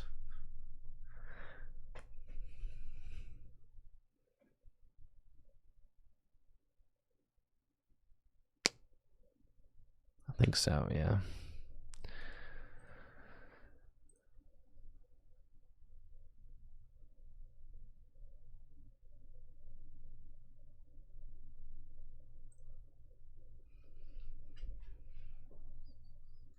They just milled one too many rods. Greninja's not doing enough. That Airy does not matter. Penny, yup, that matters. We just lose. That was very stupid of you. Okay.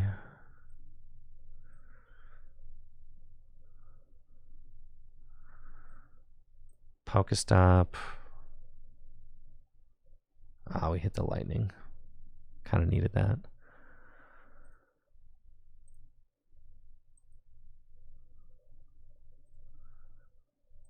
Buster Tail.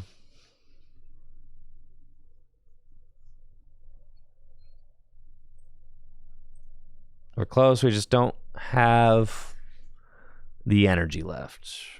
So they will win. Counter catcher, Greninja again. It's lights out. Airy, sure.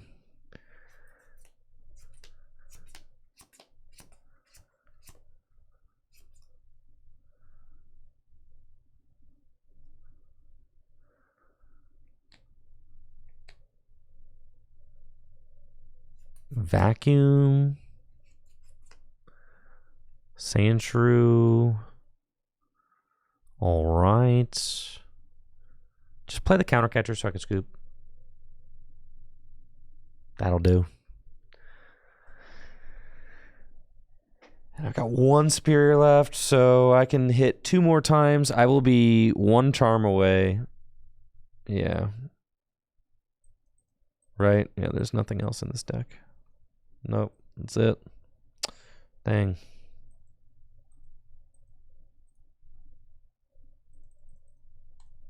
Close.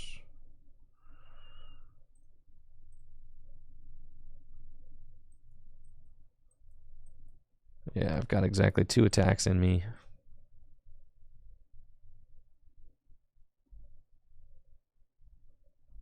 And I'll be 20 damage short here. Yeah, Quadlax is a horrible matchup for Chien Pao. It is. It's basically unwinnable. Oh yeah, just invite my hands up, why don't you?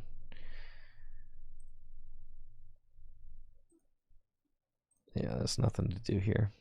It's very bad. You kind of have to hope that they just have a really terrible start and you can run them off the table. No, I don't play vacuum, no.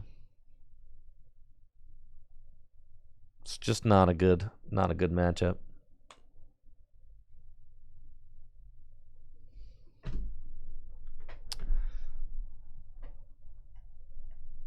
You can play Minior. Minior doesn't really help because you will run out of energy to attach to Minior. Like, they can run you out. And then with, like, the charms and stuff, you're not even one-hit KOing them.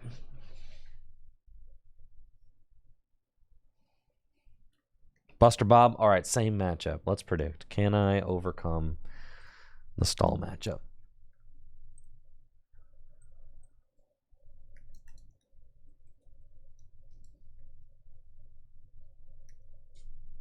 This guy had a crushing hammer in the deck.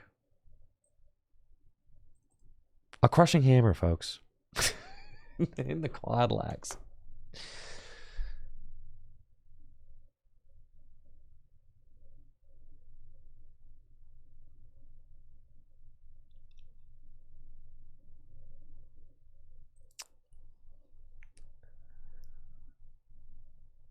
Denying Rotom is a big deal for sure. Spiritomb is probably the most, like, non-intrusive tech you could play. But it's still not good. At the end of the game there, they didn't have Rotom. They didn't need it, right? I mean, I knocked out the Rotom relatively quickly.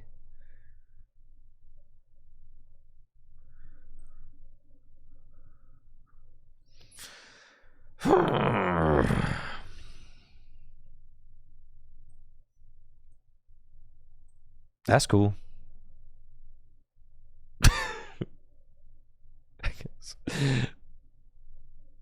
All right. That's just the direction we're going this game. You feel me?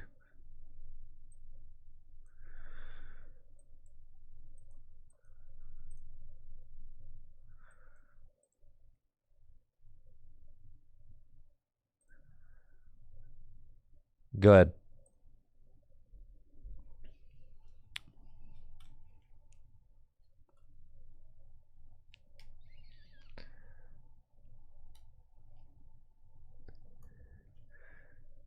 Mean.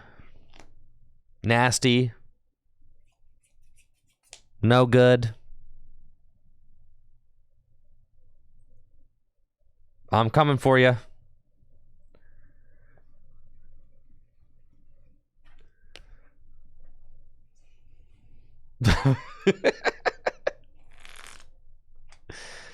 Uh-oh. Please stop it. Thank you, Player One, for the sub. I appreciate it. Thank you. Thank you.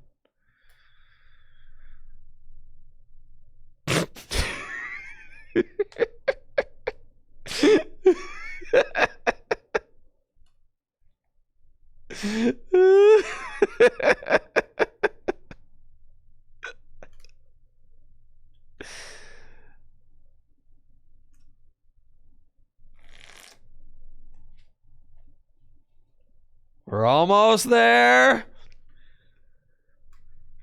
Hold steady. This is what the hammer's for.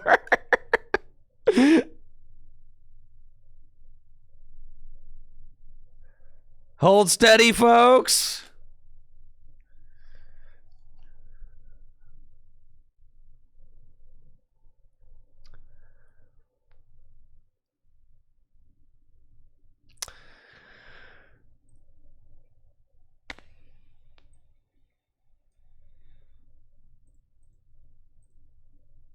All right. And now we swing. We swing.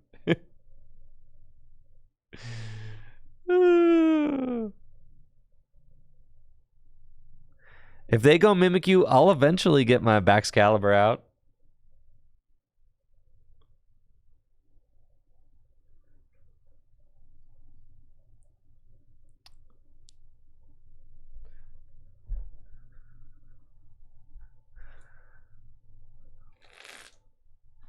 You gotta be kidding me.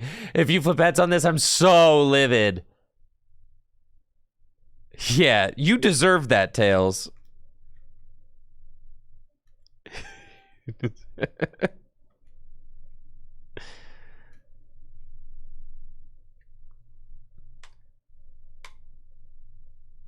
Iron Hands. Let's go.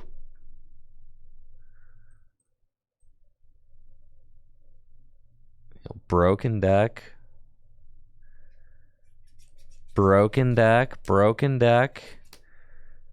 You've got to be kidding. Get this stuff out of here. Stop. Stop. Go fish, bro. Go fish. Go fish. Yeah. Go fish, Booster Bob. Yeah.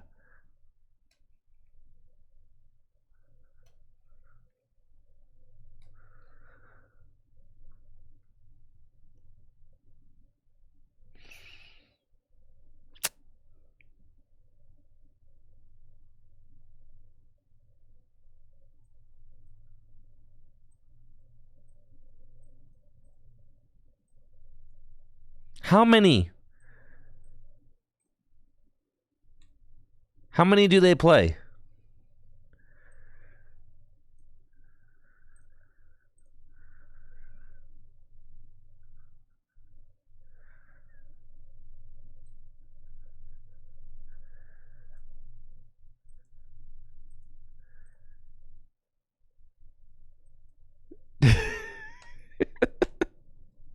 How many hammers do they play? There's no way they play 4. Come on, man.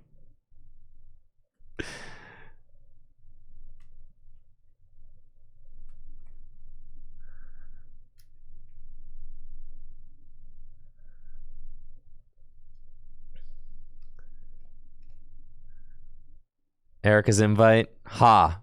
Just deploy to get my stupid hands out of the active. Okay, I need to stack Irida now. I'm pogging out of my gourd. I can't retreat. This sucks. Okay. That's right. I forgot. Oh, yeah. When it comes to Silene, I'm the goat. Let's go. I need some energy, though. It's fine. It's got to be this. Why do we rod the Mantine or whatever? Why do we rod Pokemon? The Mantine. I shouldn't have attached that water. That's my fault. Penny? Well,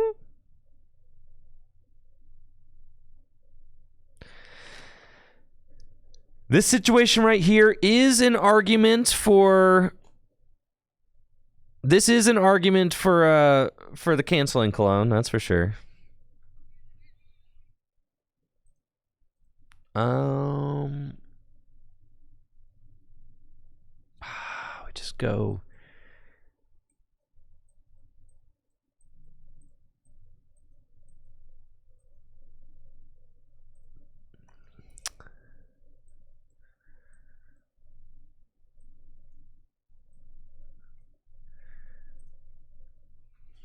What if we just go Prime, Chien Pao, Knockout, Snorlax? And then we're sitting here looking at this Mimikyu for a little while. Oh, but I can't knock out I can't, because I need backs. So I could go Rare Candy, slow and steady, slow and steady, slow and steady.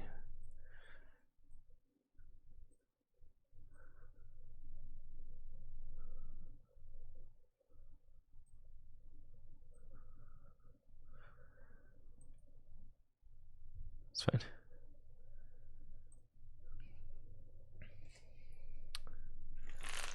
Slow and steady. Slow and steady.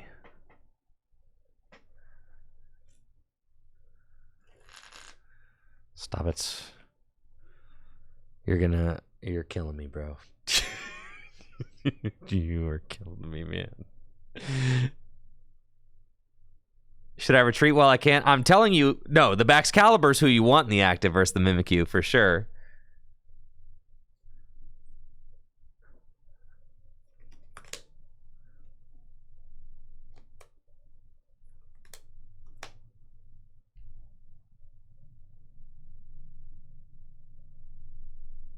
It's like if I give them the stop.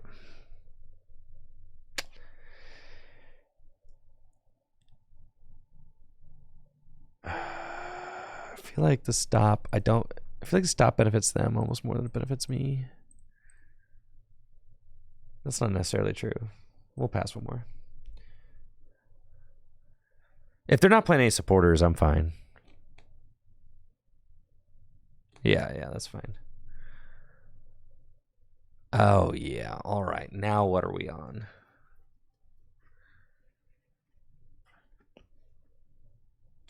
How many energy have I seen? 2.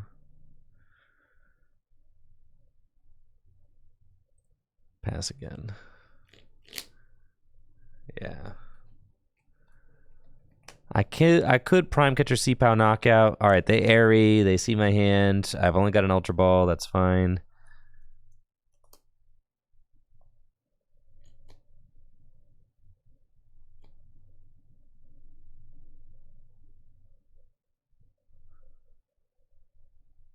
Prime Catcher the Snorlax, knock it out with Chien Pao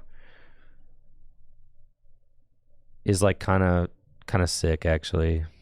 And it like really forces them to do something.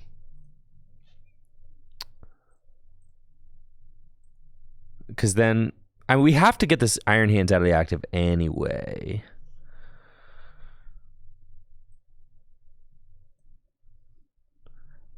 I have energy in deck because it's, yeah, it should have energy in deck. Yeah, I got 3 in deck. I think it's just Prime Catcher. I don't want to give any other targets. 2 Superiors, 2 Rods left. That's pretty good.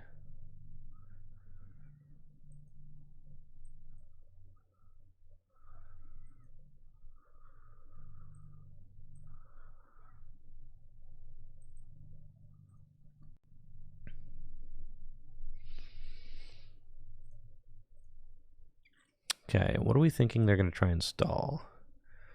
So we have to discard 4. We say Hailblade.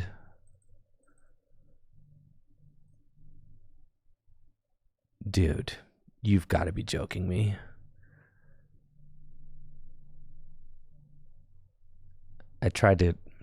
I was just literally trying to use the UI.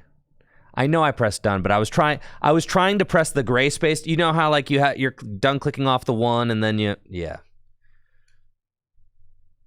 I was trying to press the gray space and I just went too fast. This is not the first time that's happened to me, for sure. But it's cool. I can just win now, though. I think I do win now. Yeah, that's pretty hype, actually. GG's.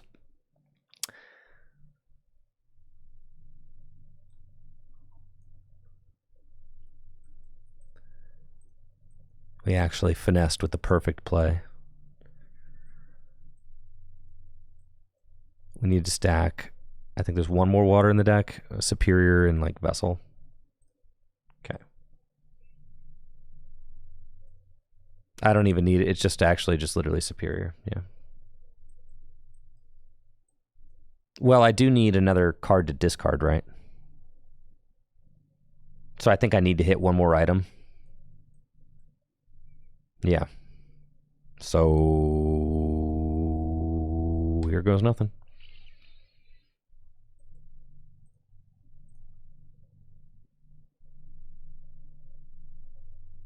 Oh, I have to bundle. That's fine. Dang it, I'm thrown. All right. How are we moving? I was going to bundle.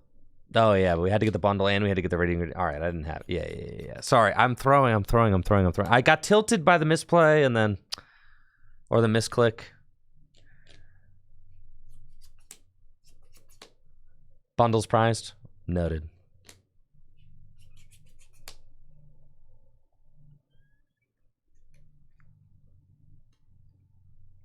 It's fine. It's fine. Yo, they're floundering. They've got Rotom, 4 Sealstone. Shh.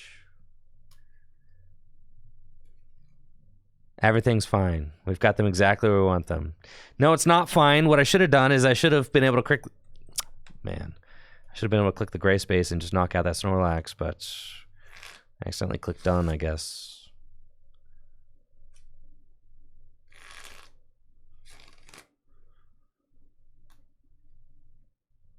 Iono.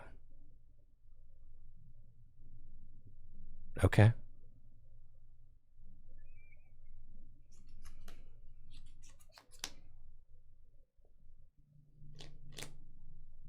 All right. My 4 prizes are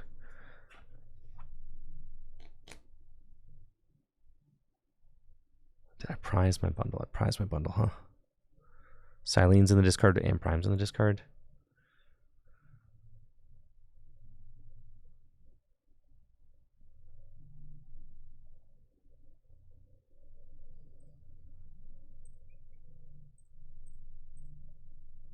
No, bundles is right there. But they've got 2 Snorlax now, so now the bundle doesn't do anything.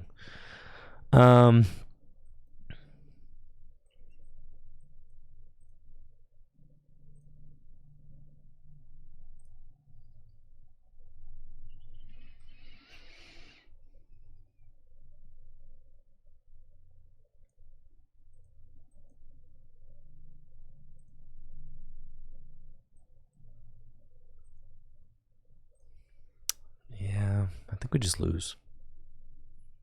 Because I cannot Prime Catcher and I cannot bundle now, so I think it's, well, I guess if I could attack with Excalibur, but now at this point they'll probably be able to Penny Loop, and I think it's just over.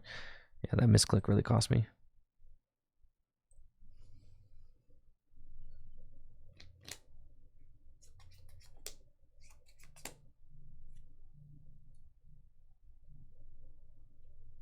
Man, TCG Live. Freaking TCG Live.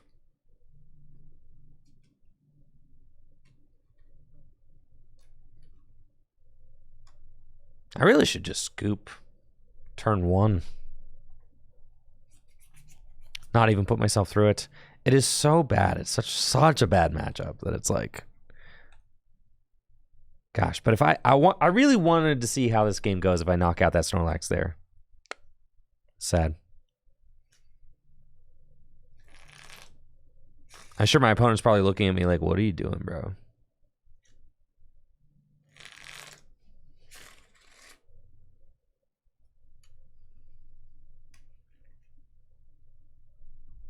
Yeah, I think I'm good on this one. The hands was sick, though, at the beginning. But if we play the canceling Cologne, you can get around that Mimikyu. All right.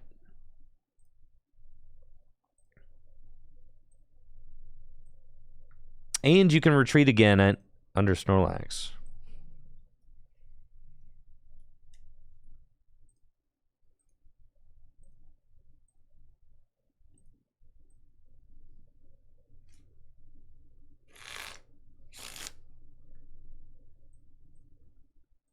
Canceling Clone definitely helps, but it's still not great.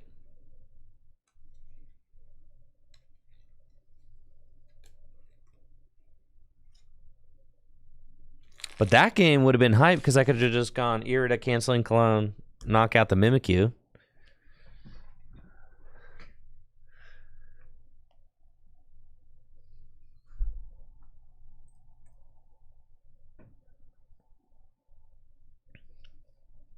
Where's Hex? All right, I got to lock in. Those are 2 embarrassing losses. We're locking in. No more sloppy play. This is a terrible opening in. All right, here we go.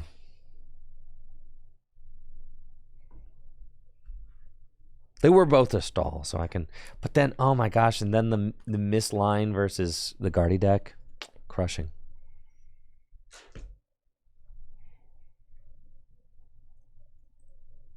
It's a great matchup.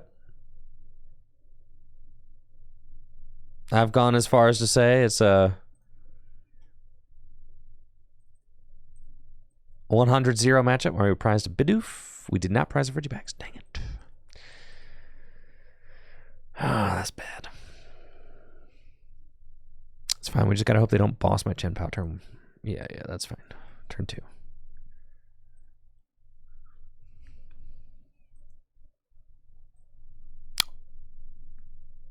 In the hands. Have to take the hands, right?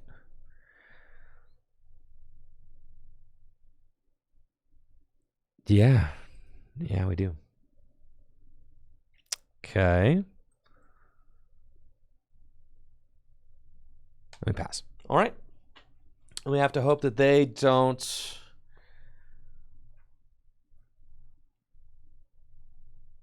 We got to hope that they don't go boss, knock out Chien Pao. Because I'm going to retreat the Chien Pao next turn.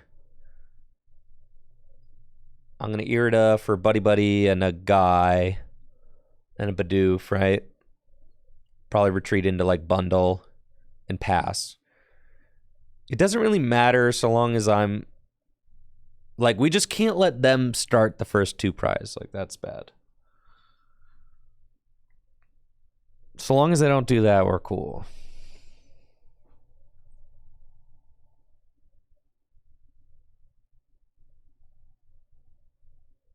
We got Serena. I can take 3 prizes with hands, but still.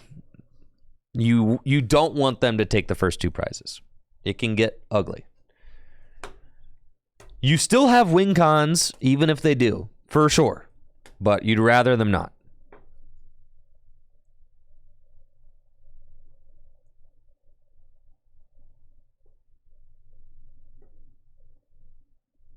They got 1 Archaea. Okay, so now they got the second one, and they'll read the wind. So if they... Yeah. That's 2 chops. They just have Lugia Boss. Nice top deck there. Let's Irida. Now it's going to be Greninja and Buddy Buddy. And we go Greninja. We go Buddy Buddy. We go Nest Ball. Get another one. We go Shivery Chill. Take those. Do that. Concealed cards.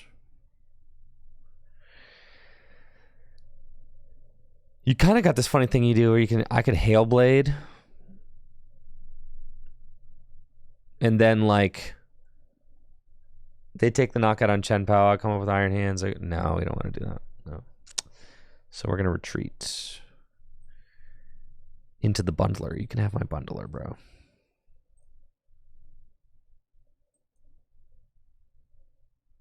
Please take my bundler. Please. Bundle me. Take my bundle.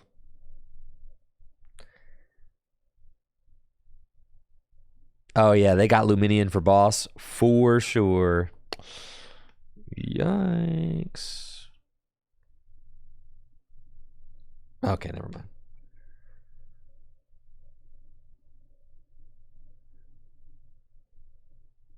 How does Snorlax win against a Pidgeot V? Snorlax decks play like a Chi-Yu or something sometimes to discard. Also, yeah, they could just mill your deck with Chi-Yu if they're playing the Chi-Yu. But then if you keep putting the card back into the deck, there's an out to that. What is the out to that?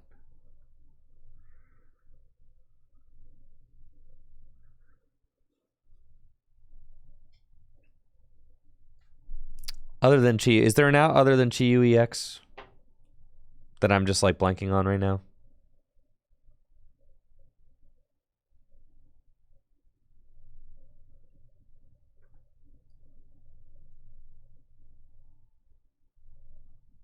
Isn't there a way they can like trap the Pidgeot?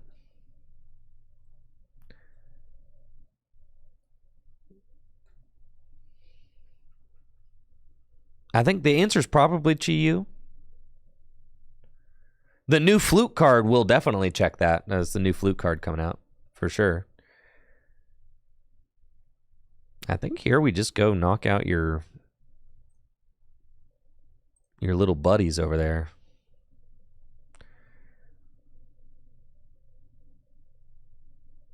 But yes, I think the answer is either Chi-Yu or, I mean, most decks are not going to play a Pidgeot V, but then some control decks are going to play a Chi-Yu. To be able to discard your Pidgeot at the end of the game.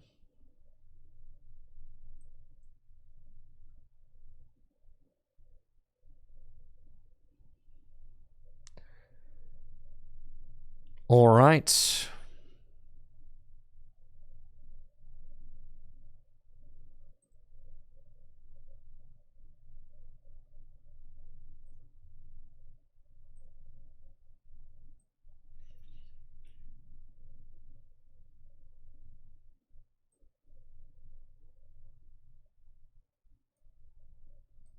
Okay, here we go.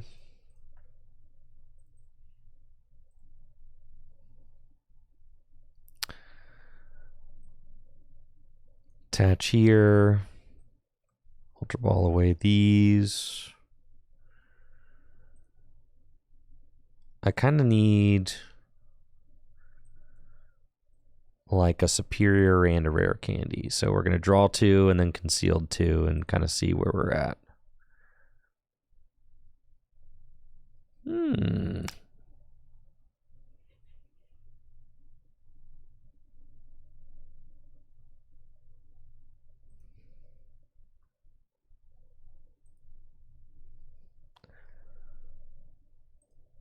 Instantly regretting not having the 4th rare candy in the deck.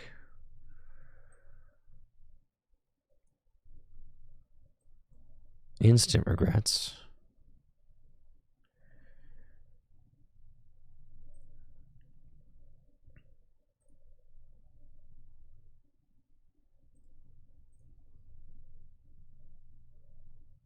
We're chilling. Oh, yeah. Easy.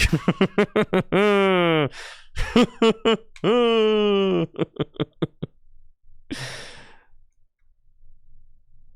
know, and I was worried. Oh, man. No problemo.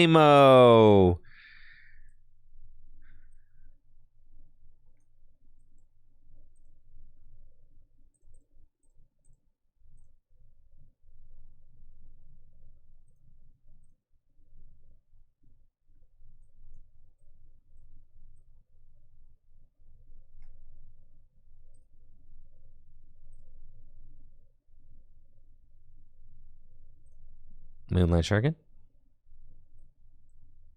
Skadoosh. Those mice have got to go. A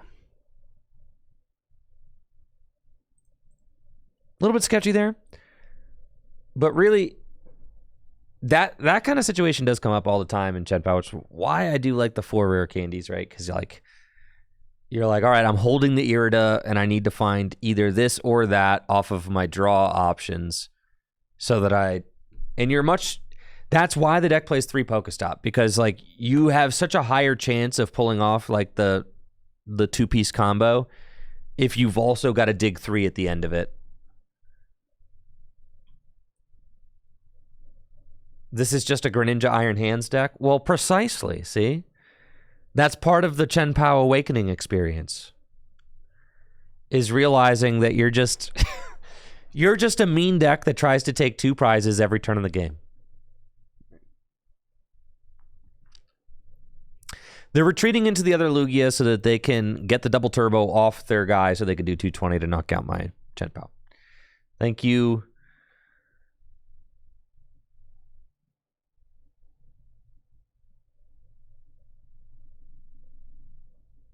Thank you, Faranku, for that sub. I appreciate you. Thank you. Suna Faranku. Thank you. Hopefully you're having a good one. All right, they only give you one Minchino, so time to blow up the active. You got bored watching ads? Yeah, I appreciate the support. Thank you. Makes a big difference. Sub to the channel, no ads.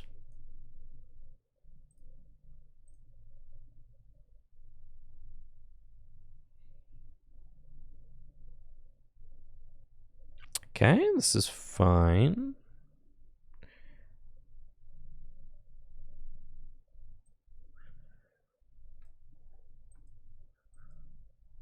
Get these. Oh, my other.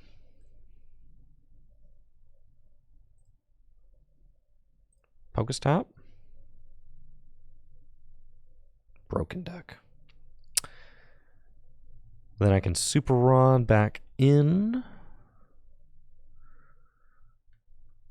You guys want to hands and Archeops? You want to hands the Minchino? Let's hands the Minchino. Oh, that'd be such a fun, cute little play. Thank you, Kerbals, for the Prime sub. No, I think if you hands the chops, yeah, technically you make it so they can't Chinchino you if you hands the chop. Well, no, he just hands the Minchino.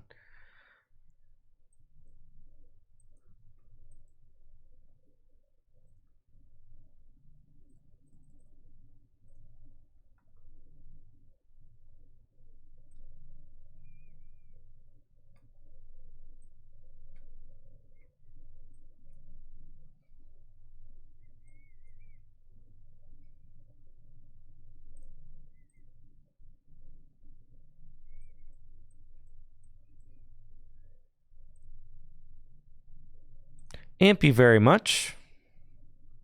I will collect my 2 prize cards now. Thank you.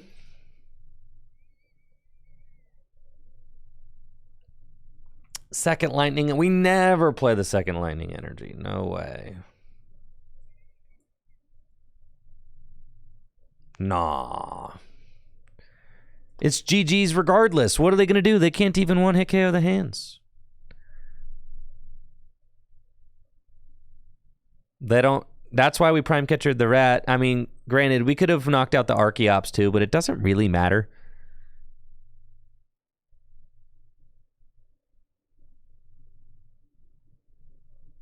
Like, they have to try and 2-hit KO my Lax, or my hands with Lax. I even think, though, if they do use Luminion and go Luminion boss my Pao on turn 2, like, I still think, because they're not setting up any Minchinos if they do that, and they have Luminion on their board, which means that, like, I always have the 3 prize opportunity with hands. I don't know.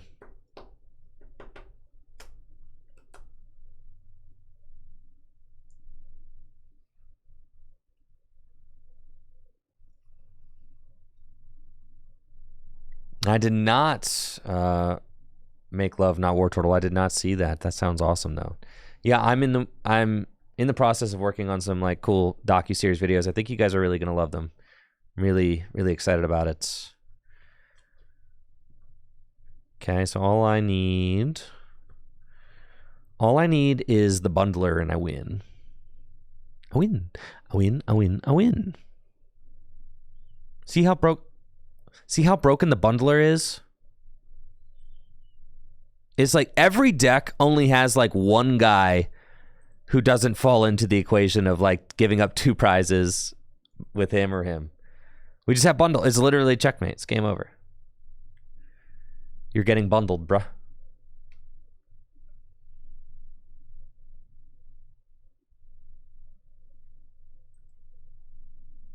And that's why the bundler is broken.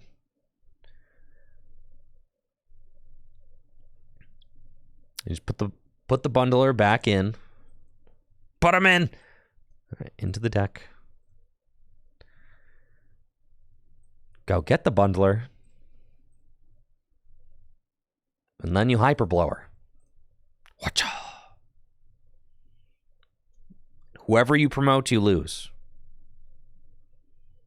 You promote Archeops, I hands you.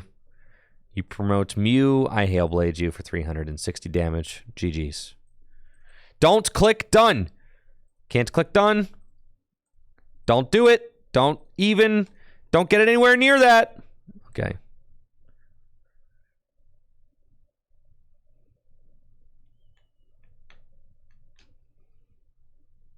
Always click the... Oh, man, just...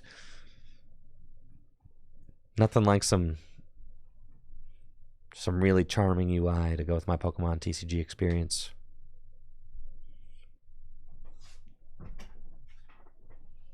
I got Gym Leader Challenge League tonight. Still on the hunt for my 8th badge. Looking to get that 8th badge to tie up the season with Ben Morris, who's also at 8.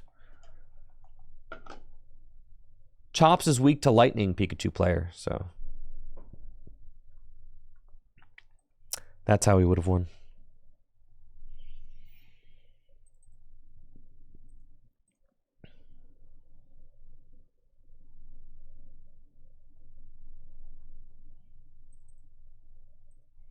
All right, we're going to predict.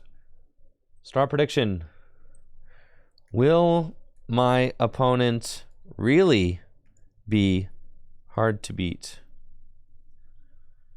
Yes or no? 2 minutes.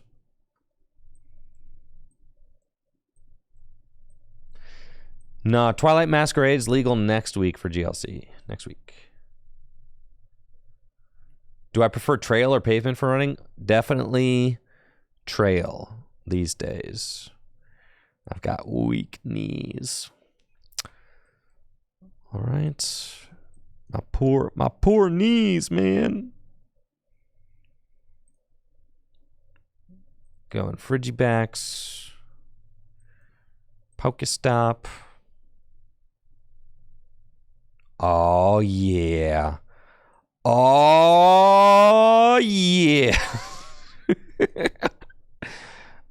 Oh, yeah.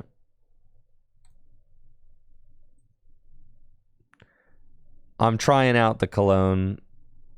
I don't really believe in it, but it's here. All right. I played against a Stallax player 2 games in a row, and it would have been sick if I could Iron Hands his Mimikyu. That's why it's back in here. Not for doing the Prime Catcher canceling cologne play.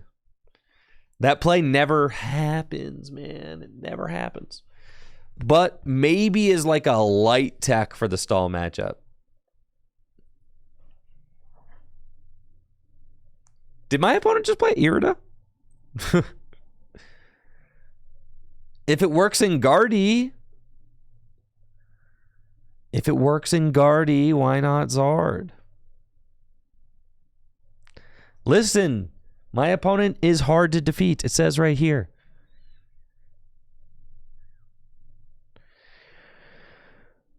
All right, well, that's nice. We got the rare candy Baxcalibur. And then if we get Radiant Greninja, Prime Catcher, we need like 3 energy is the thing. So the Irida can get me 2 pieces, which is cool, honestly, because I think an Irida is kind of better than Cypher Maniac. Let's just Pokestop. We're going to see what's up. None of that stuff helps, bro. Okay. The problem is I haven't seen the energy yet. That's like the major issue here. Like 0 energy. We're empty. We're empty. So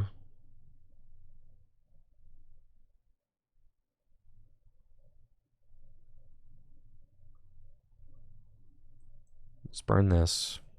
Get another one of you. My Greninja's in the deck. I don't want to reveal Chien Pao yet. I could just knock out the active with my bundler. That'd be kind of funny.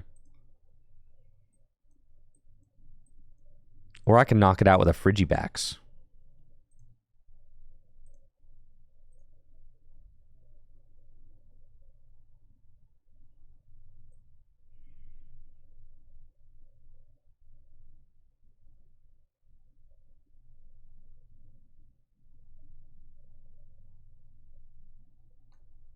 Okay.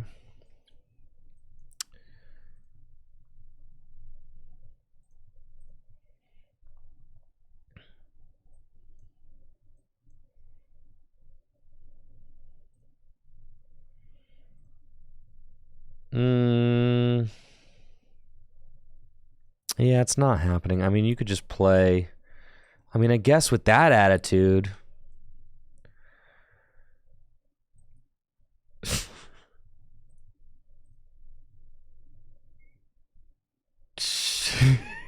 Wait. Wait. God, we're so close.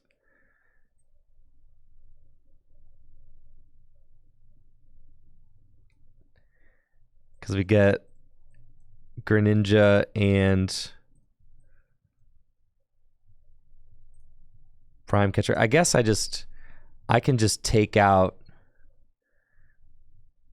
If I just get. I'm okay just taking a single prize on the Charmander. Why not?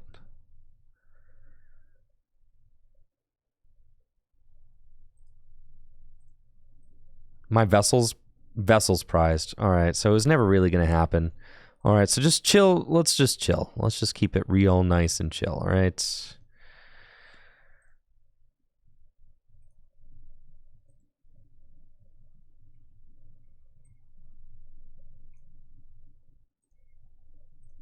Two more water right here. All right.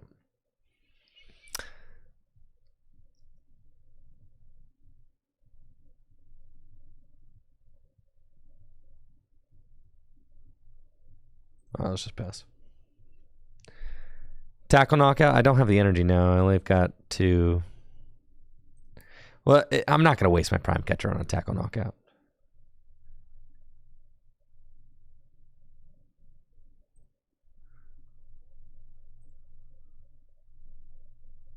I ain't going to waste it.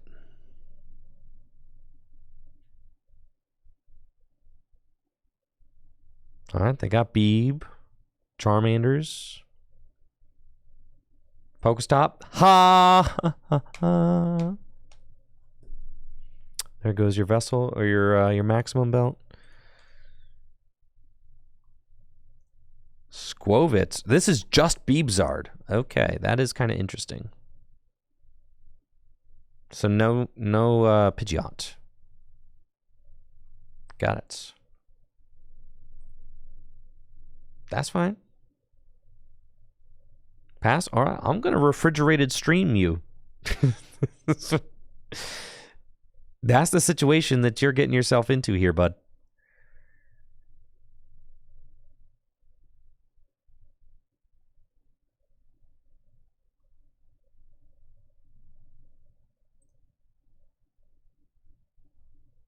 I really don't want to like Ultra Ball away any of these cards. That's fine.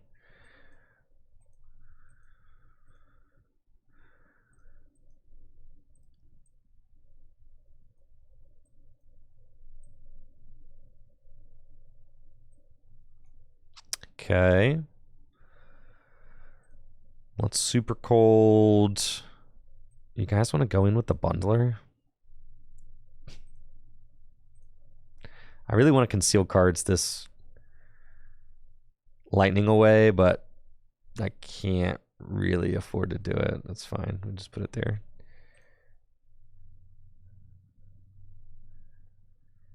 And I've got an Irida, but I don't even need to play it. So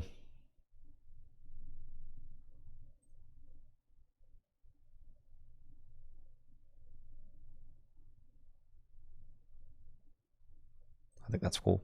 It's fine. Catcher, I'm going to save the Prime Catcher, I think. I don't need to use it yet. What if I get Silene? What if I get Silene canceling clone play, you know?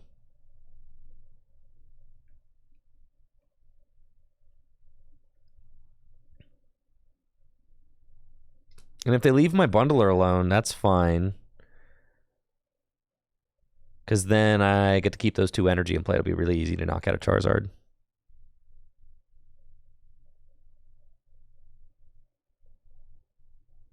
Extremely easy.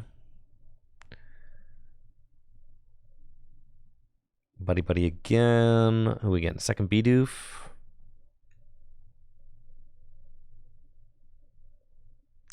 Does Chien Pao have a similar level of enjoyment to Mew for me now?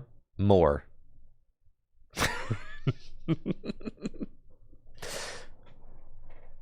More enjoyment. Yeah.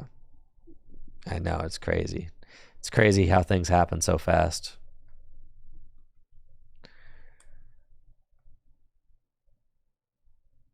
Chien Pao's the deck I've been dreaming of. It can do everything. When I lose with Chien Pao, it's my fault, not the deck's fault. Chien Pao's the perfect deck.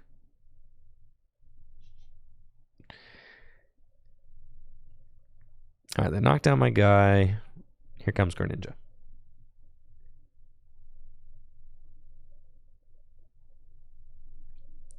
Okay. We need a Chien Pao. We need 6 energy. I've got 4 in the discard pile. 3 of them are... Cool. Let's do this. Go get the Chien Pao. Check our energy situation. There's 3. We go super cold. Here. And here.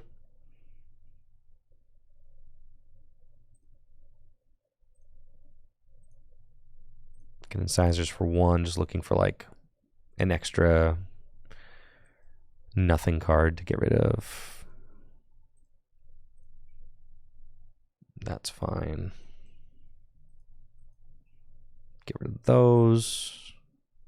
Oh, I goofed this up, but it's fine. I didn't really goof it up, actually. We're fine. We're fine. Because I can manually attach that and retreat it. So then we're going here. I meant to retreat the water and bring it. It doesn't actually matter, though. And we can retreat the lightning. And I've got Shivery Chill for the waters. And we've got Super Cold. Those. And then incisors. It just feels so powerful when you're just smooth operating. Like nothing can stop you, right? Feels insane. I don't even need to play this Pokestop right now. I could hit a Silene. Don't need to do that.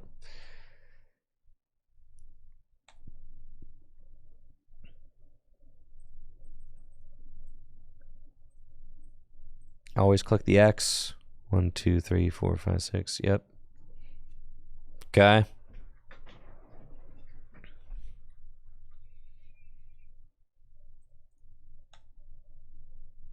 Honestly, I haven't really felt like stoked on a deck since COVID. Really. Mew was the close. It was like Mew was the closest I was, and honestly, and Mew was definitely a deck that got me from. It got me out of a bad place for sure. Mew was all reliable. It's kind of how I felt about Mew.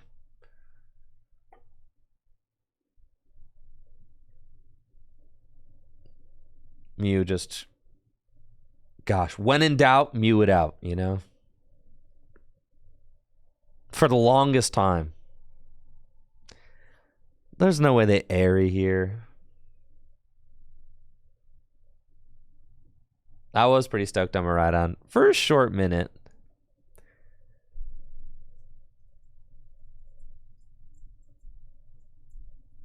For a short minute.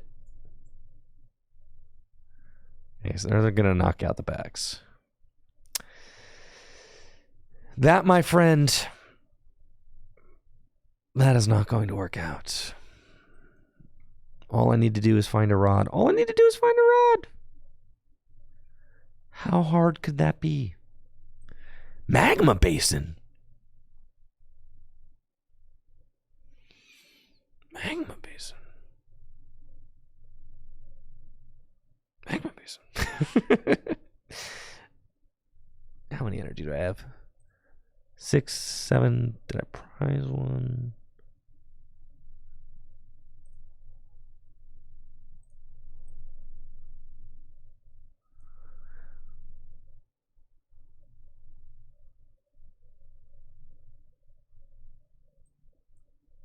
Get rid of that.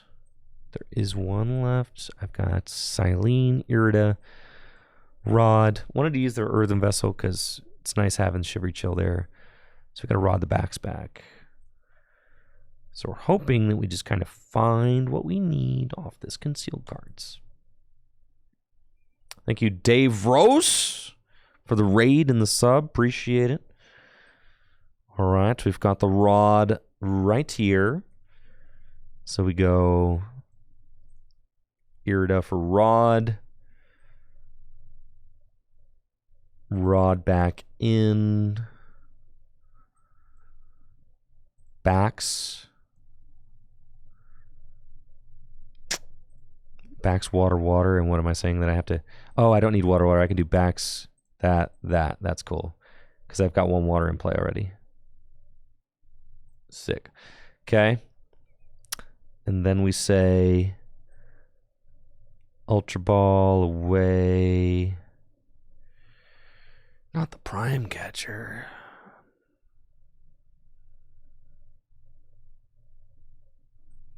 I don't even need that card for real, bro.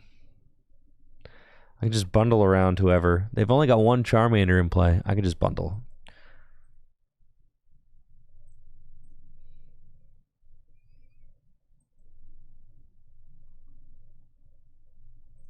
Okay.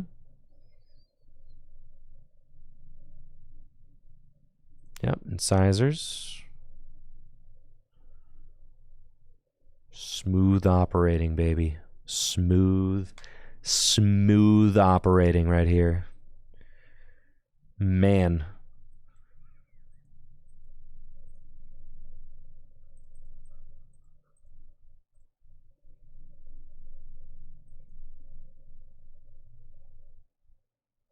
Okay.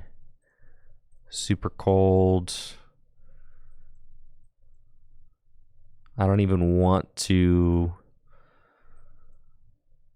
draw any cards. We're just going to go blammo. 6. Okay. And then should be a Rod. And a Superior. Let's go. Let's go, baby. Let's go. Should be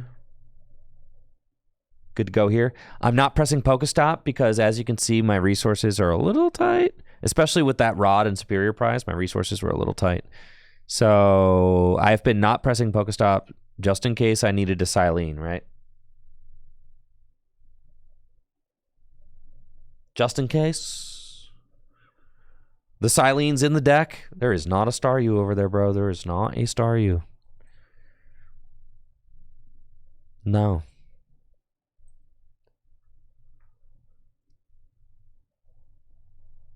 What's the Staryu doing?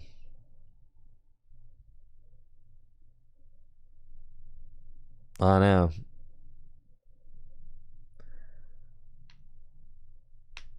I've got no space for the bundler now, but if they don't take a knockout, then who cares?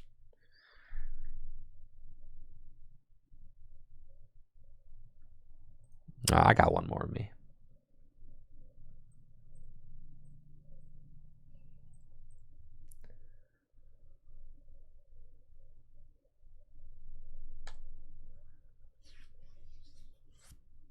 But the Irida starts to make more sense. There were 2 Charizards with Starmie at the League Cup you just went to. Where are they getting this technology from?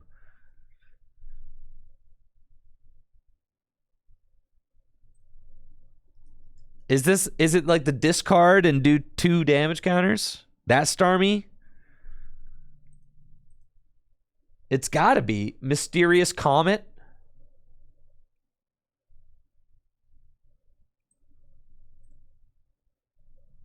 What's that for?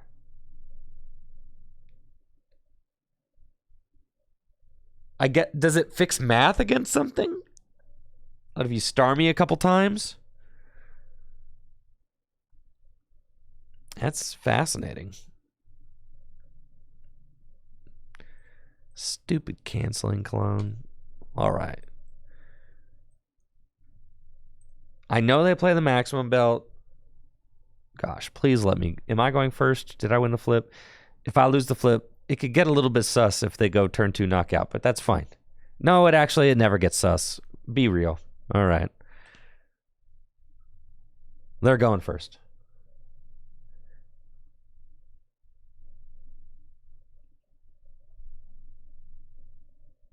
Pass.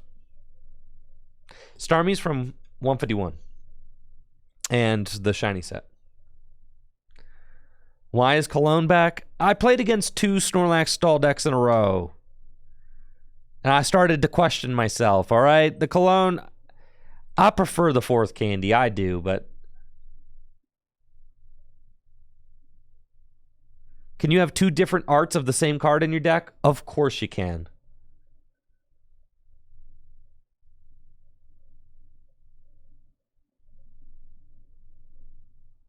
You can have 4 different arts. If you want to play a Charizard deck, you can play all 4 different arts of Charizard. Sure.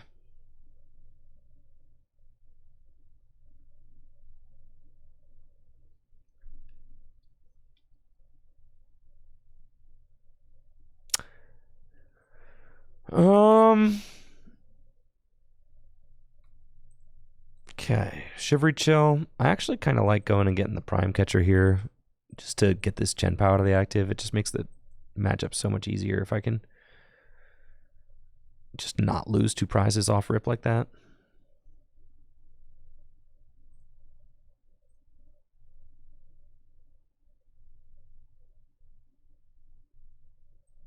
Yeah. So we can go get not you. Go get you. We can go get you. We know they're playing Max Belt.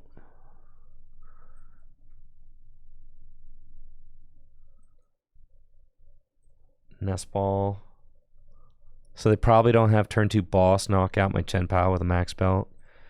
Unless they're like uber devious. Like turbo. Unless they're like turbo plotting.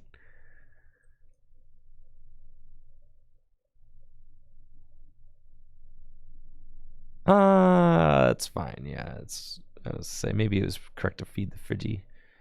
Yeah. You know what? I can still feed the Friggy. That's fine. Whoopsies. And then they probably like judge me or something silly like that. So I'm gonna burn this. And then I'm going to pass. Why Prime there? To get my Chien Pao out of the active. Because they play a maximum belt. Like the Prime Catcher does not matter in this matchup, right? Why does the Prime Catcher not matter? Because all of their attackers give up 2 prizes. So it does not matter.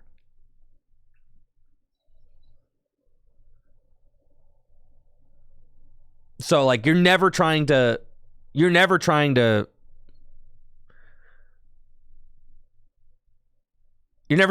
Catcher in this matchup. It doesn't matter, right? So all I'm trying to do is I'm trying to avoid giving up my Chien Pao turn 2. Right? I want them to have to like Starbirth and knock out my Frigibacks and then give me an opportunity to take the first 2 prizes, right?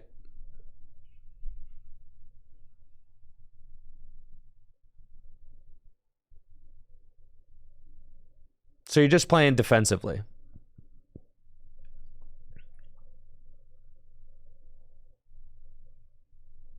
Now, this is not a great judge hand. I mean, that's exactly what they're trying to do.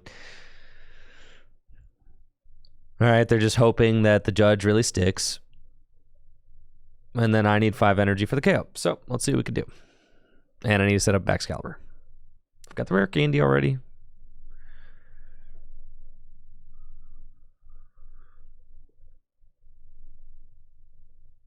Let's get after it. There's a water. There's 2 more water.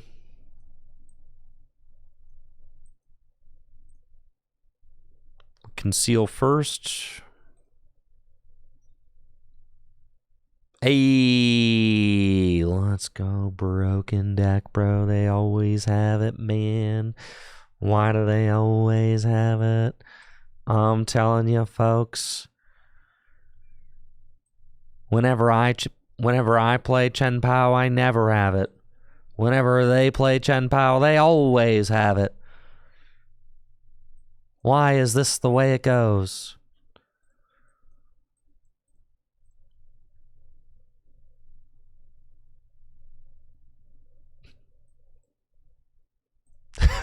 Correct.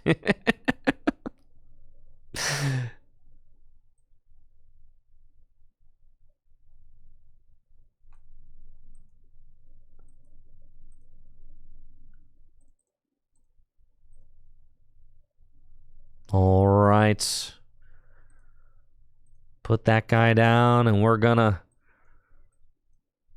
put our energy onto Mr. Pao and let him have it.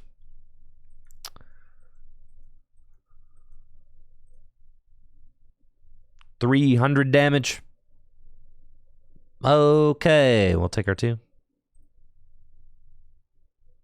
Rod, it's a good card. We do need... Well, we need a little love here. We don't exactly have a great follow-up. We did not... The missing piece with the Ultra Ball. Not found an Ultra Ball yet. But they, foolishly, are going for my Baxcalibur. I guess it's not super foolish. If they can find their lost city, that's kind of the master plan, right? They're trying to lost zone both Baxes. And if I prize my other Bax,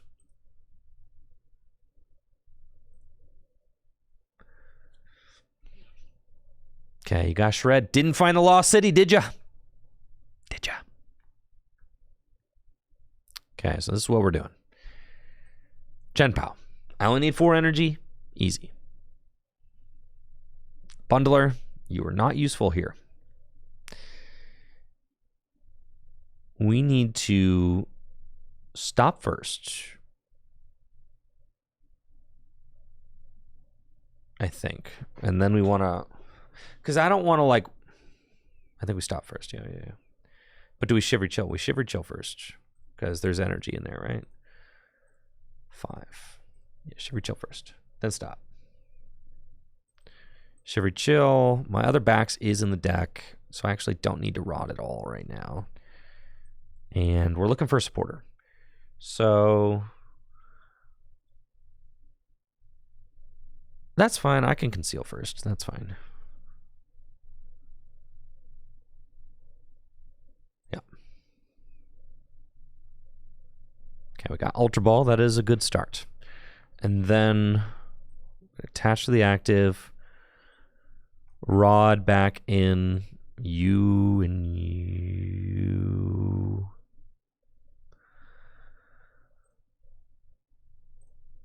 You. Okay. Suing Heavy Ball. Ultra Ball.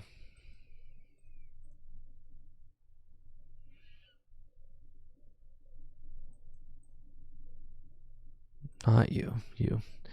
And then do I want to...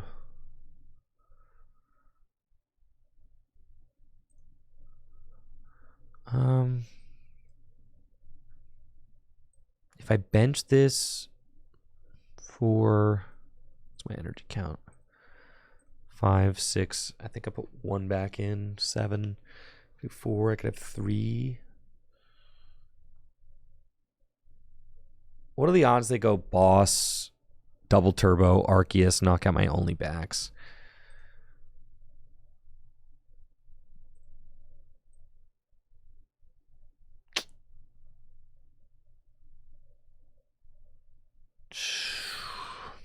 It's fine. All right, we're doing this. Insane. Irida. Okay. And then stop. Insane. Let's go. Rare candy. Why do they always have it? They just always have it. They always have it.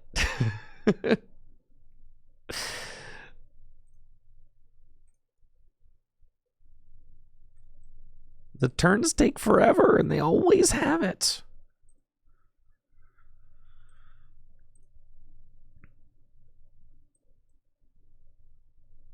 All right, and we Hail Blade.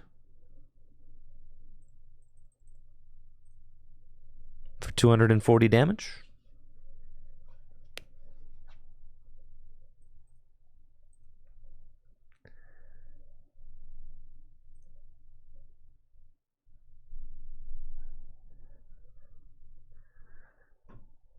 The turns do take forever when they try to gust my backs every turn. That's facts. Like when you make me have to take the knockout and rebuild backs, man, I gotta. All right. Fine. All right, to be fair, it was looking like they were going to knock out. Okay, they had knockout on backs, bro. They had it. They had it. So not benching the Pao there was extremely correct. They had it 100%. They had Double Turbo, Arceus, Counter Catcher were like the first 3 cards played. I would have been really sick. Yeah, thank you, Opti, for the sub and the 24 months. Appreciate it. Thank you, Opti. Am I testing with Greninja EX? Do I think the deck sets up fairly consistently? I think Greninja EX does set up fairly consistently, but I don't like Greninja EX as like a main attacker. I think he's just too weak.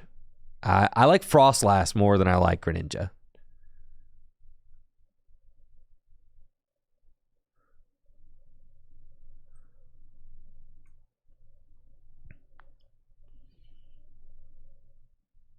All right, here we go.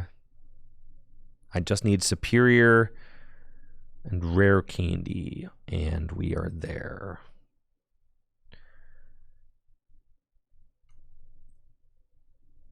Let's conceal first and kind of see what's up. That does help, actually, because then I'm into kind of into this line where we go. Let's make sure we're going to Ultra Ball. I actually don't need to rot anything back in. If we're just like saying I'm going for it, but it's fine.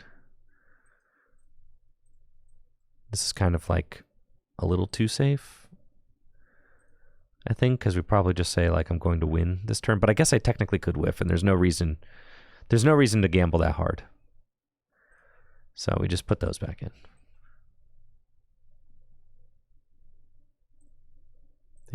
There's no reason to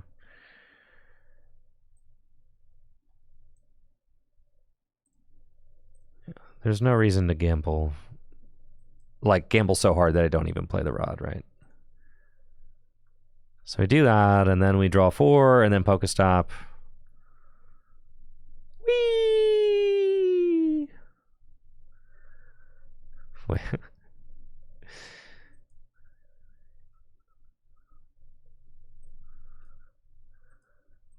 Why do they always have it, bro? They always have it. How come? All right, feels good to get some Chien Pao gaming in.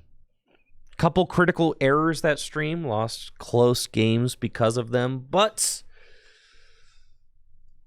again, those are the kinds of games I like to lose, because it's like, okay, well, I would have won. You know, it's not the deck's fault. So, and it's like you can always improve your own play. So, couple goofs, but all in all, deck feels broken. Love it. Anyways, I'm out of here for the day. Y'all take it easy and have a good one. I'll be back tomorrow, but tomorrow's stream is starting a little bit later than usual, as I have a doctor's appointment in the morning. So I'll be starting kind of like tomorrow afternoon stream. Probably be going live sometime around noon, 12:30. I will see you all then, though.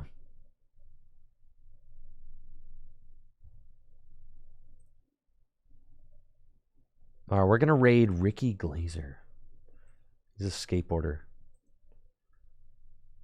He has no idea who I am, obviously. But he's been streaming lately. He's like out there, like live, you know? And it's pretty sick. I think he's from like Australia. So yeah. If he asks who I am, just tell him I'm a fan who plays Pokemon cards. Goodbye.